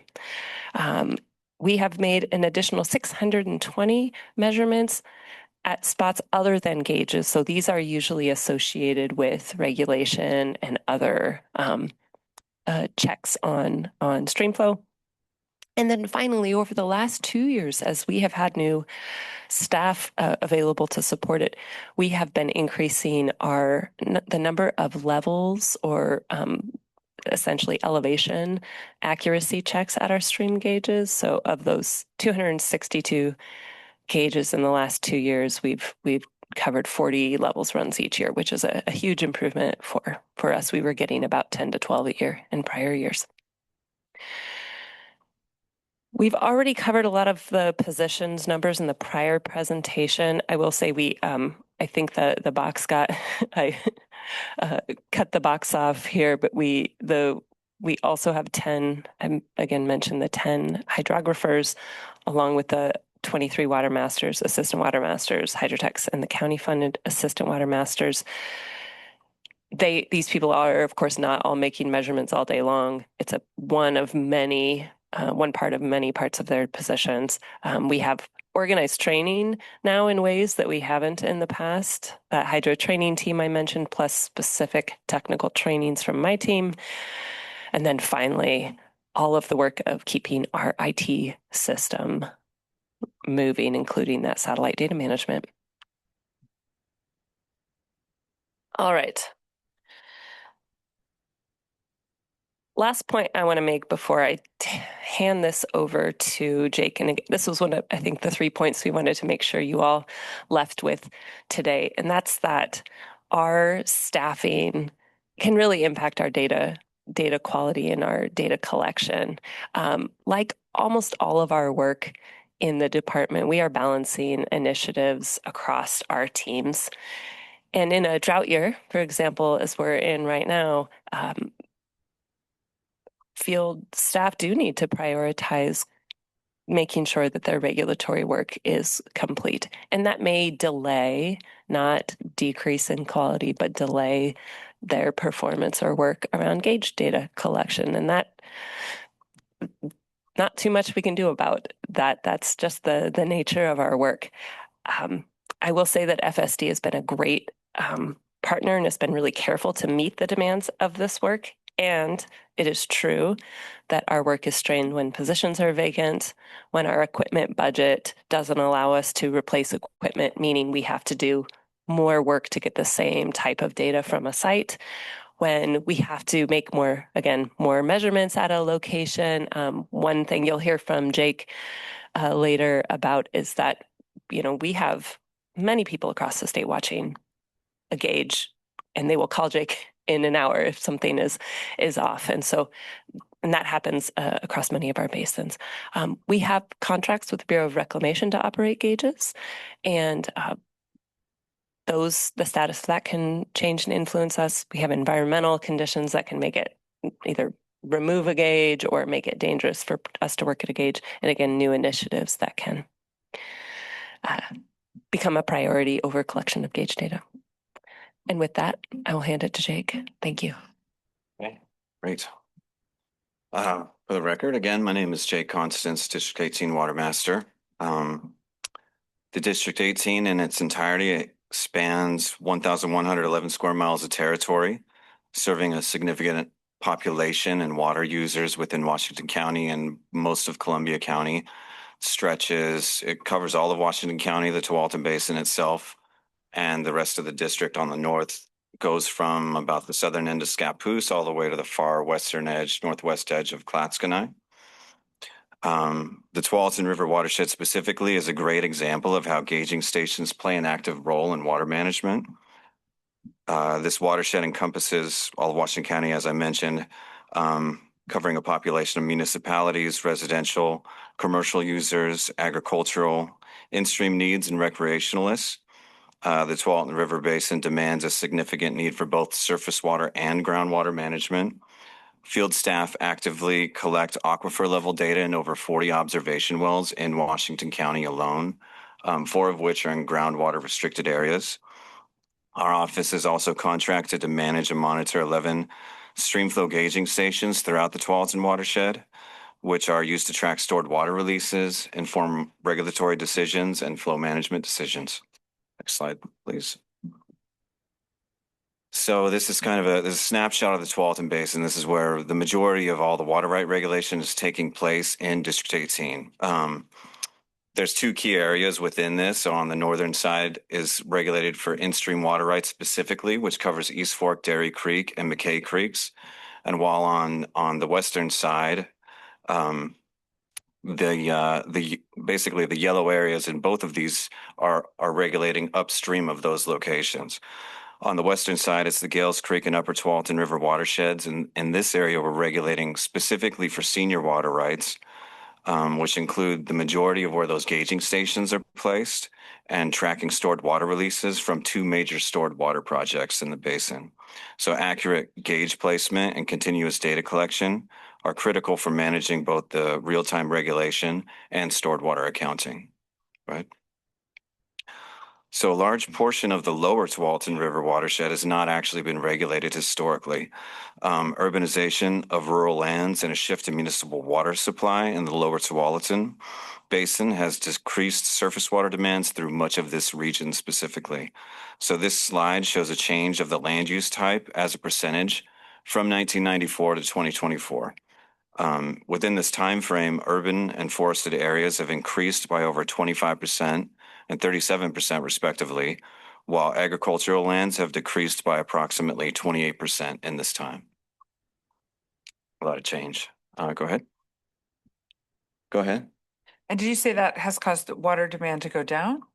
Yes, for kind of traditional water right holders as they shift to municipal supply. Yeah. So part of what makes our district really unique is the Tualatin Basin is a strong coordination among partners who operate and rely on these stream gauging stations that we have. So the Tualatin River Flow Management Technical Committee is the forum that supports this coordination. The committee is made up of technical staff who understands the basin's flow patterns. We meet monthly from April through November to review reservoir conditions, stream flows, operational updates, and any issues that could affect flow management in the Tualatin River watershed. This ongoing communication among partner agencies is essential for managing the shared resource.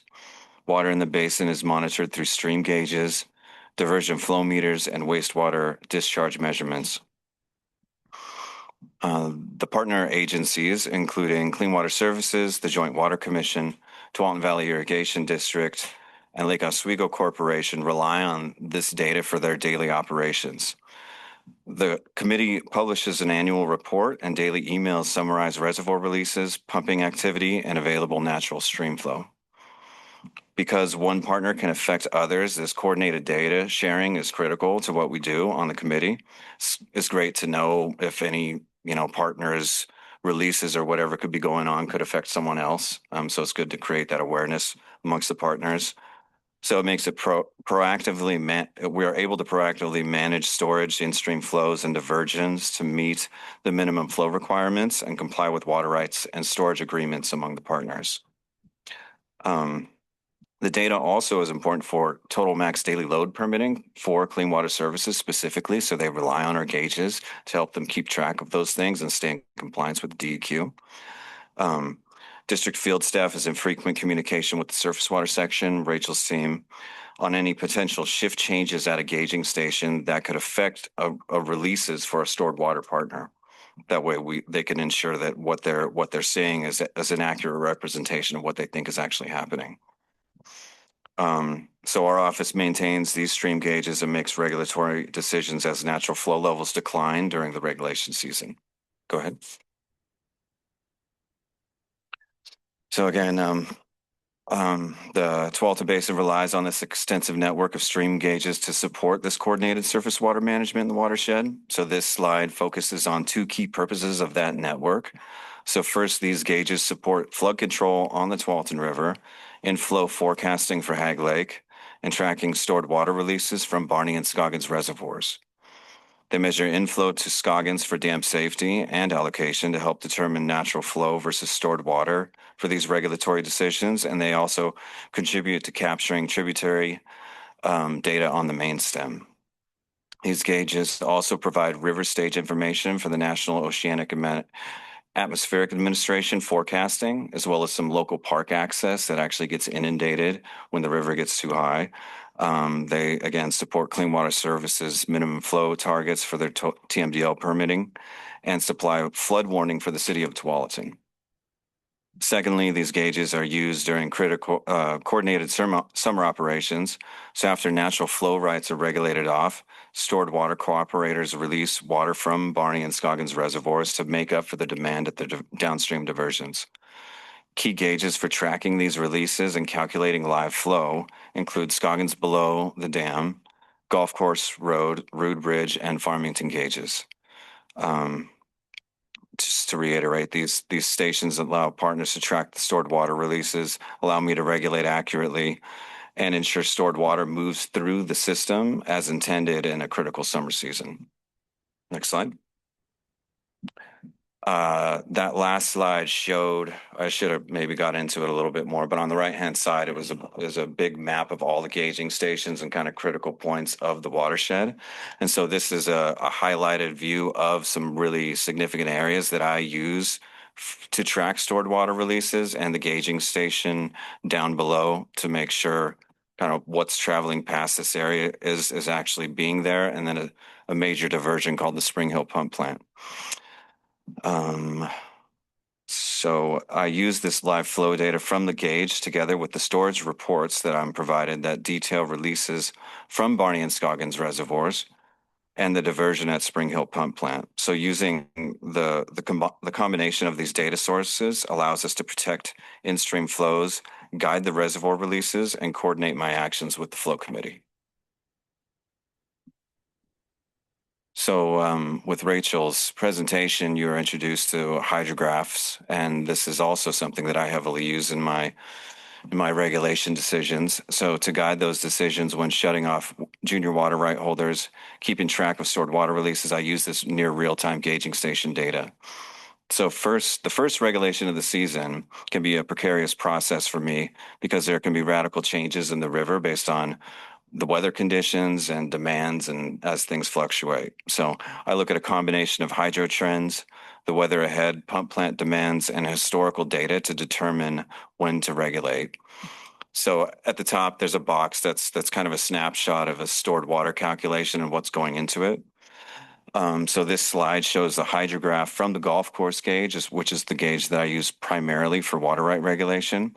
And this is showing the water trend before and after the first regulation took place on May 22nd, 2025. So the hydrograph located in the center of the slide displays cubic feet per second on amount on the vertical axis in comparison to a stretch of time on the horizontal axis. So there's a collective decision among these stored water partners, agencies, the flow committee members, to be, in a sense, voluntarily regulated at 40 CFS natural flow. So in this example, Clean Water Services had an additional 10 CFS of stored water being released from Scoggins Reservoir. They also have a 5.5 CFS in-stream lease that they currently own that is added to that total protected amount. So making it approximately 55.5 CFS protected water traveling past that gauge when I made the regulation decision. So again, it provides me with critical real-time data to make these decisions in the watershed. Go ahead. Thanks. So after the initial regulations have taken place, the more junior water rights of the flow committee members, I lower that protected natural stream flow level down to 5 to 20 CFS, depending on the demand projections. Because not all private landowners, they're not included in this kind of voluntary regulation scenario. This is like an agreement among the stored water partners. So this is due to not wanting to regulate them too soon prematurely, causing undue harm. So I lower that minimum flow target that I'm looking at for natural flow. So by utilizing the daily Scoggins and Barney release reports, I'm able to calculate how much stored water is traveling past the golf course gauge and compare it to natural flow levels. In this example, using data from last regulation season, I made a decision to regulate the evening of August 12th, 2025. This was due to approximately 75 of the 90 CFS being stored water at the lowest flow witnessed that day, which is shown on the top right, leaving a remaining 15 CFS or so of natural flow still left in the system because 75 of that is protected water. So I'm kind of getting to that point where I need to balance, make a regulation decision so I'm not regulating people too prematurely, but also protecting that stored water that's supposed to be traveling past the gauge. Which I'm constantly balancing throughout the course of the season. Go ahead. So kind of bringing it back spatially to where this is occurring. The highlighted area in yellow is the region in which senior surface water right regulation is occurring in the upper Tualatin River watershed, which again includes Gales Creek, Scoggins Creek, the main stem of the Tualatin, and other tributaries upstream of that major Spring Hill pump plant. And that's where the majority of the Joint Water Commission demand is coming from, as well as the Tualatin Valley Irrigation District, really large pump plant in the grand scheme of what's happening in the Tualatin Basin. So on bad years, regulation on bad years, it can go as far back as 1915 in priority date. Historically, regulation has not been necessary downstream of this location due to additional tributary sources making up for the rest of the demands that are downstream. And so reliable stream flow data is not just a technical asset, it is the foundation of public trust for us and sound regulatory oversight. So investing in a robust gauging station network ensures that our water management policies are committed to data-driven precision and is what allows us to basically be safely entrusted with the future of our water resources. And that's it for me. All right. Thank you, James. That was wonderful. Now everybody's been excited about the field trip, I know. So we're going to be taking a field trip. We'll be talking we'll do a demo on how stream flow is measured and how stream gauges operate. The stream flow portion will detail the methods of stream flow measurement, how we make weighting measurements using a flow tracker, how we make high flow measurements using an acoustic Doppler current profiler. We'll also have a demonstration on gauging station, which will detail how a gauging station operates, the data it collects, the different types of sensors that are used, and the components of a gauge and how the data is actually transmitted. The demonstration is going to be presented by some of our technical experts in stream flow.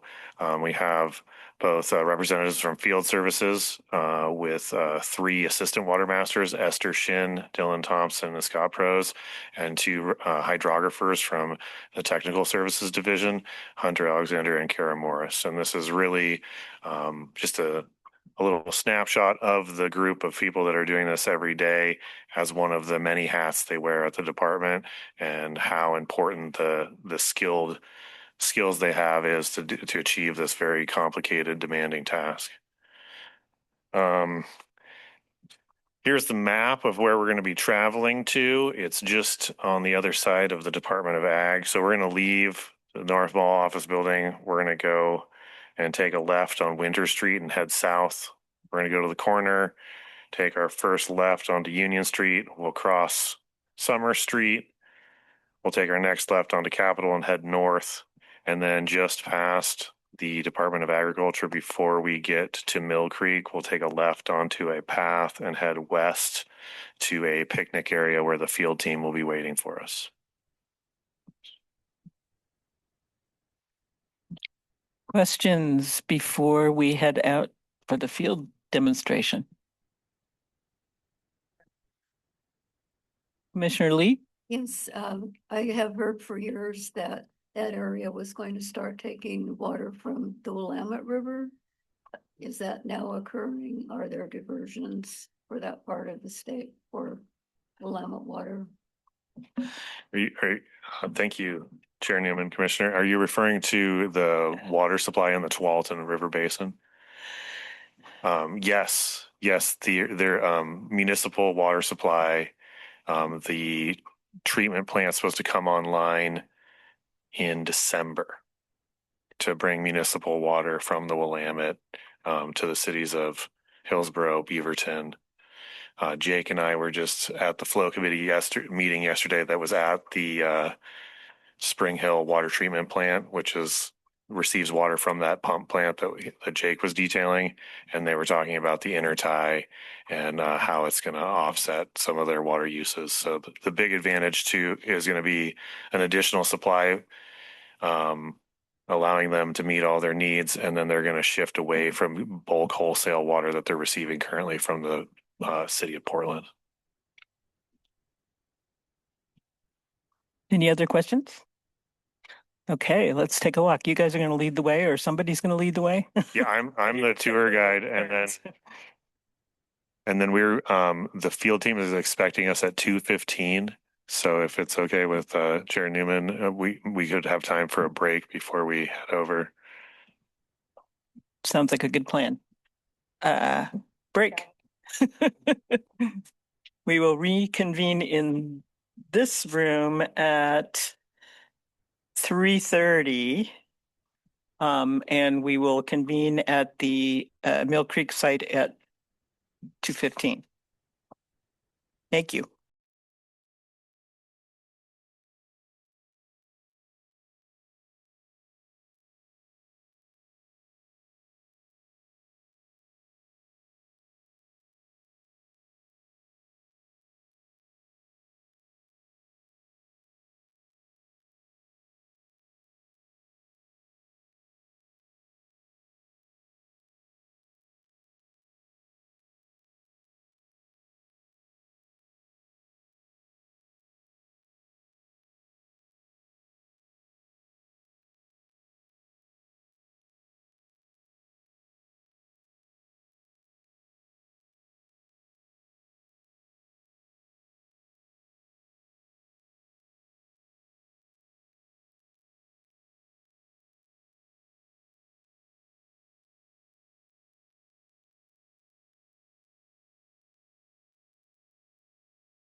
Let me do that again. We're back on the record for the last portion of the Water Resource Committee meeting today. And we're on item H, scoping discussion for water distribution enforcement and exempt use rulemaking. And we have Kim and Kelly Mines to present. So go ahead when you're ready. Thank you so much. For the record, my name is Kelly Mines. I'm a water policy analyst / rule coordinator for the department. And hello again, I'm Kim Fritz-Ogren. I'm the field division administrator for water resources. Yeah, so today we're going to be talking to you about a rulemaking that the department is kicking off. We're at the very beginning stages around, and this is kind of a theme today for field services, so around our water distribution enforcement and exempt use rulemaking. And when we talk about rulemaking, I kind of find that it can be a nebulous term. Is it? Hold on.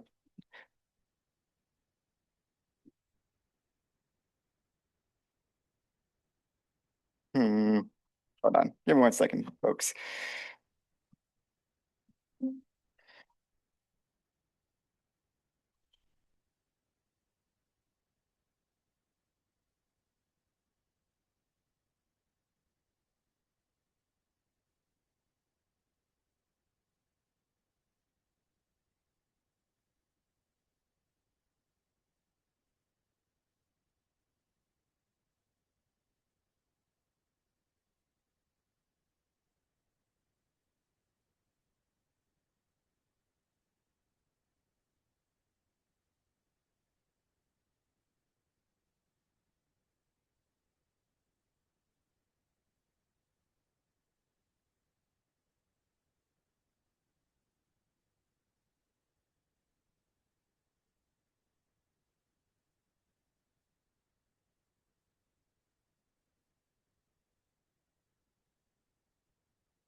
Chair Newman, if you could give us a minute or two, apologize. It appears this computer is frozen. Sure.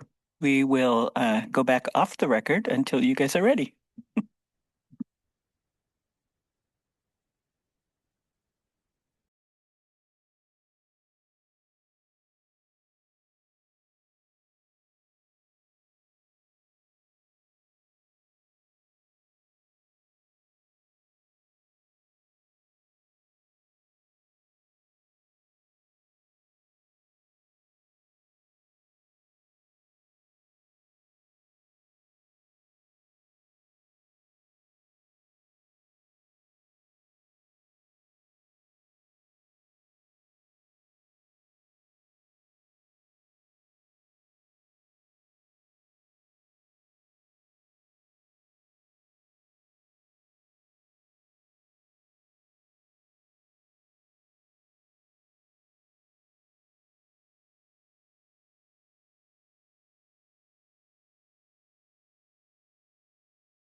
It's on. I haven't had.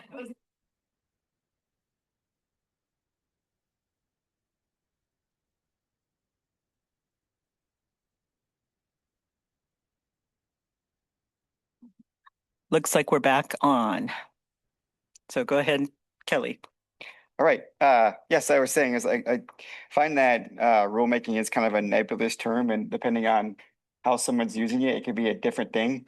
So I always think it's good to reference our conversation around like the rulemaking process, right? And so the APA, the Administrative Procedures Act, authorizes the department to conduct rulemaking, but it defines specific steps that we need to take.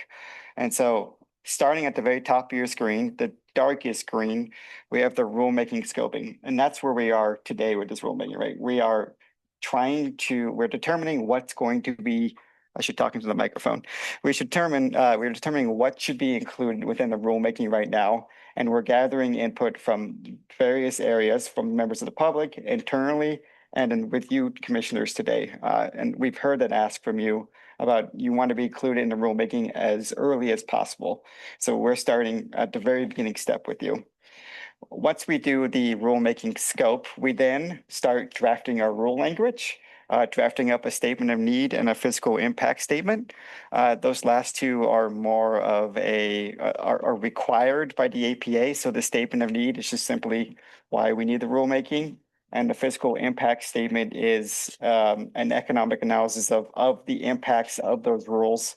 And it also has a component to evaluate the cost of compliance for small businesses. From there, we form a rules advisory committee, or as we say a lot, a RAC. And this is a committee of individuals who are likely to be impacted by the rules. And the department likes to use that committee for two ways. One, for the more official way, which was them providing input on the fiscal impact statement, because they will have that insight. They're like to be impacted. And then we like to also use this for draft rule language. So taking their input in, making changes when necessary. I think it's kind of important to note that the RAC is not a decision-making body. That discretion, what the department does with the input is at the discretion of the department. From there, I'm going to combine the next two, so the notice of proposed rulemaking and the public comment period and hearings. Right, we published the notice of proposed rulemaking onto the Secretary of State's website the first of the month. Or I should say the Secretary of State does. We filed to the Secretary of State. And this indicates to the public that we are now in a public comment phase. And so during this phase, we take both oral and written public comments to a certain date. Oral comments are done through public hearings. And then after this phase, we then evaluate all the input received and we make changes to the rules based off of what we've heard. And then we come to you guys and bring a staff report and then ask for a decision on adopting the rules or not. But takeaway of all of this is that we're at the very beginning steps of this rulemaking. We are scoping out this rulemaking, right? And so what we're looking at right now is we're looking at 4 different divisions. Divisions 250 are water distribution rules. So these are our general water master regulation rules. Our divisions 260, this is around civil penalties other than well construction. So these are civil penalties for illegal water use. Division 300, this is just general definitions. We're including that because there are definitions that are used in divisions 250 and 260, as well as 340 in there. And then lastly, divisions 340, those are our exempt use rules. And so just for the record, exempt uses are uses that do not require a water right. You could think mostly domestic uses, so watering your lawn, that sort of thing. So right now, these are the 4 divisions that we are looking at for the rulemaking. And the reason why we are starting this rulemaking is the first, and since 2022 and now, there has been several statutory changes initiated by the legislator that we need to align those divisions 250, 260, and 340 rules with. And we have not amended these rules since 1988 and 1990. So we have several decades of lessons learned that we want to implement into those rules. So let's get into those statute changes. So I just said that's one of our reasons. And we're going to walk you through the different House bills and Senate bills and what they're directing the department to do. So first, we have House Bill 4061. This is around illegal cannabis use, specifically for water suppliers and haulers. So it requires, the first requirement is the water supplier and haulers must keep records of all purchases and deliverables. Water cannot be hauled to unregistered cannabis sites. If a hauler does haul that water to a registered cannabis site, we can assess civil penalties on them. It also increased civil penalties for unlawful water use. And then it increased the time that we can issue an NOV from 5 to 10 days. Then in 2023, SB 326 took it one further and said that it's illegal to use all types of water for unregistered or for not licensed or registered growing cannabis, unregistered growing cannabis sites. And it authorized us to impose civil penalties there. And then in 2023, we had HB 2010. This is kind of an omnibus bill that included a lot of things for different agencies, but specifically for this rulemaking, it gave the department the authority that if a water right already had the condition to measure their use, but did not have the condition to report their use, we can now require that water right holder to report their use. So again, this is for water rights who are measuring but do not need to report. We can now require them to report their use. And then SB 85, also in 2023, did two things. One, the first item, it capped stock water at 12,000 gallons per day for CAFOs or confined animal feeding operations in either new or expanding CAFOs in a critical groundwater area. A note that that particular requirement is going to sunset in September 15th, 2027. So we won't necessarily be addressing that in the rules. But the other aspect is that for a ODA CAFO permit, the permittees need to submit a water plan to the Oregon Water Resources to us, I should say. And so we need to develop what that looks like, what that process looks like. HB 3372, this also has to do with exempt uses here. It added a new exempt use. So originally you can use 3,000 gallons per day for a half-acre lawn or personal garden. And then it added the new, as it says on the slide here, a new commercial garden. So a half-acre commercial garden.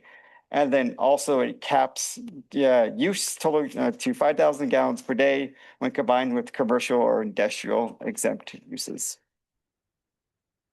So those are the statutory changes that we will be addressing in our rules. So divisions 250, 260, 300, and 340. And so let's go ahead and talk about open houses. So for the past month or so, Kim and I have been driving around the state with the help of field staff, and we've been hosting these open houses. So we've done 6 out of 10 of them now. And the idea of these open houses is to, one, inform the public and tribe of the statute changes, and more importantly, gather input around, as I say, scoping the rulemaking, right? And there are specific topics that we're asking for input, but not necessarily limiting their input to that. And that's around waste of water, bulges in the system, exempt uses, violation of penalties, and water master regulation and distribution. Or in that particular topic, we're asking around rotation agreements. And Kim will talk to you. I'll pass it over here and she'll go through those topics and talk about what input we're looking for. But at these open houses, the general format is that we give a 20-minute presentation going through the background. So what you guys just heard.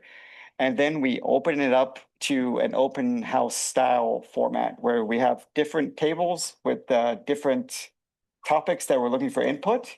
And at those tables, there are many ways to engage. So the first kind of more technical way is through, I think we call a Mentimeter.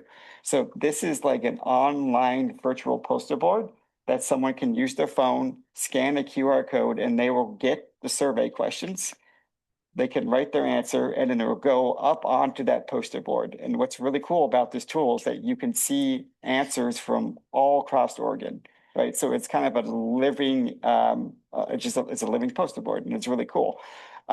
We also, for those people who aren't interested in scanning a QR code, we had tablets with the exact same survey questions, and they can answer there. And then on my right, and this is actually admittedly the most popular one, we had poster boards with the survey questions where people can sticky note their answers, right? And so over here, we have one question around our exempt use to my right, and these have been the most popular ones. Of course, in conversations I heard, well, this is kind of a lot to think about, and I don't necessarily have an answer. And that's totally fine because we also have the same surveys online on our divisions 250, 260 rulemaking page and 340, I should say. And those surveys are going to be available till June 26th at 5 p.m. And so we're gathering a lot of feedback right now from members of the public internally and from you guys later in our conversation. And so we're going to use this feedback to understand community concerns, right? And then identify potential impacts to the community, to, I would say, the public or Oregon. And from there, we're going to determine the scope of the rules, begin drafting rules, and that's what we're doing right now, right? And then we're going to that second phase, which is drafting rules and that kind of thing. Anything you want to add there, Kim? Yeah, thanks, Kelly. For the record, Kim Fritz Ogren with Water Resources. So this feedback will be used to inform sort of our recommendation of how we move forward. And that is also informed, like you as the final decision maker also get to direct us as well. And so that's what has been important in sharing with folks as we let them know, like, we will use this feedback and it's in consideration with other things as well. So it's really communicating. It is important, but it's, it's not by popular vote, at anyone, given that you all are actually the final decision makers on the rulemaking. For the past 30. Awesome. Thank you, Kelly. So now we're going to go through in a little bit more detail those topics that are in consideration for rulemaking. And how we got to these topics is internally. I consulted our FSD managers and looked at work that had been previously done by the department. I think the department has wanted to update these rules for quite some time. And for one reason or another, we've been doing a lot of rulemaking. It sort of got pushed back, but we're here and now and ready. And so it was looking through and in addition to those statute changes being like, well, if we have these rules open, what other improvements should we make? And really, instead of jumping immediately into revising text, looking at the topic of and how it needs to be fixed. And is it that we need a statute change? Is that really like the problem? Are we proposing an idea that's really outside of the scope of our authority and not on the table for this? Is it something where we do need a rule change? Or is it more in that policy and guidance? As I had mentioned, we're updating our field operations manual as well. And so these are the topics that really emerged as potentially being ripe for rulemaking. And so how I like to consider it is these are the things that are on the table. And then we get to decide what stays on the table or what maybe needs to be put off for another time. We can move ahead. So the first topic that has come up is waste of water. And generally for all of these topics, I'm going to talk about what the topic is, why we think it's right for rulemaking, and the feedback that we're collecting before we launch into a commission discussion.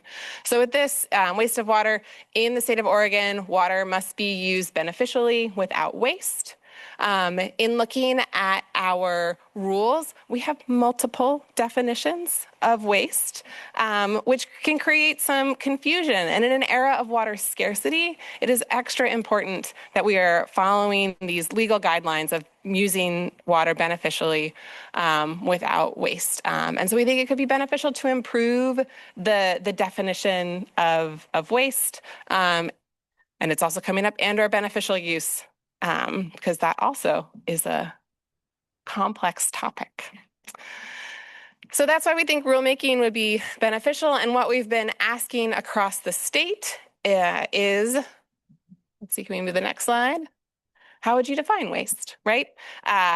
Kelly staffs that table at the open houses, and he put together this great poster that shows definitions from other states, as well as Oregon's definition. And we're just asking folks for what their reflections are. How would they improve the definition?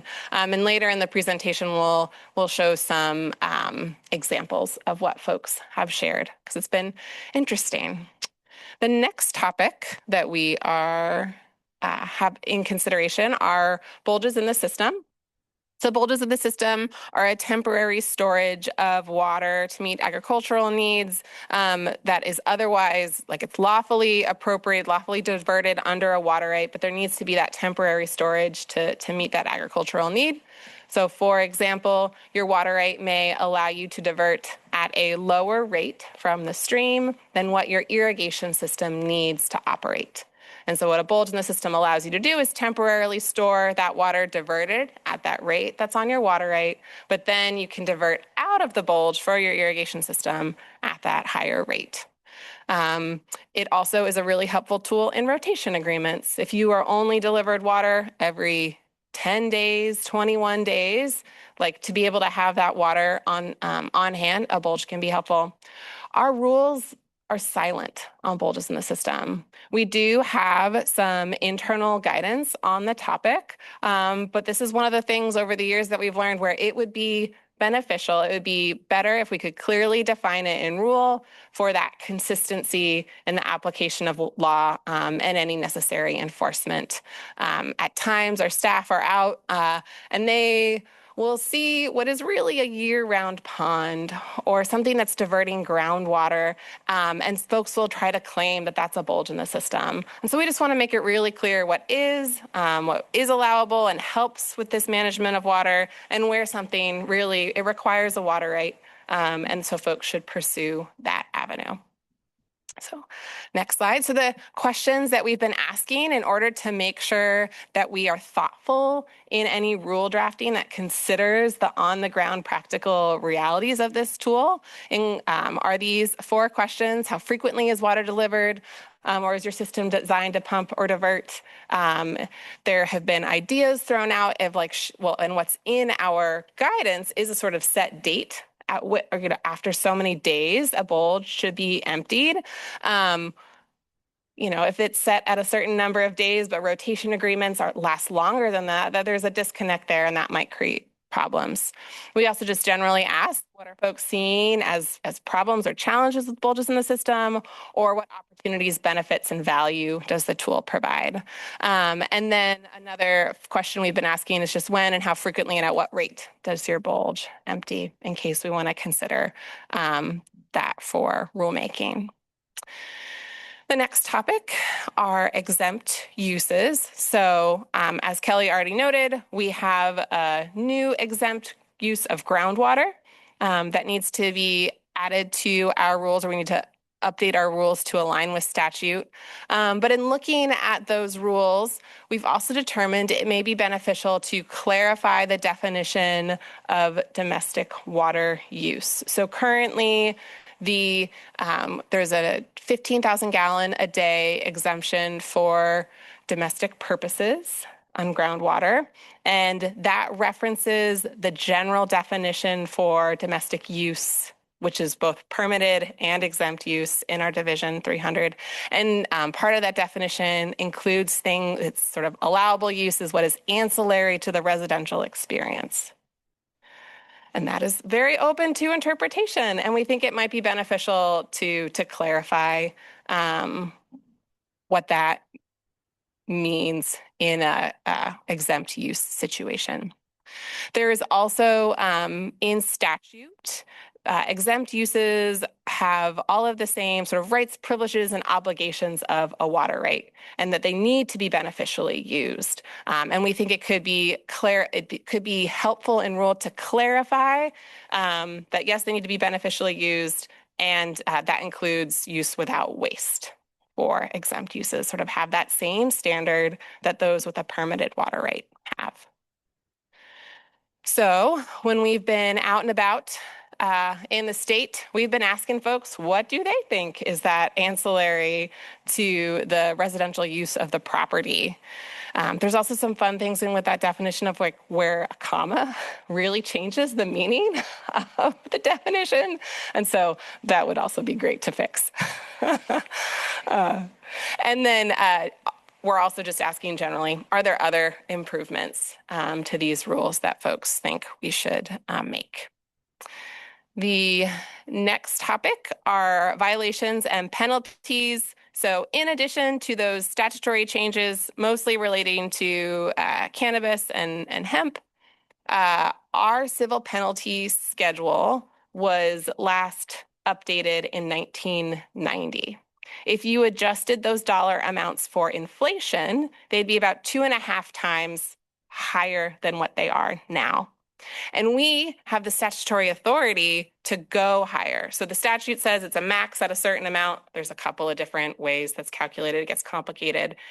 And what we have it set at is lower than what that max is. So I think it's an open question. In order for these penalties to be that effective deterrent, should we increase them sort of, up to that statutory cap that's in place?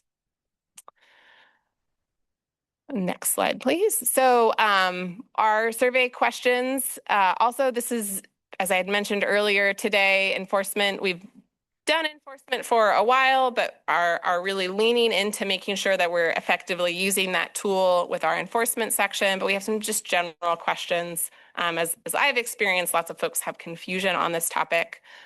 So we've been asking, like, what is confusing or unclear and could be improved? What kinds of enforcement issues are you seeing in your community? What makes enforcement feel fair and consistent to you? And then what information would help water users better understand their responsibilities and stay within the terms of their water right?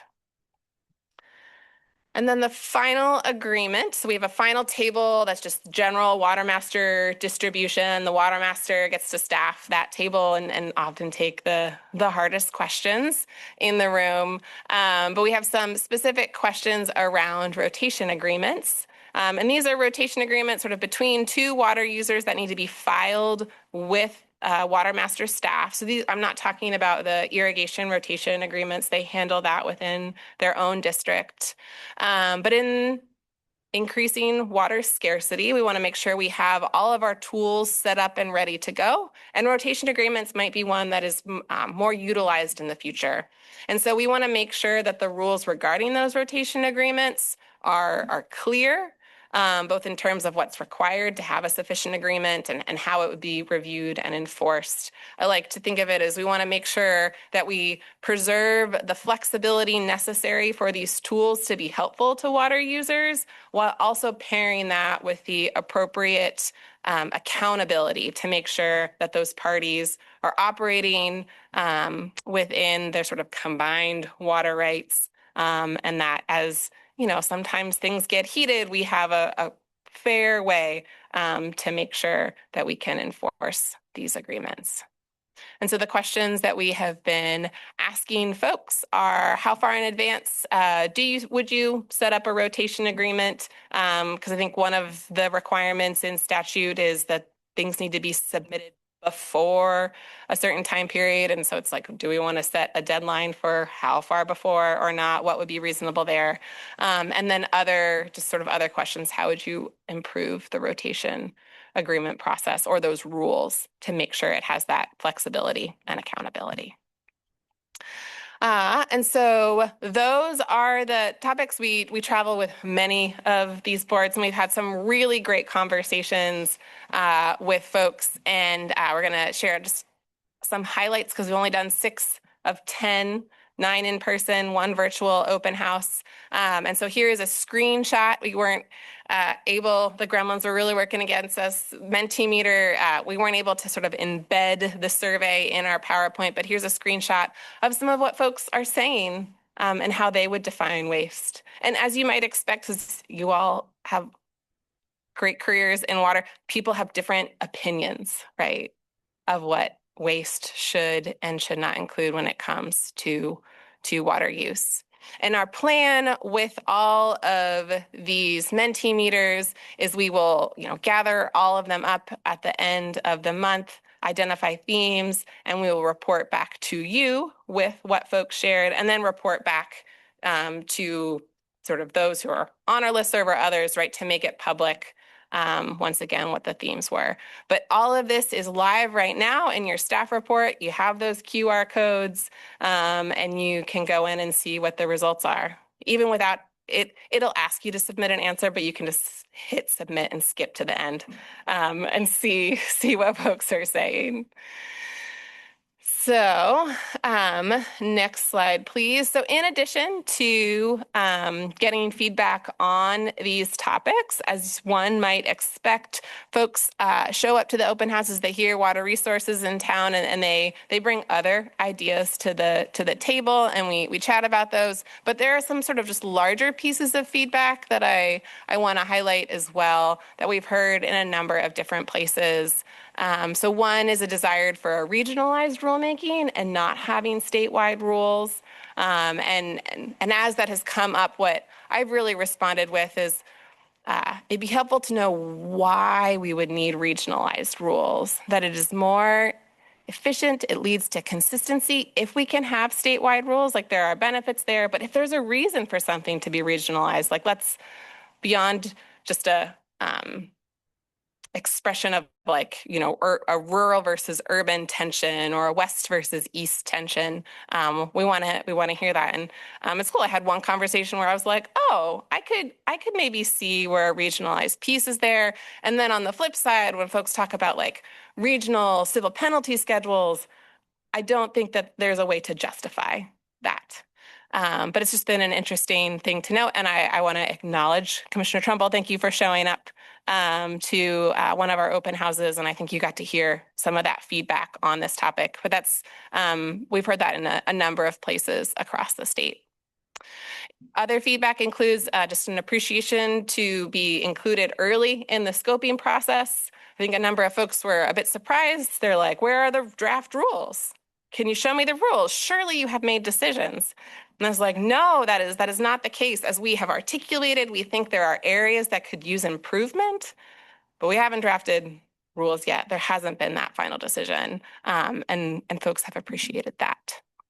And then paired with that, we have heard both appreciation that we're taking these on, that they think that topics are long overdue. We need to act now, right? We need to work in accordance with the IWRS that invites us to act with urgency.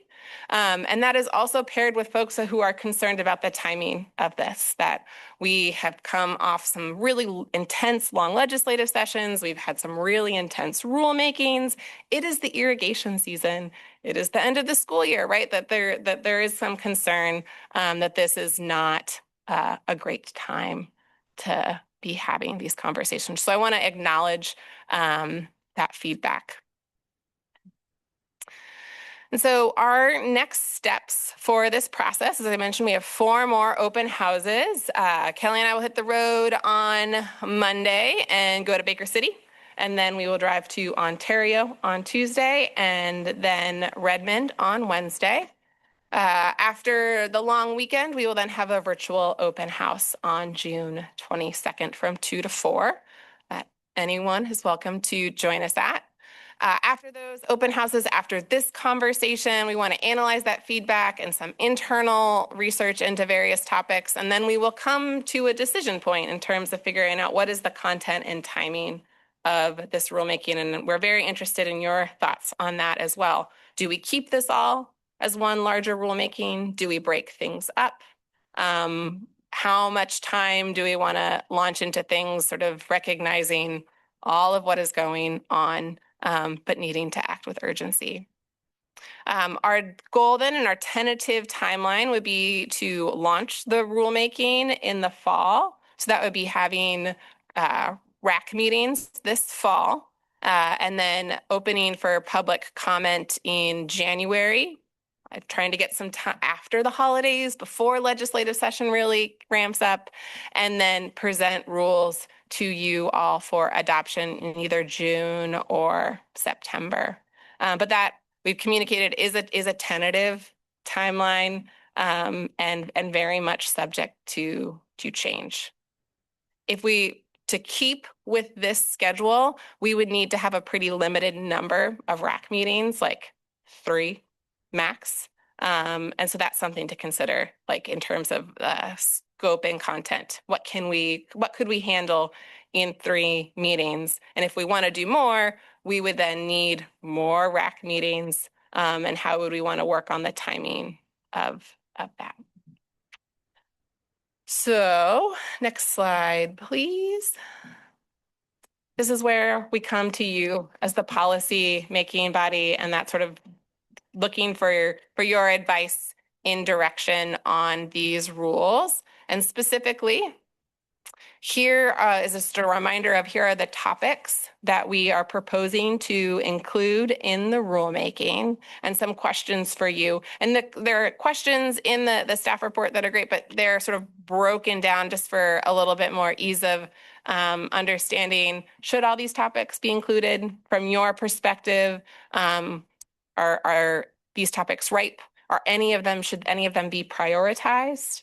Are there other topics that should be added or removed? And any other thoughts on the content and timing of the rulemaking? And I think those are all our slides. We're happy to take questions and would really love your feedback, acknowledging as well that these are big topics. You got the staff reports maybe last week. And so this can be an ongoing conversation too if you need a little bit more time. And I just wanted to ask Ivan if you want to throw any comments in on this one before we open it up to the commissioners? Chair Newman and members of the commission, I guess what I'll comment on is really thanking staff for all the work that's already gone into this effort, recognizing there's going to be a lot of work in front of us.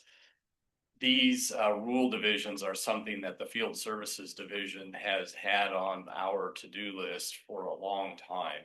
As Kim mentioned, some of these are 30+ years old, out of date. And so it very much aligns with the modernization efforts, looking for efficiencies, and also hoping to provide a lot of transparency and clarity for the water user community out there so they understand where the agency's coming from and what's allowed, what's not allowed there. So I think I'll just leave it at that. Okay, great. Comments, questions? Yes, Commissioner Smitherman. Okay, couple comments, maybe a question in there too. How many RAC meetings are typical in rulemaking? I mean, I know that's maybe loaded and maybe different for all rulemakings, but what would you think would be appropriate for doing this all together? How many RAC meetings do you think you would need? Thank you, Chair Newman. Commissioner Smitherman, I think there's sort of two pieces in there. What is normal and how many would we need for all of these topics? And I'll note, and Kelly can add to this, I mean, a RAC is only required if you don't have an economist. So there are some rulemakings that have no RAC meetings. So I want to acknowledge that we do not have an economist on staff. And so this is the approach that we use. And in my experience at the department, it has ranged from a couple to Harney was, I think, the leader in terms of setting the critical groundwater area in terms of a significant number. So I think it depends on the rulemaking as to how many RAC meetings are needed. And for this rulemaking, it will depend on the types of changes that are in the rules, right? Sometimes they're really maybe administrative pieces or it's aligning with the statute. There's often not much conversation there. But when you get into meatier topics, there can be a lot more conversation. So I might leave it at that and note that I don't. I think that's good clarification though, that it is different and it varies between rulemakings and the depth of the changes to the rule, right? I mean, maybe people don't have as much to say about not advertising in the newspaper these days, right? I mean, that's the way the world is going. And so maybe not as many comments about something like that in a clarification, administrative changes. So thank you. But I would say, take the time that you need, and as many RAC meetings as you think that you need. Don't limit it if you don't think that that's appropriate. Also, I appreciate that you're trying that you're getting in here and trying to clarify a lot of this, because as we've been going through this drought year and we've had drought declarations like in our county, we're putting out messaging right now, and it occurred to me that we were saying things like avoid wasting water. No, and I got my team together. I said, what does that mean? We need to clarify that. We need to define that a little bit better. And so I think this is perfect that that we're looking at this and trying to define that. And it's interesting to hear and see all the different comments that are coming in from the public. To the point of maybe this isn't the right time to do this. I think it is the right time to do this, especially, I mean, not that water isn't usually on everyone's mind, but maybe it's on everyone's mind a little bit more in this year and what we're going through as far as a state and drought. And so, you know, it seems like with some of these things, I mean, the load can be so much that it never feels like a good time to do it. And sometimes you just gotta move forward and get it done. So I do really appreciate all of the effort that's being taken to engage with the public, get their feedback on this, especially early on, because people like to hear that. They like that, you know, they like to have their opinions heard and considered. And so thank you for going around the state, and it sounds like you have a packed next couple of days. You're just going each day to Baker City, then to Ontario, and then to Redmond. Yeah, just a nice big loop. Every day. Okay, wow. Well, thank you for the work that you're doing to get out there and hear from folks. Commissioner Lee.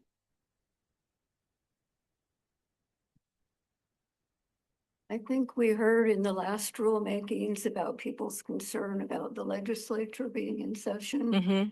So to me, it seems like maybe a wiser way to do this might be to do a few sections that would fit into this fall and delay some others. And it seems like there's really some easier ones. Rotation and bulge in the system kind of go together.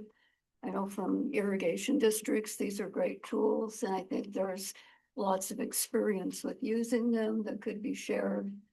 The one thing I see that may be problematic with bulge in the system is if you're inside an irrigation district and you have private rights that aren't district rights, what do you do with those? So that's going to be kind of a hairy situation. And people need to remember that waste means that the junior water right doesn't get water. So it's a much bigger issue than just what is waste. It's how it's interpreted.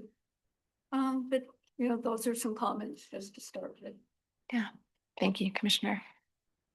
Other commissioner comments? Commissioner Trumbull. Yeah, thank you. This is a lot of information. I've got a lot on this, simply because going to the Hermiston deal and heard a lot of comments.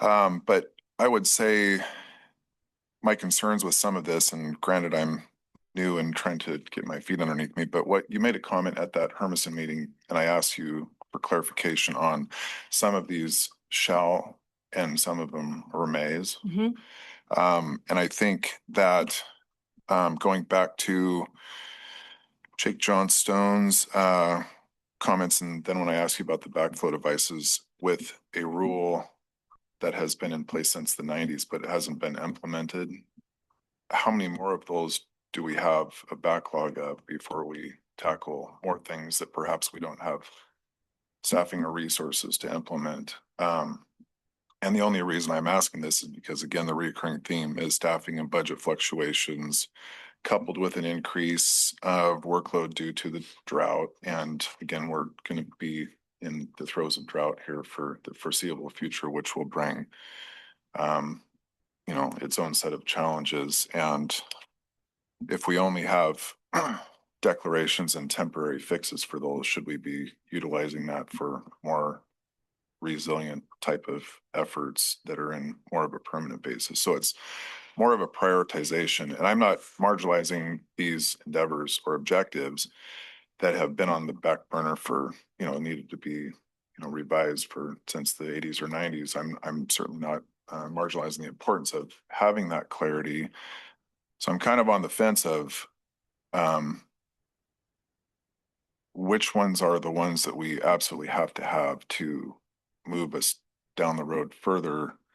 Because when we're getting into drought conditions and curtailment and things like that, you know, curtailment or regulatory action or violations or anything, those actions should be based on very clear policy that's not ambiguous or open to interpretation, but it also should be data driven. It's because our data is defensible. But then sometimes we don't have enough data because we don't have enough staff. So it just goes in this big circle. So I would just say, focus on the shall and perhaps delay the may, and then focus on some of these other things. And I can't necessarily parse out which one is which. But being on the ground and, experiencing these things and staring down the barrel of competing demands for a finite resource, and finding the tools, and therefore implementing the tools again that are defensible with data and hard policy, whatever that is. I mean, that's what I think we need to really hone in on, because some of the things that have perhaps come down, I mean, we're at a point where we need, whatever the policy is, it needs to be very clear and transparent, almost like a precision strike rather than a carpet bomb, and then come back in after the dust settles and see what was effective and what wasn't. I'd put in the time to really get into the minutia of what's going to help us out in the immediacy, because got it written down here, 2016 drought task force and things like that, but we're 10 years past and we're still have only temporary tools once a drought declaration is. So what have we accomplished? And again, back to my early comments, where's the progress on, the progress report on some of these objectives that we're trying to meet through the strategic plan? So I know that's a lot, but just more of a sounding board that I would like to see focused on. Yes, thank you. Other comments? Commissioner Amos? Yes, I that there are decisions to sort of take on a smaller chunk, that the certainly the discrepancies between the various definitions of waste are resolved. Because I think as we face drought, that's a really concrete thing, that as we enter these periods of scarcity, having multiple definitions and not knowing which is operation, or competing theories on which is operational, is going to eat time in trying to get precise decisions made, right? And so at a minimum doing that, and then, if we can find a way as a state to, be, I think, as serious as we can be, because I think the times call for it, grappling with what we think waste means. It's hard for me to imagine how we manage through what I think is now a really changed water landscape as a state without a really forward looking, potentially controversial, but worth it, definition of waste. It's one of the tools in prior appropriation that lets you manage through scarcity. And without it, the whole, in my view, the whole network of what prior appropriation tries to do sort of falls apart on you. And so without it being robust and serious, I don't know how we sort of fully utilize it as a tool for managing what I think is a really changed landscape that we're in. In that it's not like shocking that it's drought. This is what it is. This is what it is. And I don't know how we'll get through helping us as a state deal with that without a really well-developed definition of waste. I have some comments, but does anybody else, Kathy? I'm not trying to force you. Trying to get my thoughts in order here because, basic shotgun approach. We need to do this. I think it's, somebody is always busy. It doesn't seem to matter. I've been on the commission and long enough that I've seen that every year there's a complaint. Why are you hitting us with this now? Now is the time. It's always busy with irrigation season. It's always busy with the legislature. It's always busy with something. So, yeah, full steam ahead on that score. Breaking things down. Yeah, the definition of waste would be very helpful in getting that clear. And I think it's also worthwhile to be looking at, exempt uses. I mean, yes, we've got a couple of new statutes to deal with, but I think that could also be another big hole that we're kind of missing in the overall scheme of our water landscape is, how much is being used by exempt uses? What, yeah, they don't have to have a water right, but we still shouldn't be knowing, okay, how much water is being taken, especially in a groundwater limited basin.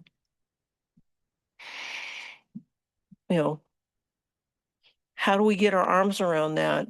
And I think we really need to be looking at that as well. Those are just, two things off the top of my head. Thank you, Commissioner. Thank you. This is a tough one because we have just gone through a really rugged period of rulemaking. And now we have to see how those work. And so, the next couple of years, there's a lot of ground truthing and experience building with the two big sets that we've just dealt with. At the same time, I think it's really important that staff has wanted these changes for a long time. And, they got bumped off the priority list because of legislation and other things. And I can imagine that it would be very helpful to staff to have, all of these waste definition and clarity, bulges in the system. All it is now, it's in the field manual, right? Exempt uses, these are all violations and penalties, rotational groups, these are all definitely related to the shrinking supplies, the increased drought, all the things that we're facing. I think they're all critical. Does that mean that we do them instead of something else? It's tough.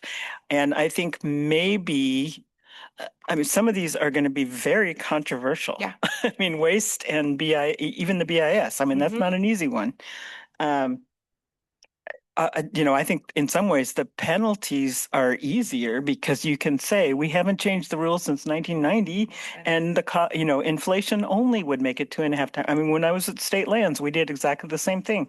We hadn't changed our royalties on sand and gravel since the 70s at that time, and we did the same thing. It's like you take the producer price index for that industry, and how can you argue against that kind of a change? So, but I think the waste and the BIS ones are going to be the most difficult.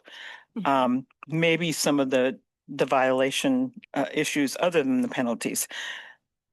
But I think they're all important.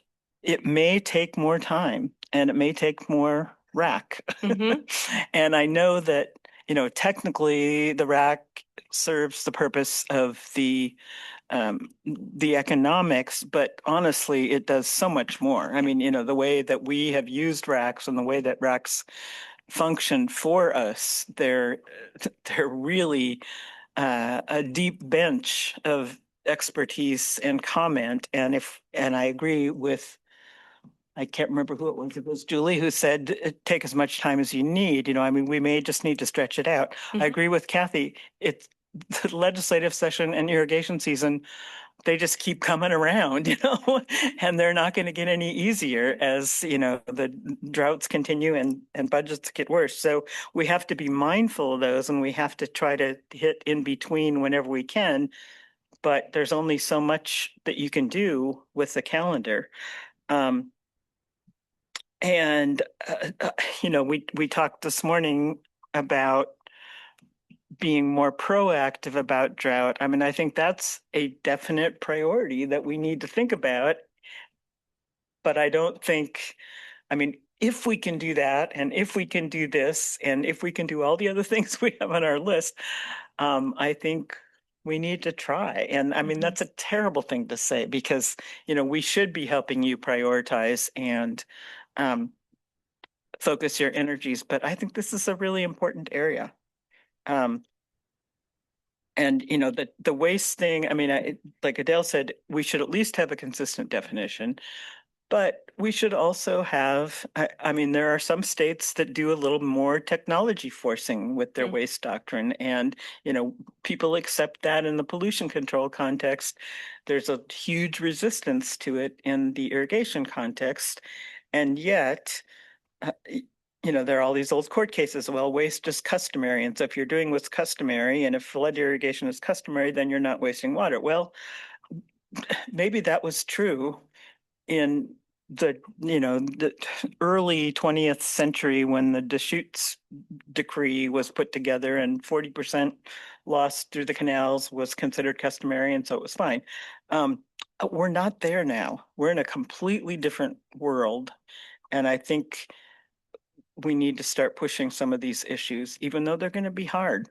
I mean, we've been doing hard things for 2 years on this commission. So, and now we got fresh talent to help us do more hard things.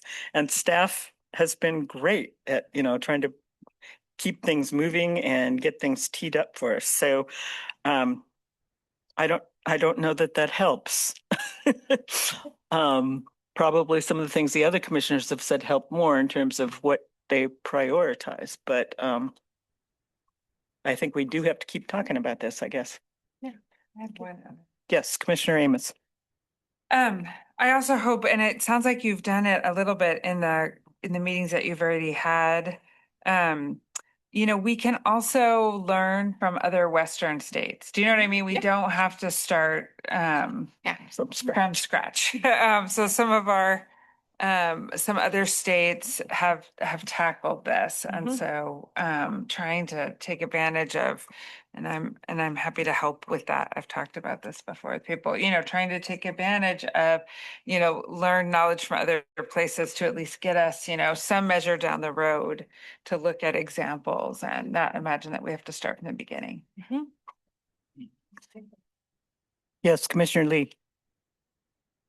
Yes, this is maybe a question for Ivan. Do we need to have well, what would I want to call it?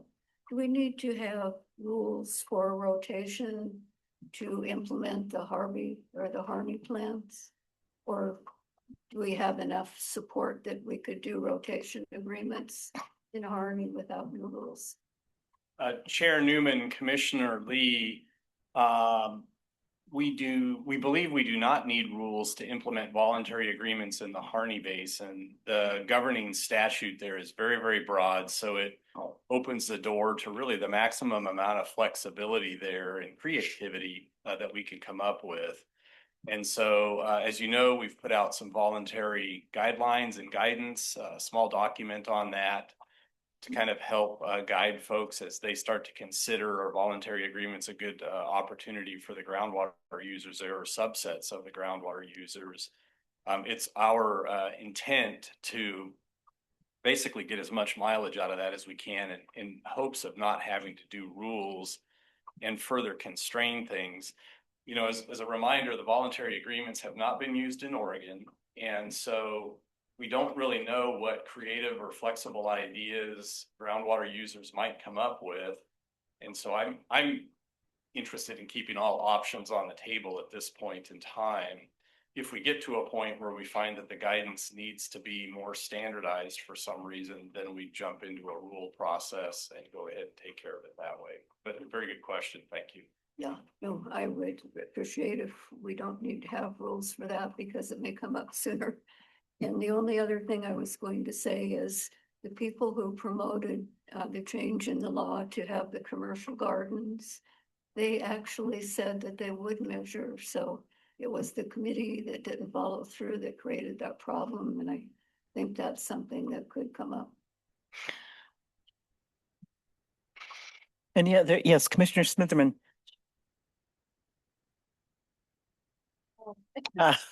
Is she bouncing back there? For the record, Raquel Rancier, Deputy Director. I've enjoyed listening to the conversations all day today. It's been a very interactive discussion. And I was waiting until you had finished this part because I wanted to add just something on drought. I've heard a lot of conversations about drought today, which is obvious, right? Because we're in a pretty major drought right now. And as I was reflecting on just what I was hearing, I wanted to make sure that as we talk about drought, that I noted there's a little bit of work we didn't talk about today. And I think we should bring that to you all at the next meeting because I'm hearing there's interest. And so today's focus was primarily on the drought response tools, which by definition is those short-term tools that we have. What we didn't talk about today is long-term drought resiliency. And part of that is because we're in the middle of a drought. And as you all know, when you're in the middle of an emergency, you're often talking about the emergency tools versus the long-term resiliency tools.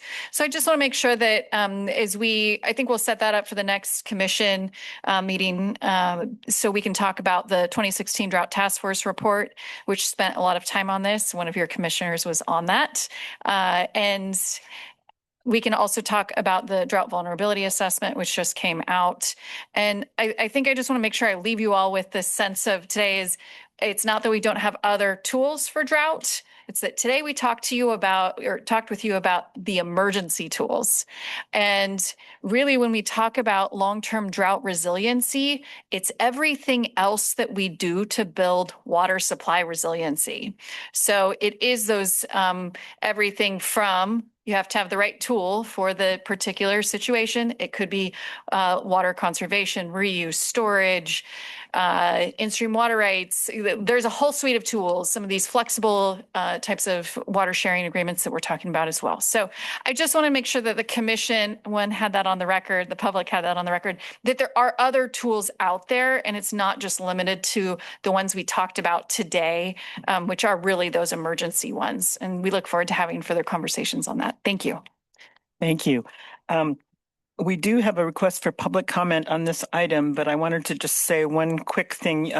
Mindy passed out, or maybe Ivan passed out, the resilience attributes. You'll hear more about this tomorrow. Ivan and I will talk about this. It came from the governor's office and a discussion with commission and board chairs and directors a couple of weeks ago about the Executive Order 2526 and climate resiliency, which is also about drought resiliency. So anyway, I just wanted to let you know why you're getting that piece of paper, and we'll talk about that tomorrow. We do have, Jeremy Austin from Central Oregon Land Watch, who requested public comment on this item. Is he online, Mindy? There he is. Okay. Mr. Austin, would you like to go ahead? Yep. Can you hear me? Yes. Great. Thank you. Chair Newman, members of the commission, for the record, my name is Jeremy Austin. I work for Central Oregon Land Watch, nonprofit based in Bend, Oregon, that's worked on natural resource and water management issues here in the Deschutes Basin for the past 40 years. And I want to provide just brief public comment today to one, express appreciation and support for the department's rulemaking scoping effort, and two, to strongly encourage the commission and department to prioritize the topic of waste of water within this rulemaking effort. As noted in the staff report and in conversation today, the waste of water results in water that could be used beneficially by juniors not being available in the system. And as an example, here in the Deschutes Basin, from our perspective, water waste by senior water right holders is significantly harming our rivers and streams, productive agriculture, and the future growth of our cities. And as we head into yet another significant drought year, the issue of water waste is certainly on folks' minds as we try to meet the water needs of our basin. So LandWatch strongly supports OWRD addressing water waste in the forthcoming rulemaking, including by providing a clear definition of the term waste. So I want to thank you all for the opportunity to provide brief comments here today, and we'll also be planning to join the open houses to provide further comment. Thank you. Thank you. Let's see, we have one item left for today, and that's the director's report, which is item I. So Ivan, take it away. Thank you, Kelly and Kim.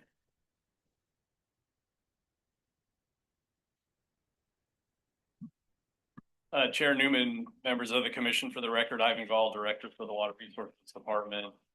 I guess Commissioners Amos and Trumbull, part of your package was a written director's staff report there, trying to get information to you and put things together ahead of time. Some of the information is already a little bit dated, so I oftentimes provide kind of a verbal update, varies in length and quality depending on the meeting. But it's an opportunity for me to kind of update the commission on late breaking items of interest, and to also field any questions you may have over the contents of the written material there. So I've got a list of things here I'll go through. Happy to take questions on each of these items. I'll try and pause in between them. I wanted to provide a kind of a quick update on the Oregon Environmental Restoration Council and Restoration Fund. So for a little bit of background, the state initiated litigation against Monsanto a number of years ago. That resulted in a significant settlement on the order of about $700 million. The interest from that is set up in this fund to be dispersed to state agencies, tribes, and NGOs that are going to do work to mitigate the impacts of contamination in the state. And there's criteria around that, and I think there are rules that are forthcoming. Relevant to the Water Resources Department, we submitted, I think, 3 requests for funding for various things. And one of those requests appears to be moving forward. Kim Fritz-Ogren and I are tracking that and supporting that effort. The proposal that we put forward was about $770,000 to assist with some additional backflow prevention device work across the state in other groundwater management areas. Some recent statutory updates included adding surface water diversions to backflow prevention needs. So those surface water diversions, if they're doing some sort of chemigation or fertigation from their water system there, they also need to have backflow prevention devices installed. So we need to provide rules for that. That was a new law that was passed there. We also intend to conduct a lot of information and outreach around this. Kim and Jake reported earlier today on the work that was done in the lower Umatilla Basin groundwater management area and how successful that work was over the course of just 1 year. They found a number of wells out of compliance, and by the end of the year, we had 100% compliance. So being able to put some resources into that work is very effective, and we'd like to continue doing that. So I'll provide, or Kim will provide, additional updates as that process moves forward. Let's see, Jan mentioned the workshop that we had with the Governor's Natural Resource Office on Executive Order 2526. We'll be talking about that some tomorrow. Governor Kotek also established a data center advisory committee. I've talked to Commissioner Lee about that. I provided a presentation at the end of March to that committee on water use around the state and what we knew about data centers.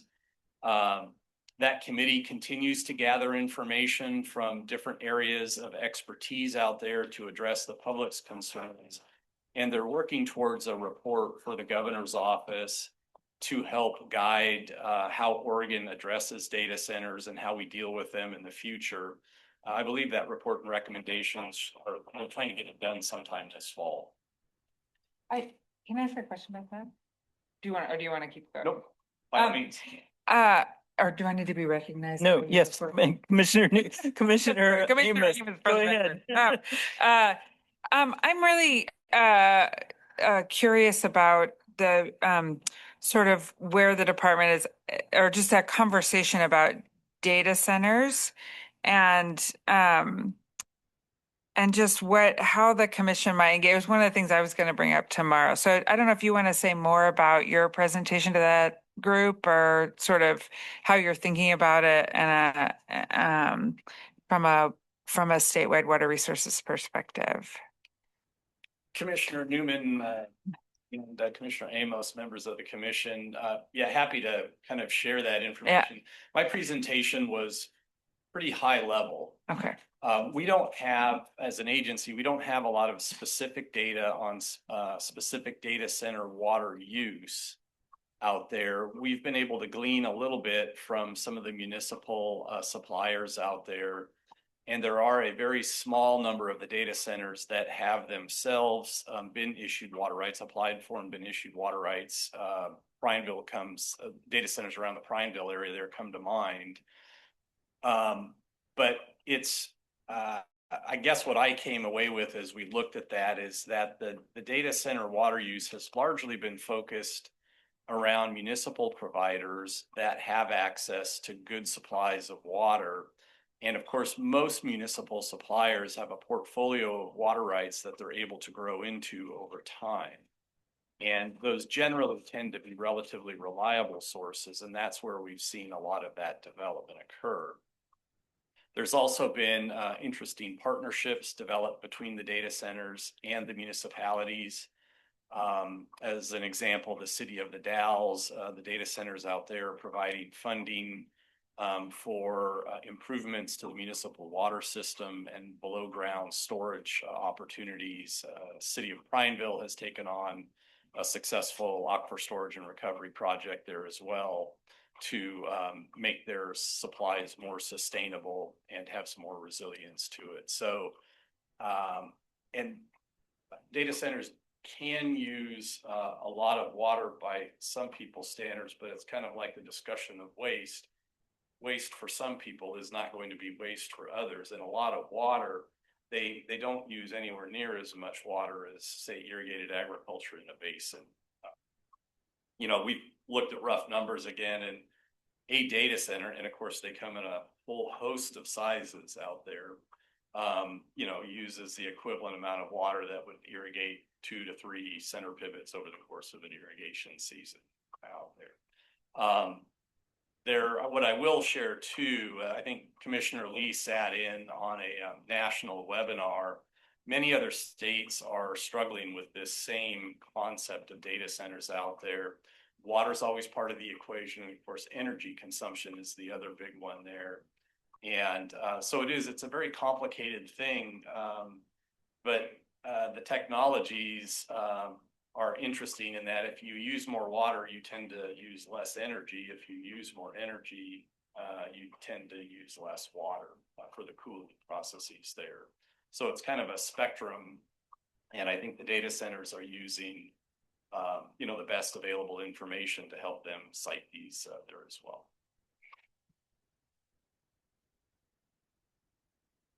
Thank you. That's really helpful.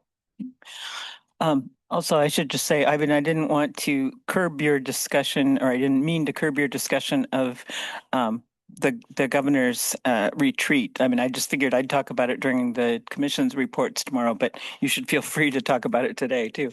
Chair Newman, that's fine. I think we can wait till tomorrow on that. Update here, East Valley Water District. Some of you may be familiar with that as you've had some recent action. Earlier this month, the district filed a petition for judicial review of the commission's final order on remand that denied East Valley's application for a permit to store water. The petition asked the Court of Appeals to set aside or remand the order because the order is based on an erroneous interpretation of law beyond the commission's discretion, inconsistent with agency rule, an officially stated agency position, or a prior agency practice without sufficient explanation, or otherwise in violation of law. The petition does not include a detailed explanation of why East Valley believes the commission's order is in error. So this just came in earlier this week. It'll get rolled into the process, and we'll update you there as needed. Some of the written update in the director's report there talked about the next Tribal State Water Forum. We had our first meeting earlier this spring. We're now estimating that the next one is going to be scheduled for late July. It's tough getting all the pieces lined up for that, but I'll continue to update you as we move towards that goal there. Litigation, we had a trial on Monday for the Winchester Water Control District case here in Marion Circuit Court. I'm happy to report that we got a favorable ruling from the judge in the case. He ruled from the bench pretty quickly, I was told. This was a case that centered largely around amending and increasing through that amendment a surface water registration plan. And it's been an agency's position that outdoor closed many years ago and processed. So we were happy to get that ruling, and we'll see it.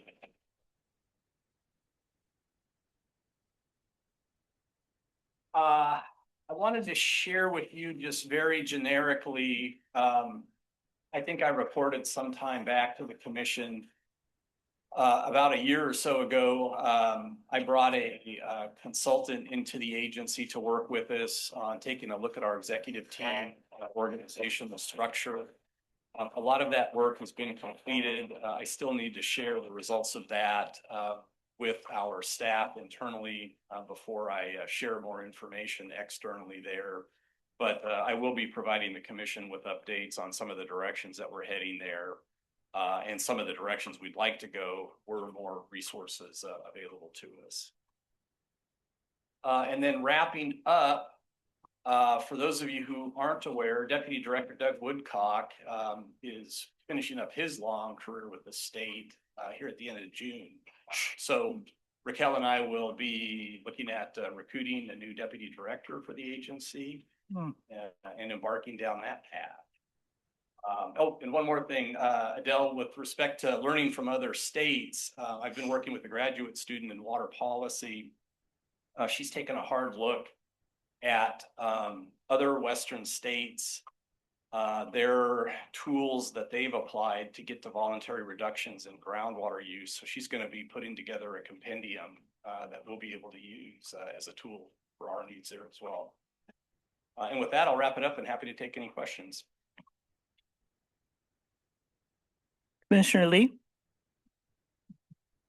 Yes, I'm not remembering his name, but the prior state conservationist was doing a special contracted service for the department, looking at transfers and different processes. Would something in his report that he provided help us in this rulemaking? In any portions of the rulemaking coming up? Chair Newman, Commissioner Lee, yes, Ron Alvarado was the consultant there. He was a state conservationist with NRCS for a number of years. He did assist us with launching an efficiency and modernization update for the water rights transfers process. So we've retained another outside consultant to run that process, and it may be timely for the September commission meeting to give you guys an update on that. I think a lot of the work has been done, but it's always ongoing in that type of work. I don't know that he didn't really get into the level of detail where his work would be helpful in guiding us on specifics about rule definitions. And I don't recall that anything he provided said you need to go update this particular rule on that. But good question. Thank you. Any other questions, comments? All right, it looks like, let's see, we will have a general public comment, if any, tomorrow at the end of the meeting. And otherwise, we are reconvening at 8 o'clock in the morning for budget and legislative update. So drink your coffee for that. And approving our meeting minutes and commissioners' comments about what we've all been up to. So we'll adjourn for today and see you at 8 o'clock in the morning. Thank you.